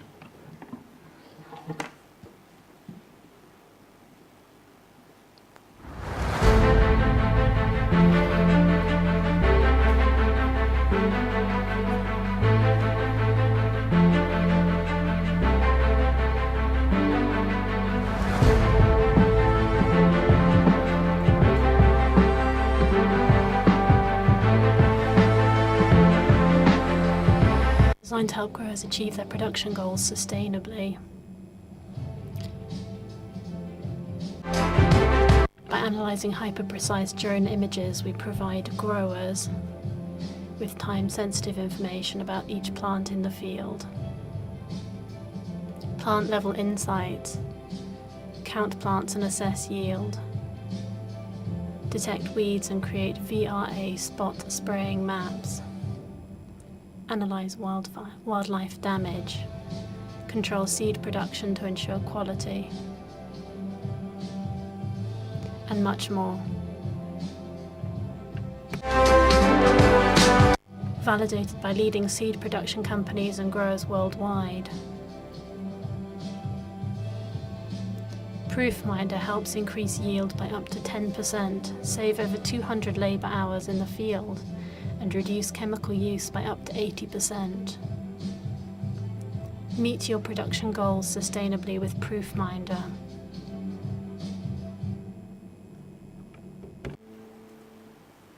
Thank you. Thank you. Look, so just to reiterate, again, we're working with seed producers. In Brazil, we're working with citrus producers. I don't know if anybody coming from LATAM, right? But you probably heard about greening as a disease here, which is decimating citrus trees. And if you look at the orange commodity prices for the last 10 years, it's really shot through the roof. Look, what keeps me not just up at the night, but also keeps me motivated, that I do believe that we're coming to an age where we have a non-invasive technology to better understand the plants at scale, and all those agronomists and all those people focused on producing the crops, right, which is the bedrock of our food system. We have a technology and a tool where they can really farm more sustainably, because they can apply those good agronomic practices at scale, right? And I would like to emphasize that again, we're working already with robots, for example. So you see some of those maps and insights. We're feeding it already to autonomous robots to, for example, pick certain weeds, right? We're also using autonomous drones, so we don't need pilots. And there is already legislative background for that. So all you've seen, it's actually we're doing this on the fields.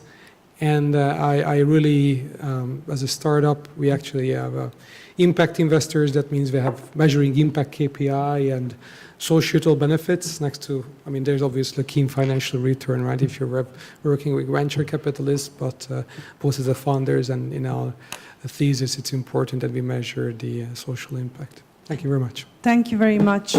And thank you very much, all of you, again, to give us this short insight. And as the next part of the panel, I would like to I cannot say this anymore, I'm sorry. So go a bit deeper in your topic and have a question to each of you. But I would like to ask you to keep your answers below 2 minutes if it's possible, to keep the time, and also to give the opportunity to our audience to ask the questions. So please, if you have any questions to any of our panel members, start to collect, start to think, because you will have 5 minutes at the end of this panel to ask them. So the first question I would like to ask from Anne, and this is focusing on the work that how your work with this institute spans nuclear technologies and biotechnologies for sustainable agri-food systems. But how do you see these solutions integrating with other emerging technologies like AI or IoT-based solutions, and how they can address climate resilience in farming? Thank you. Yes, that's a good question. We are actually integrating nuclear science and related technologies a lot with AI, with other information technologies. To keep it short, one concrete example, I mentioned the area of food safety that we're working in, food authenticity. We can tell whether an orange has been produced in Spain or in China. We know whether the champagne is coming from France or elsewhere.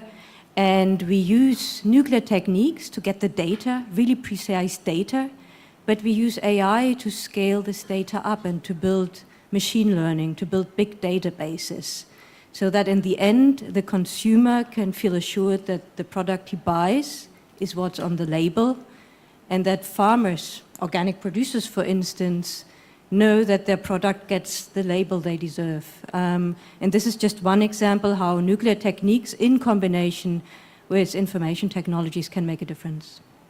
Thank you very much. Claire, I would continue with you.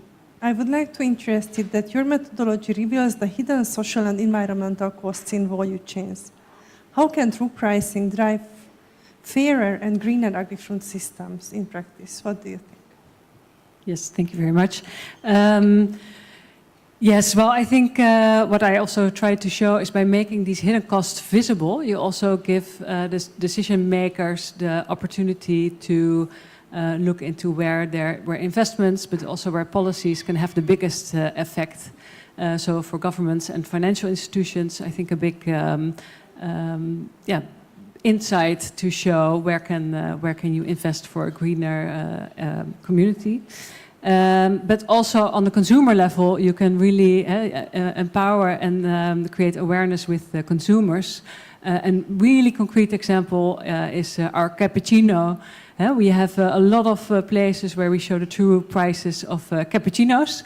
And then we, for example, compare the cow's milk cappuccino with the oat milk cappuccino or soy or coconut. And then the impact, you see that it's around 30 cents difference per cup that you create in external cost, which can be prevented.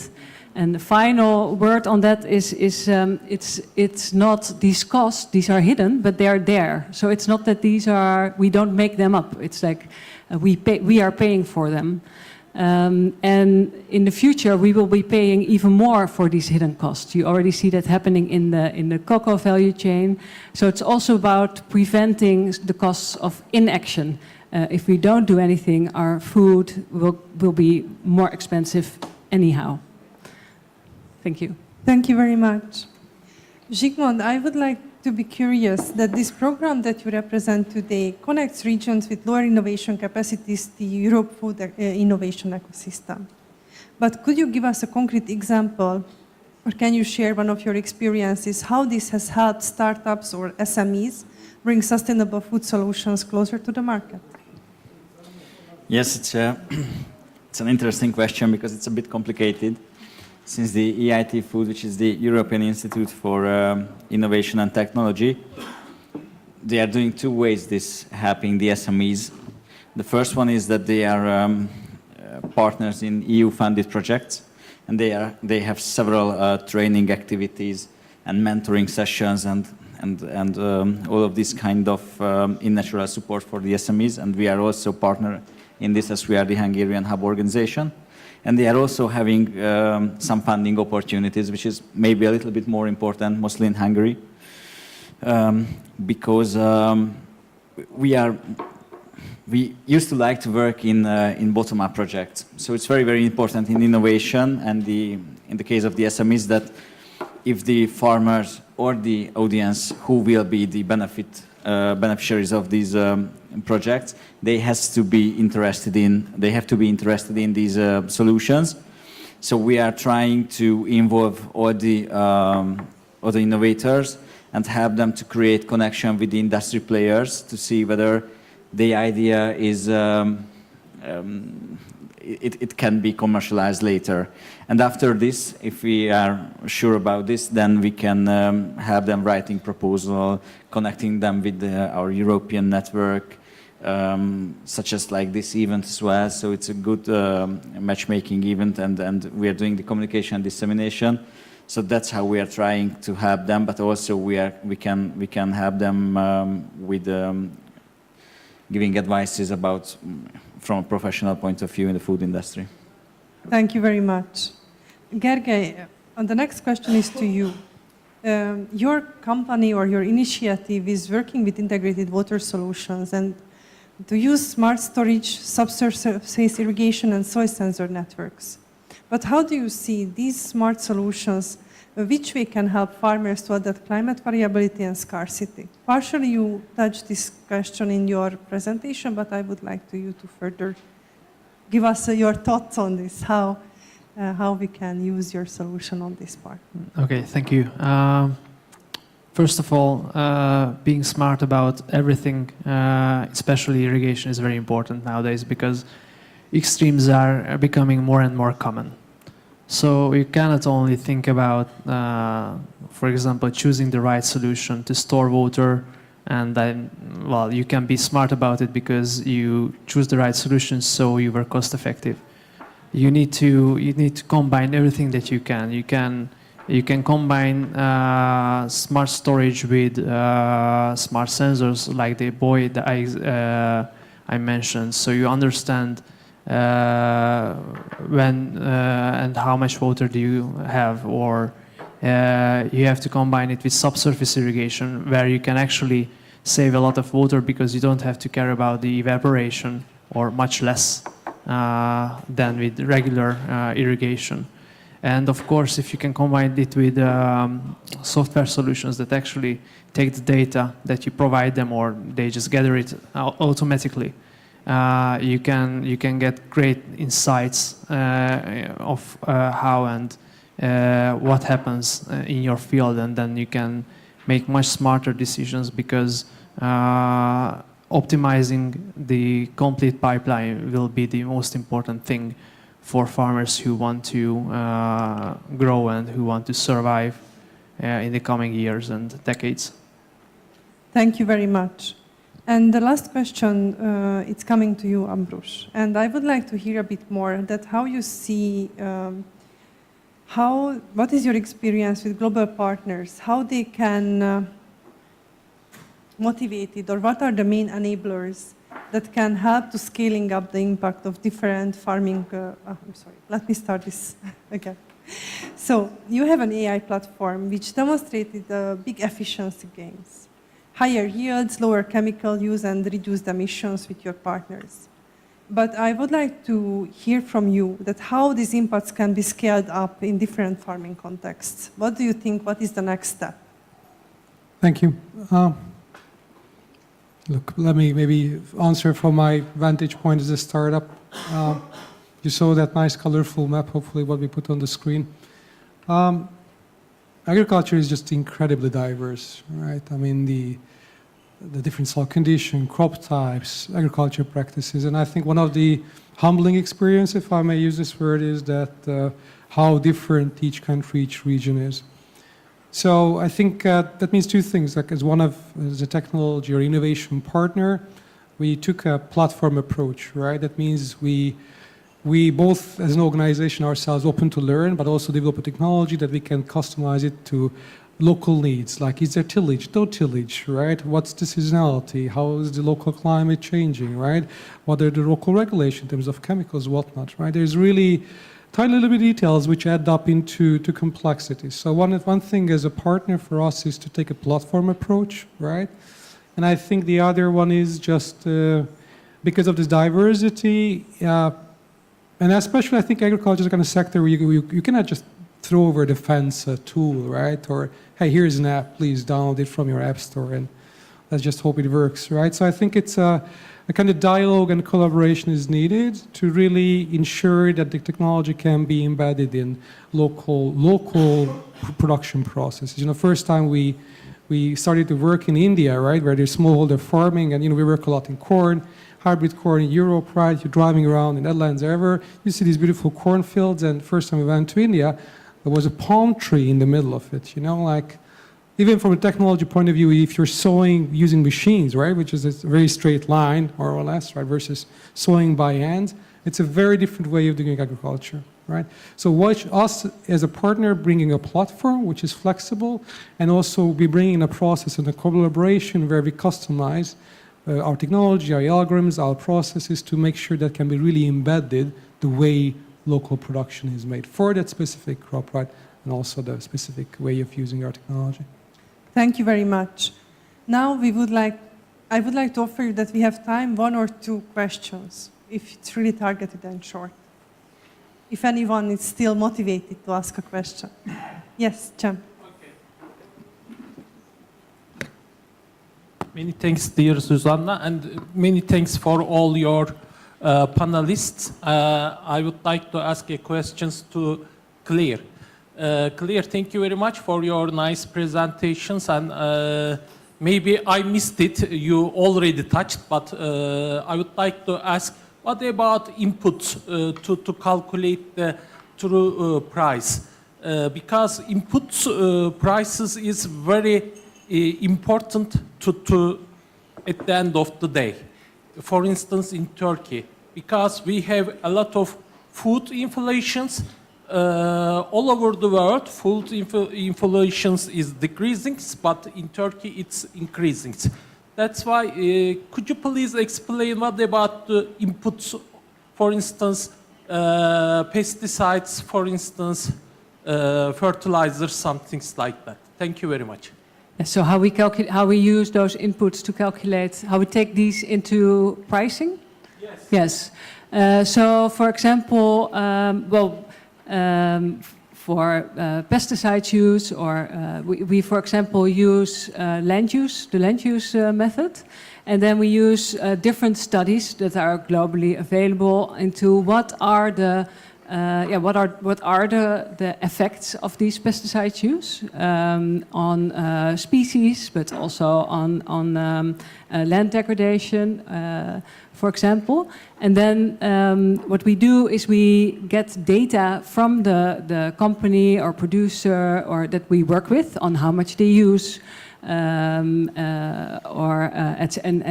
all the data is needed for these calculations. So we work closely. If we use primary data, we work very closely with the farmers and producers involved to get all the data needed, which I also heard some solutions for today, so that's super interesting as well. And then what we do with that, we multiply it with the monetization factor.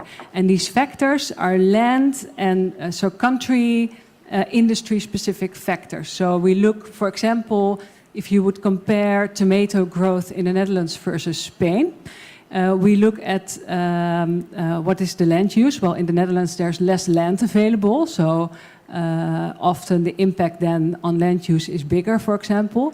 But depending if we in the Netherlands use greenhouses and we make these, we use the gas to make these warmer instead of, for example, solar power, then the tomatoes in the Netherlands have a higher impact, negative impact than the tomatoes from Spain, for example. So we closely collaborate throughout the value chain to get insight in that. Just to add really quickly, if we don't get primary data, which can be the case because it's still quite costly, we look at global databases, and we also have our own database where we combined all these inputs. And then we often go to either country and sector-specific data, like the true price of the apple from Hungary is so much, and we work from there, or make a combination. Does that answer a bit? Yes, okay. Thank you very much for this reply, and thank you for all of you to come, to participate, to share your solutions. I think it was a good final topic for this 2 days discussion, because we are speaking about greening our agri-food systems, to working on throughout the whole value chain. But today with this panel, we saw different elements of the value chain, different aspects, different bits and dots, where if it's connected, can actually have a real impact. Because we cannot think on just one part of this process. I think it's became obvious and clear to everyone who was here with us in the last 2 days. But together we can find solutions. And as Tanya told us on the first day, we can be unstoppable. So thank you very much to join to us, and I will give back to the floor to Tanya to let us go to the coffee break, hopefully.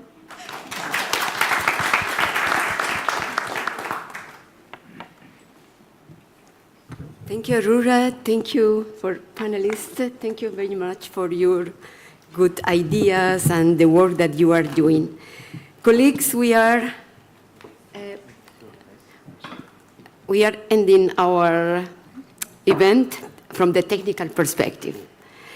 However, after the coffee break, we will have a round of closing perspective from different regions as well as different people, especially from, we will hear some recommendation from our expert working group on green agriculture.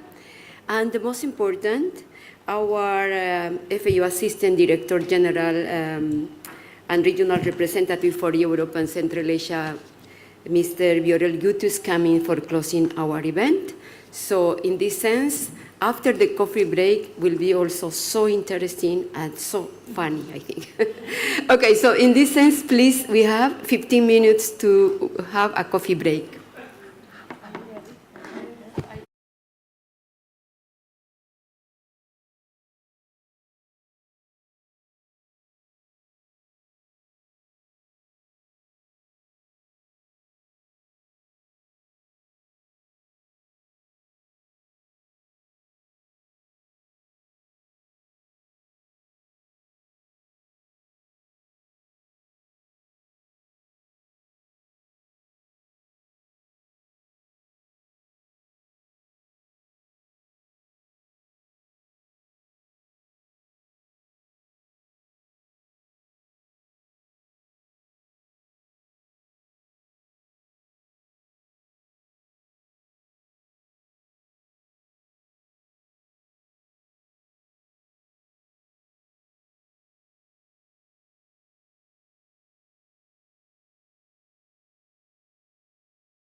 we are waiting for you.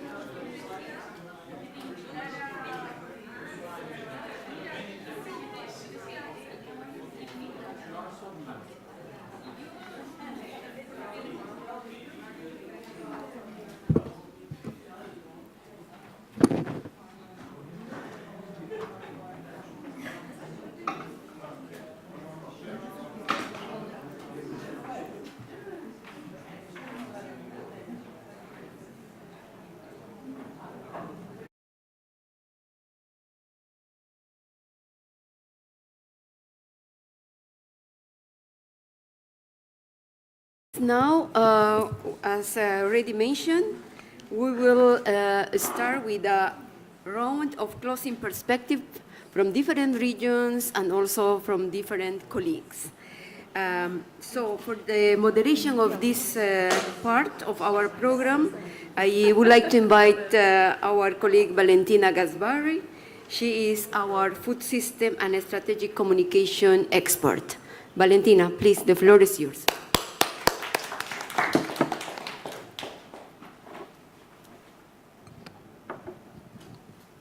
Thanks a lot, Tanya, and good afternoon, everyone, again. More or less, everyone knows me already, and I have the pleasure to accompany you in this final moment of the two-day event. And it's really a pleasure for me to be here with you after this long journey on green agriculture. So I was actually reflecting on how to show you the commitment that I saw from all of you, also the energy, the momentum built, and also the dedication that every one of you have as with the green agriculture team. So I was thinking on something to visualize these kind of three keywords. And then I came out basically with one simple image that I would like to show you. Roland, please.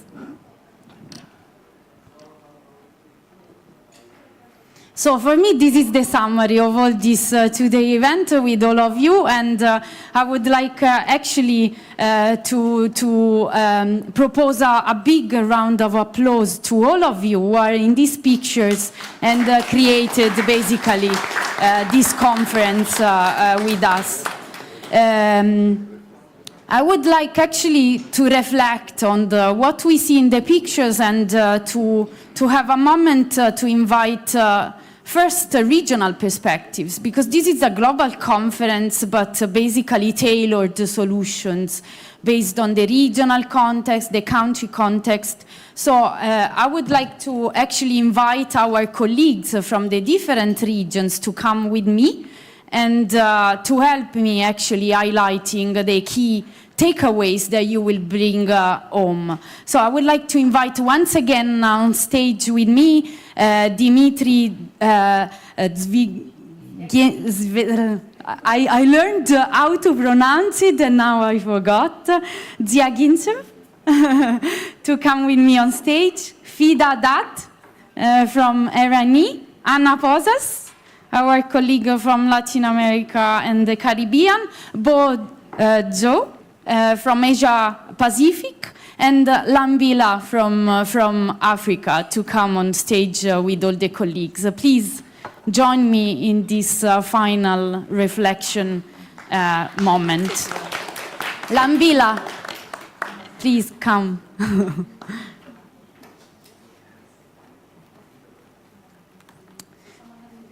Yes. Yeah, be careful with the seats.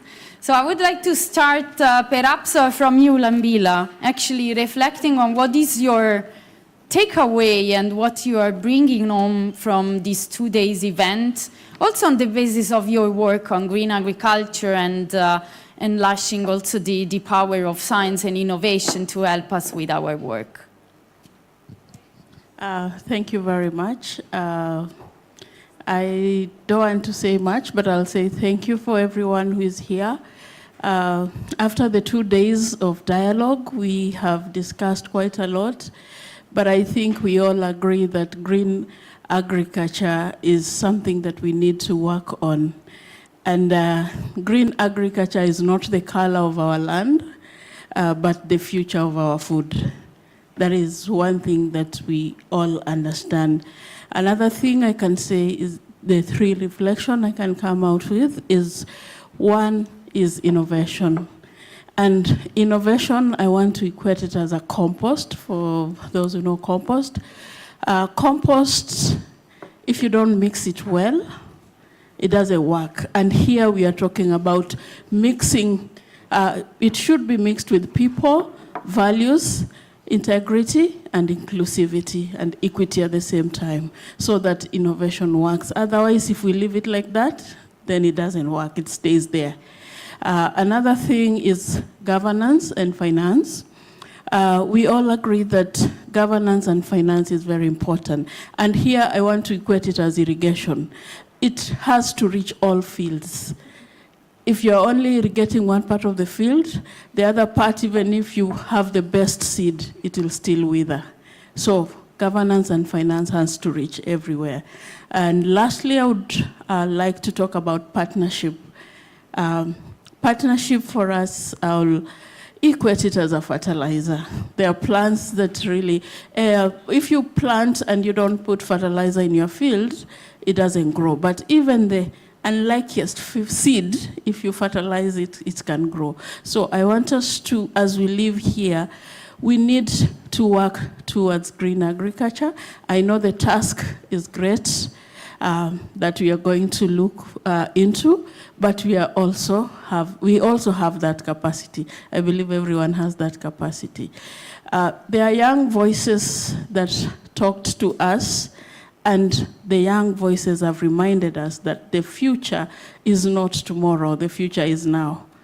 And we have to work towards it so that they are able also to follow the footstep. So one thing I'll say is just thank you very much for being here and also for being part of this movement. Thank you. Thanks a lot, Liam Villa, for actually crafting this nice picture and also recipe for the next steps on to work on green agriculture. Let me give the floor to Bo for Asia Pacific. Thank you very much, Valentina, for provide us this opportunity. And first of all, I would like to really appreciate our IU colleagues, particular Tanya and your team, to really bring all of us together to have this very unique and wonderful journey, and for us to actually share the regional perspective, the national perspective, and the global perspective about the green agriculture development. And personally, I really envision the green agriculture actually is really a package of solutions, a package of interventions well aligned with FAO's new strategic framework, and better production, better nutrition, a better environment, and a better life, leaving no one behind. So really, I cannot stop actually the conveners of my appreciation from the bottom of my heart to our IU colleagues. And I really hope that each of us or the region office can volunteer to really take this momentum and to have the second green agriculture forum in the near future. And second, of course, I think we already, our colleagues from Africa already captured, I think, the main elements or main components of the green agriculture. So I would like to use a few words. I would like to just highlight what I actually learned from this very informative and fantastic event. And the first one is, I think, is the integrity.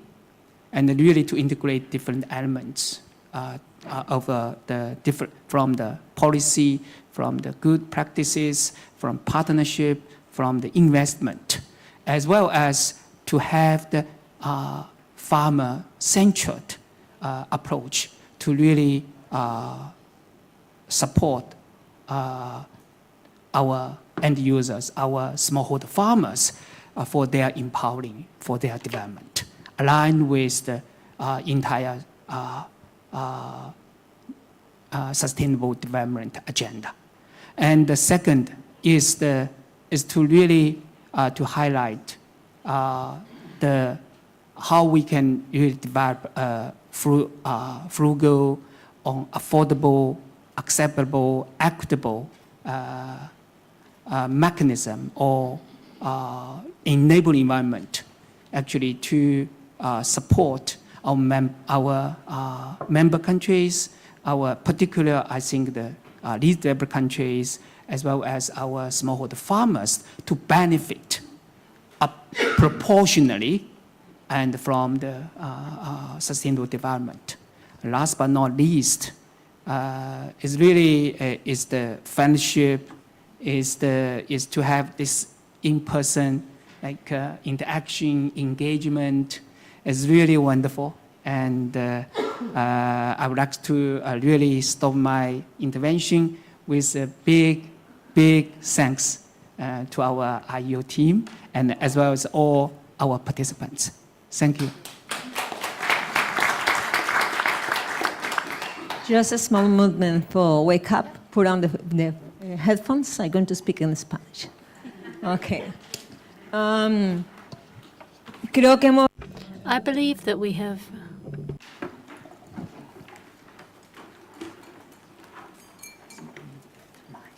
It's okay. You learn Spanish so quickly. Yeah. Okay.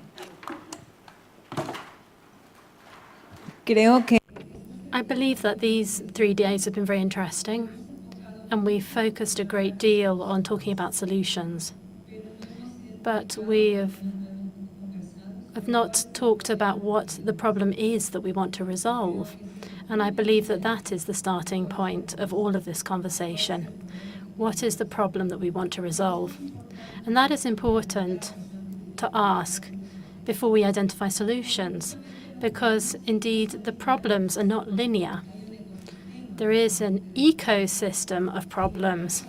And in the framework of this ecosystem of problems, there is also an ecosystem of solutions, of alternatives. So I think that we need to begin at the beginning. What is the problem that we want to address? And as part of this set of alternatives, I think that the approach that we talked about today, systemic transformations, is also necessary because we also have to apply this chain-based approach, and it's part of the systemic adaptation and transformation. I think it's very important to talk about that.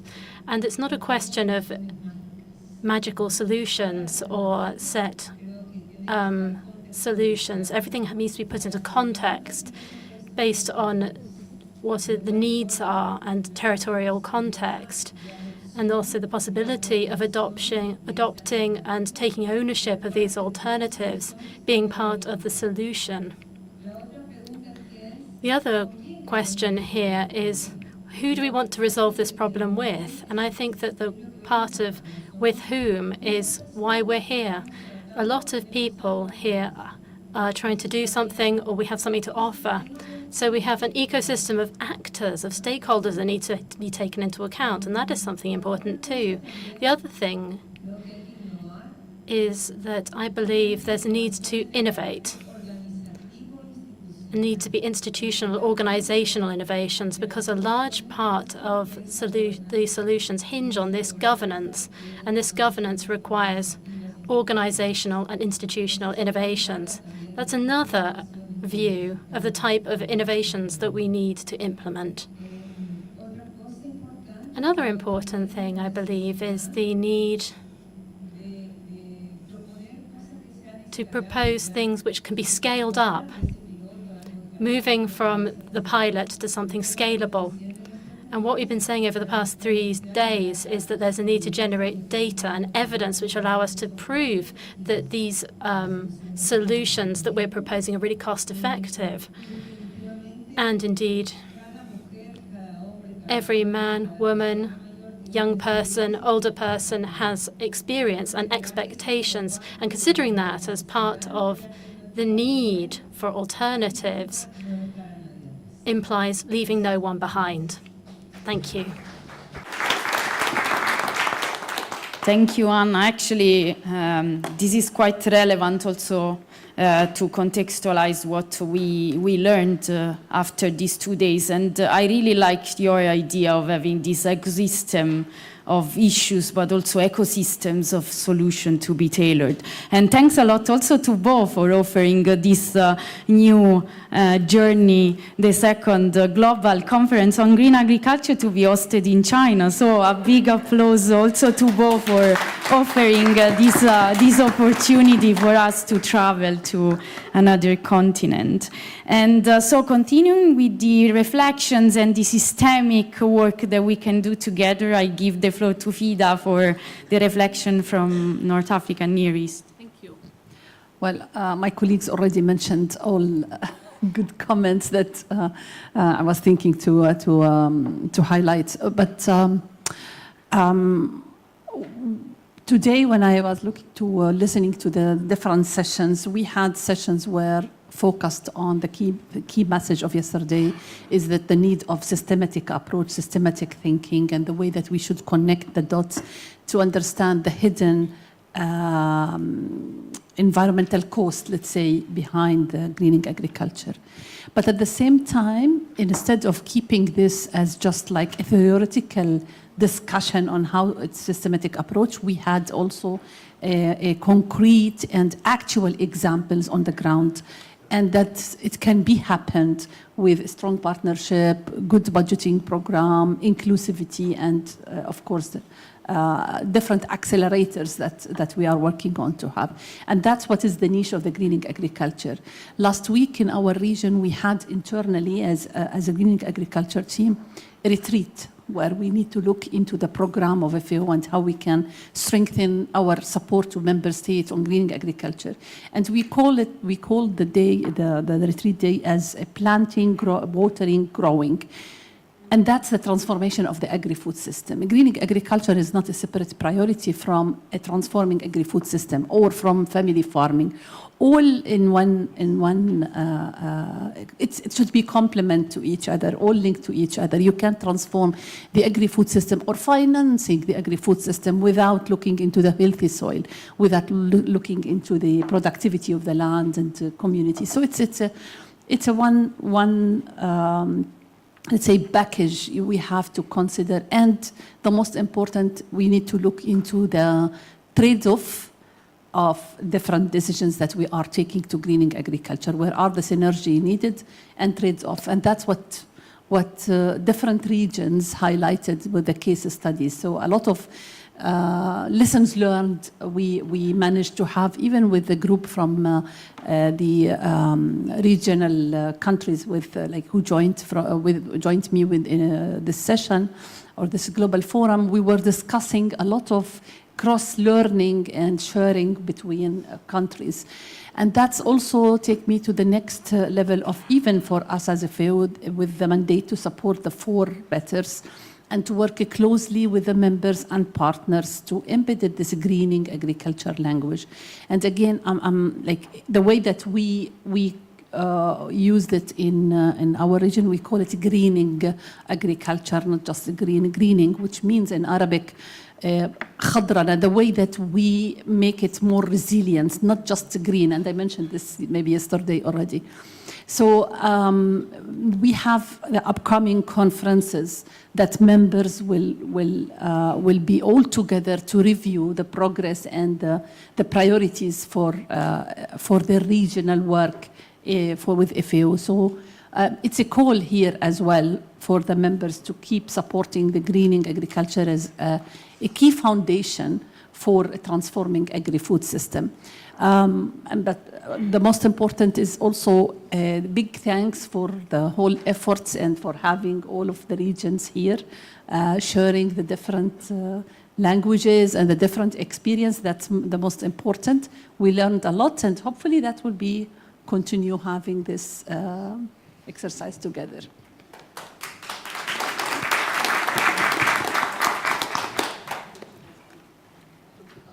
Thanks a lot, Fida. Moving to the other part. And no, actually, this is also at the basis of our conceptualization of green agriculture since the beginning, this cross-sectorial, multi-stakeholder approach, and also not only working inside the regions, but also inter-regional cooperation. And we have worked a lot also with the colleagues, with the regional technical platforms in other regions to actually implement these complementarities of agendas. Let's now conclude with the REU region, so Europe and Central Asia, with Dimitri. Thank you, Dimitri. Thank you. Thank you. I'm hearing very interesting also observations from colleagues. I can say that for myself, I acknowledge that green agriculture is happening all over the world and in our regions, and that's a good thing to see. We also see that, that's my observation, that the regions are early in some level of preparation, so lots to be done. And at the same time, I'm hearing that, and I also agree that further efforts needed with greater government budgeting, but also a continuous multinational support to that action.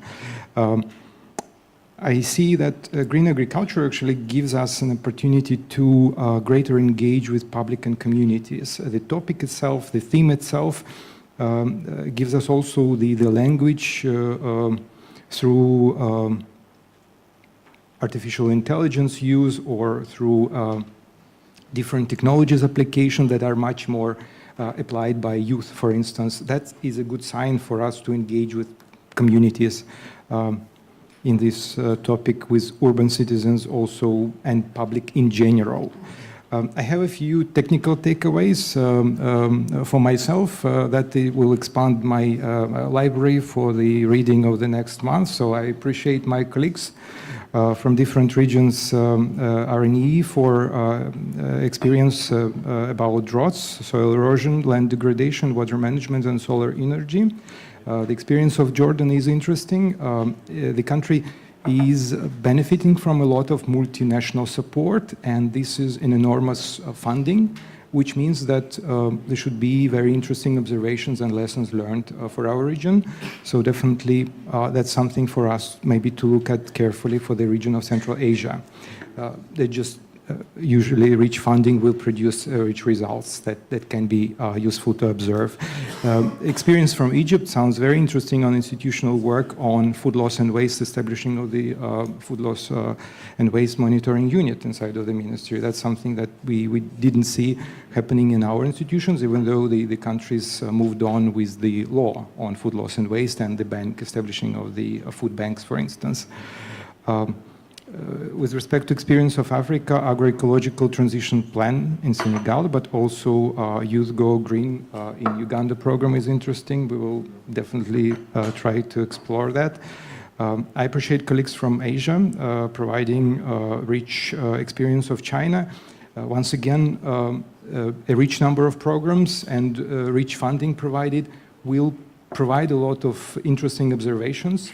And those observations could be very much useful for us. So connecting with that region on experience of China would be useful, as well as the experience of the cases from Japan, Philippines, and Bhutan. I was very much impressed by the experience of, by the presentation of the colleagues from Chile.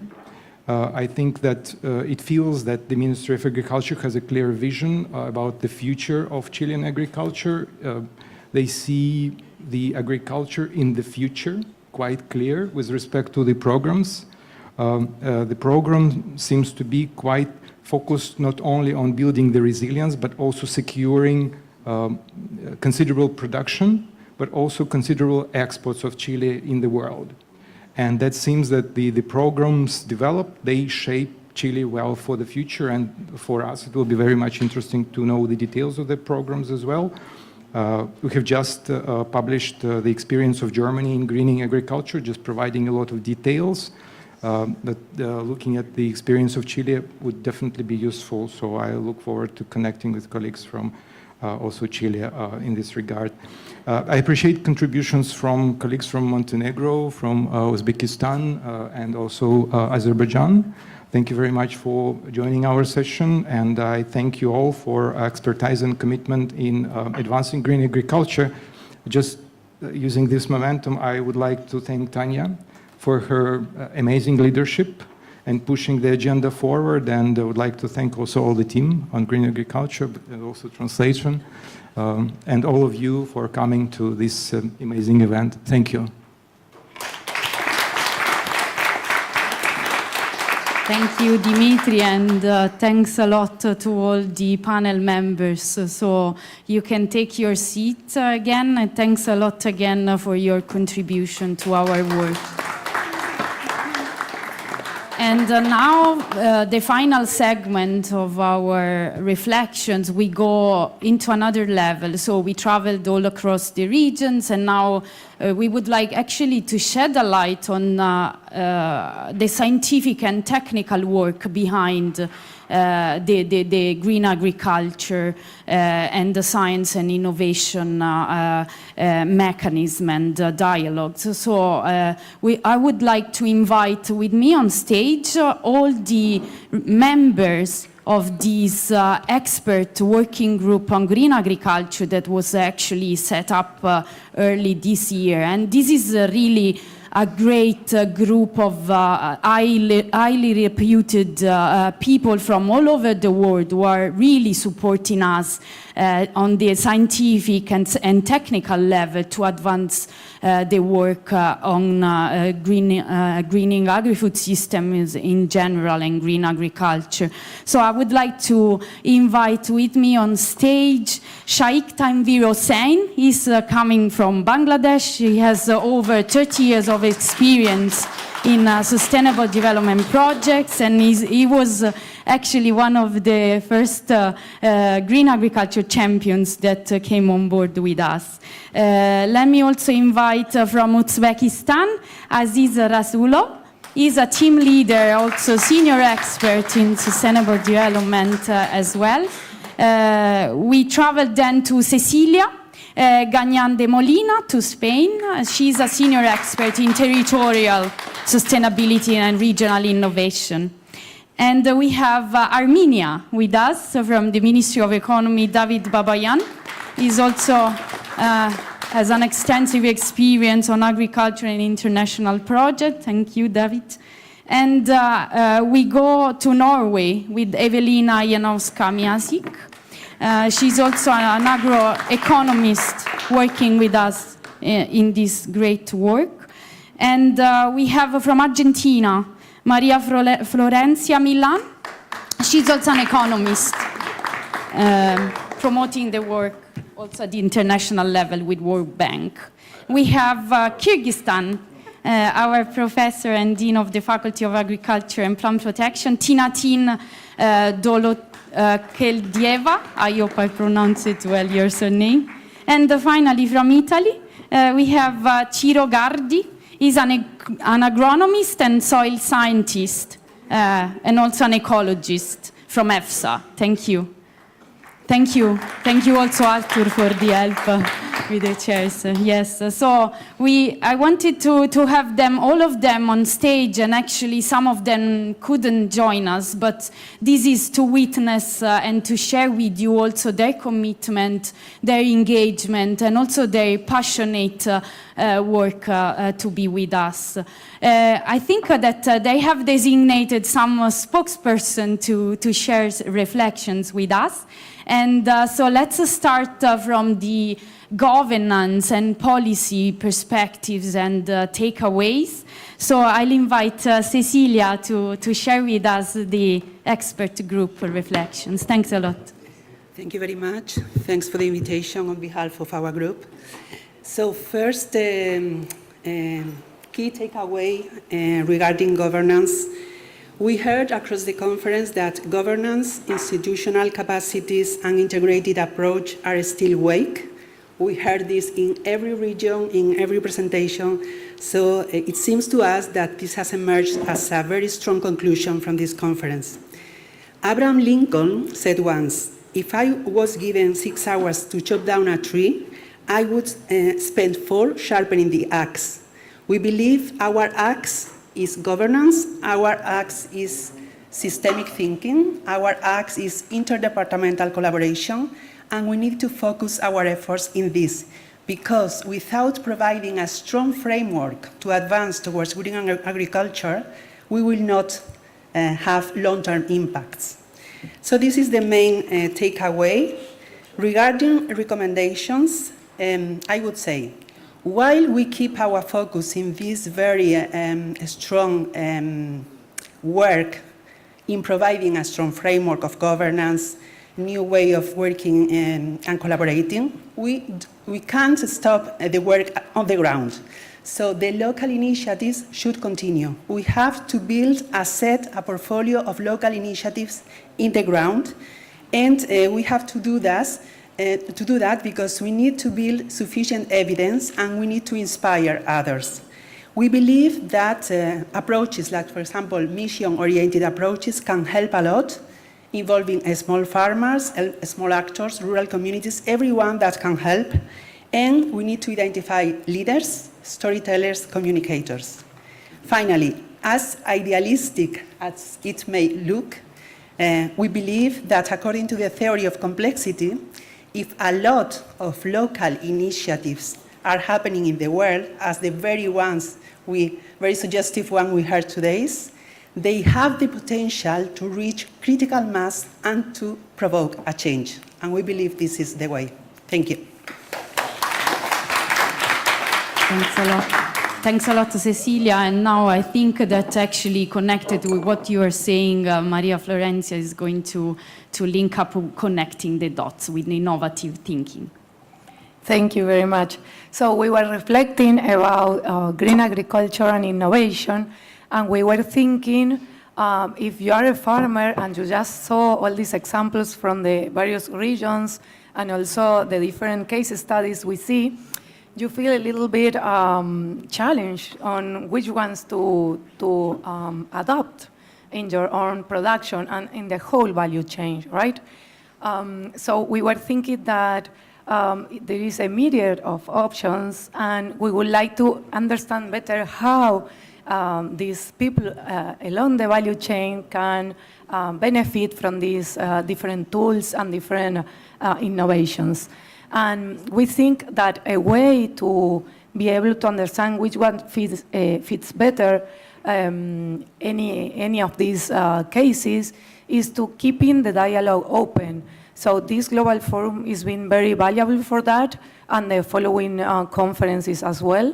And we hope that all this learning will be available for all the people during the value chain, right, across the value chain.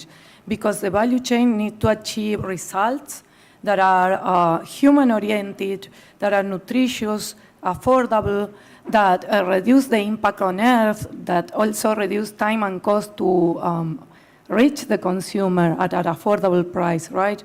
And also, any intervention on the value chain makes an impact in the whole value chain.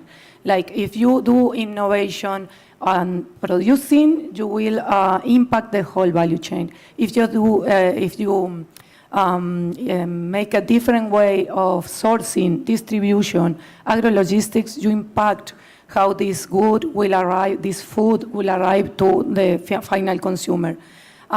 This is all linked, as we have heard before from our colleagues. So how to collaborate is something that my colleague is going to elaborate now. Thank you. Thank you. So just a few words in the interest of time. So we agreed on the fact that for advancing further green agriculture and for progressing, strengthening the collaboration among countries, among experiences, among regions is crucial, is key, and as well as collecting and sharing, experiencing, building partnership. And one proposal is also to further collect all the successful stories, successful case study, analyzing them in the context of the different geographical context, but making them available for all the community. This is a key step for let's progressing further the green agriculture. Thank you.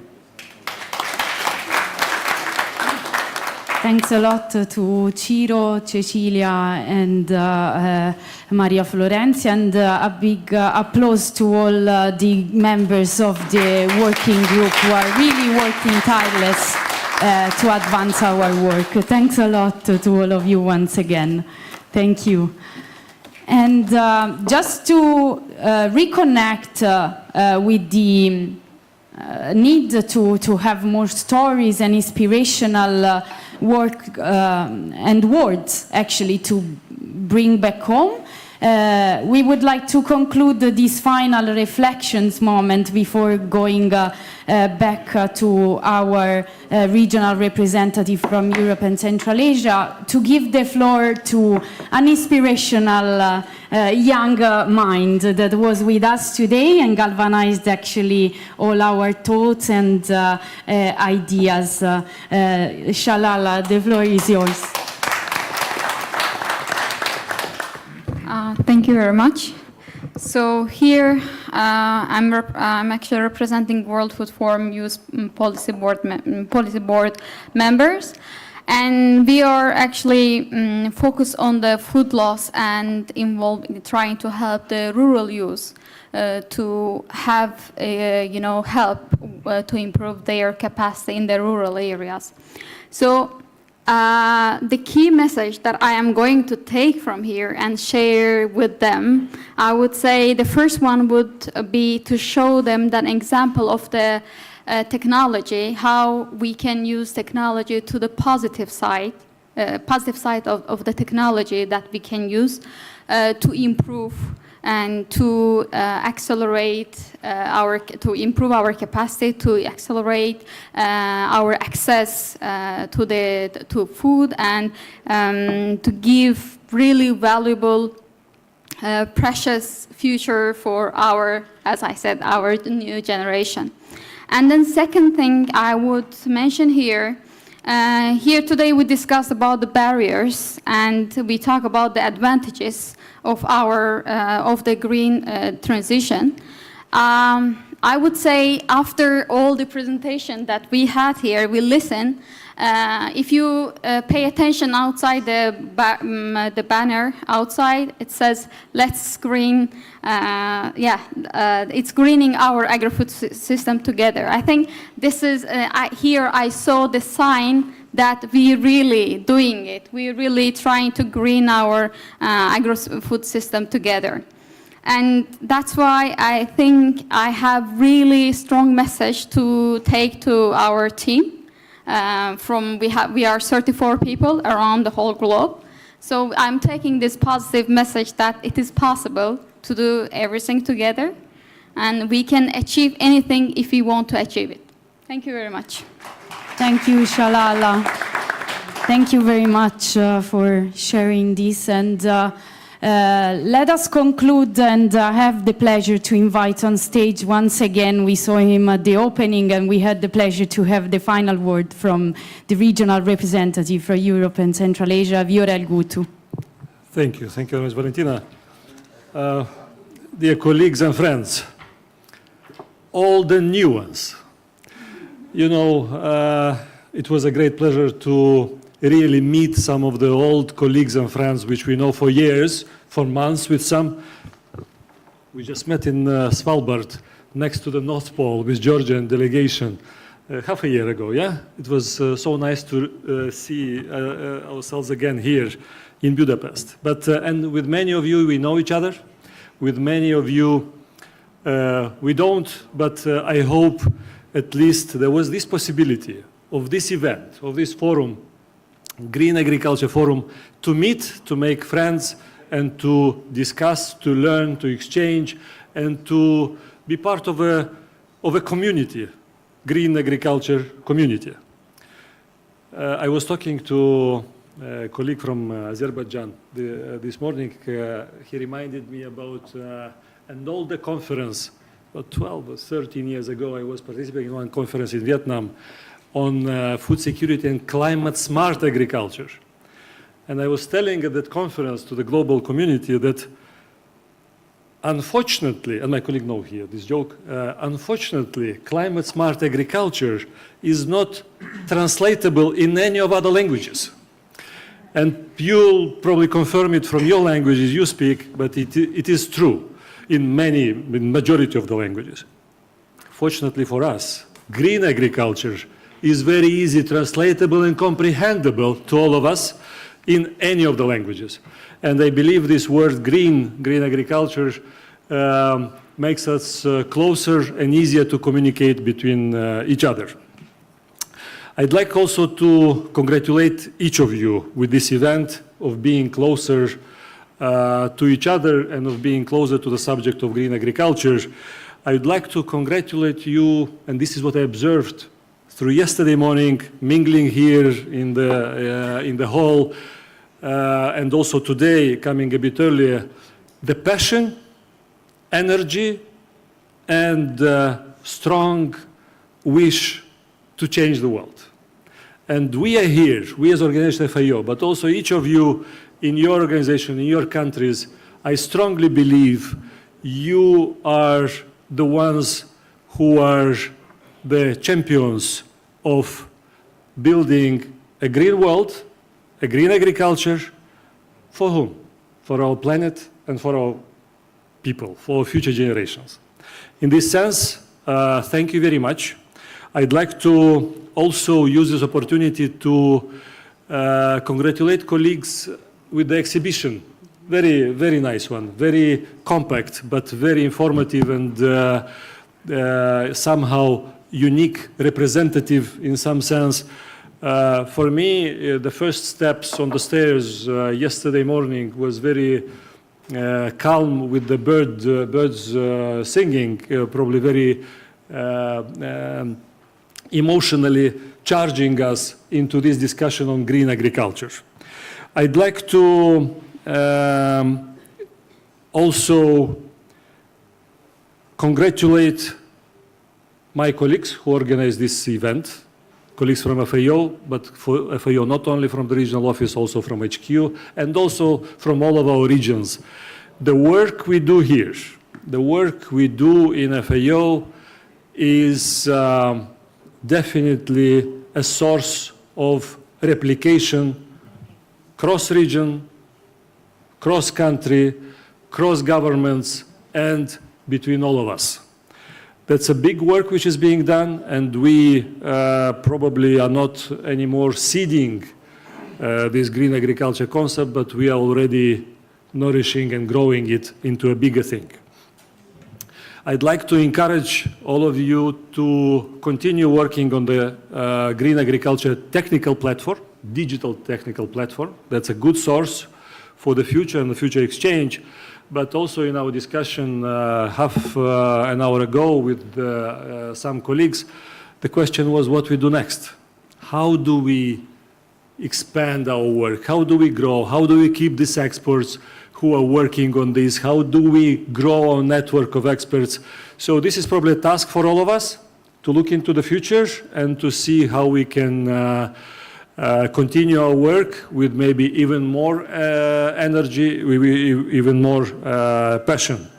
So let's not forget our interpreters, our IT colleagues, the ones who moderated sessions, the ones who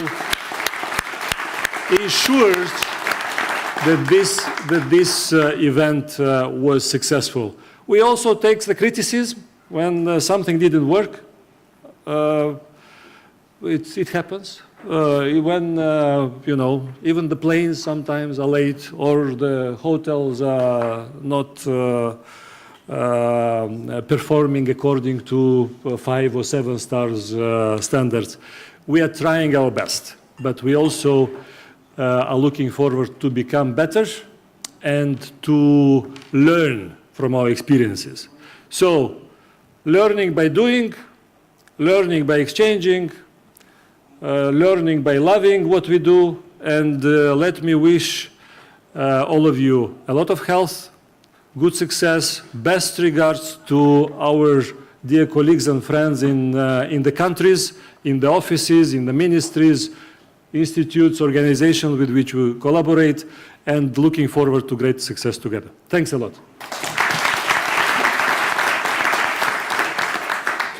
Big thanks to Valentina for this speech, but I didn't use it. Thanks a lot, Viorel. Thank you. And I think that with this we can close the event, and thanks again to all of you for being here with us. Thank you.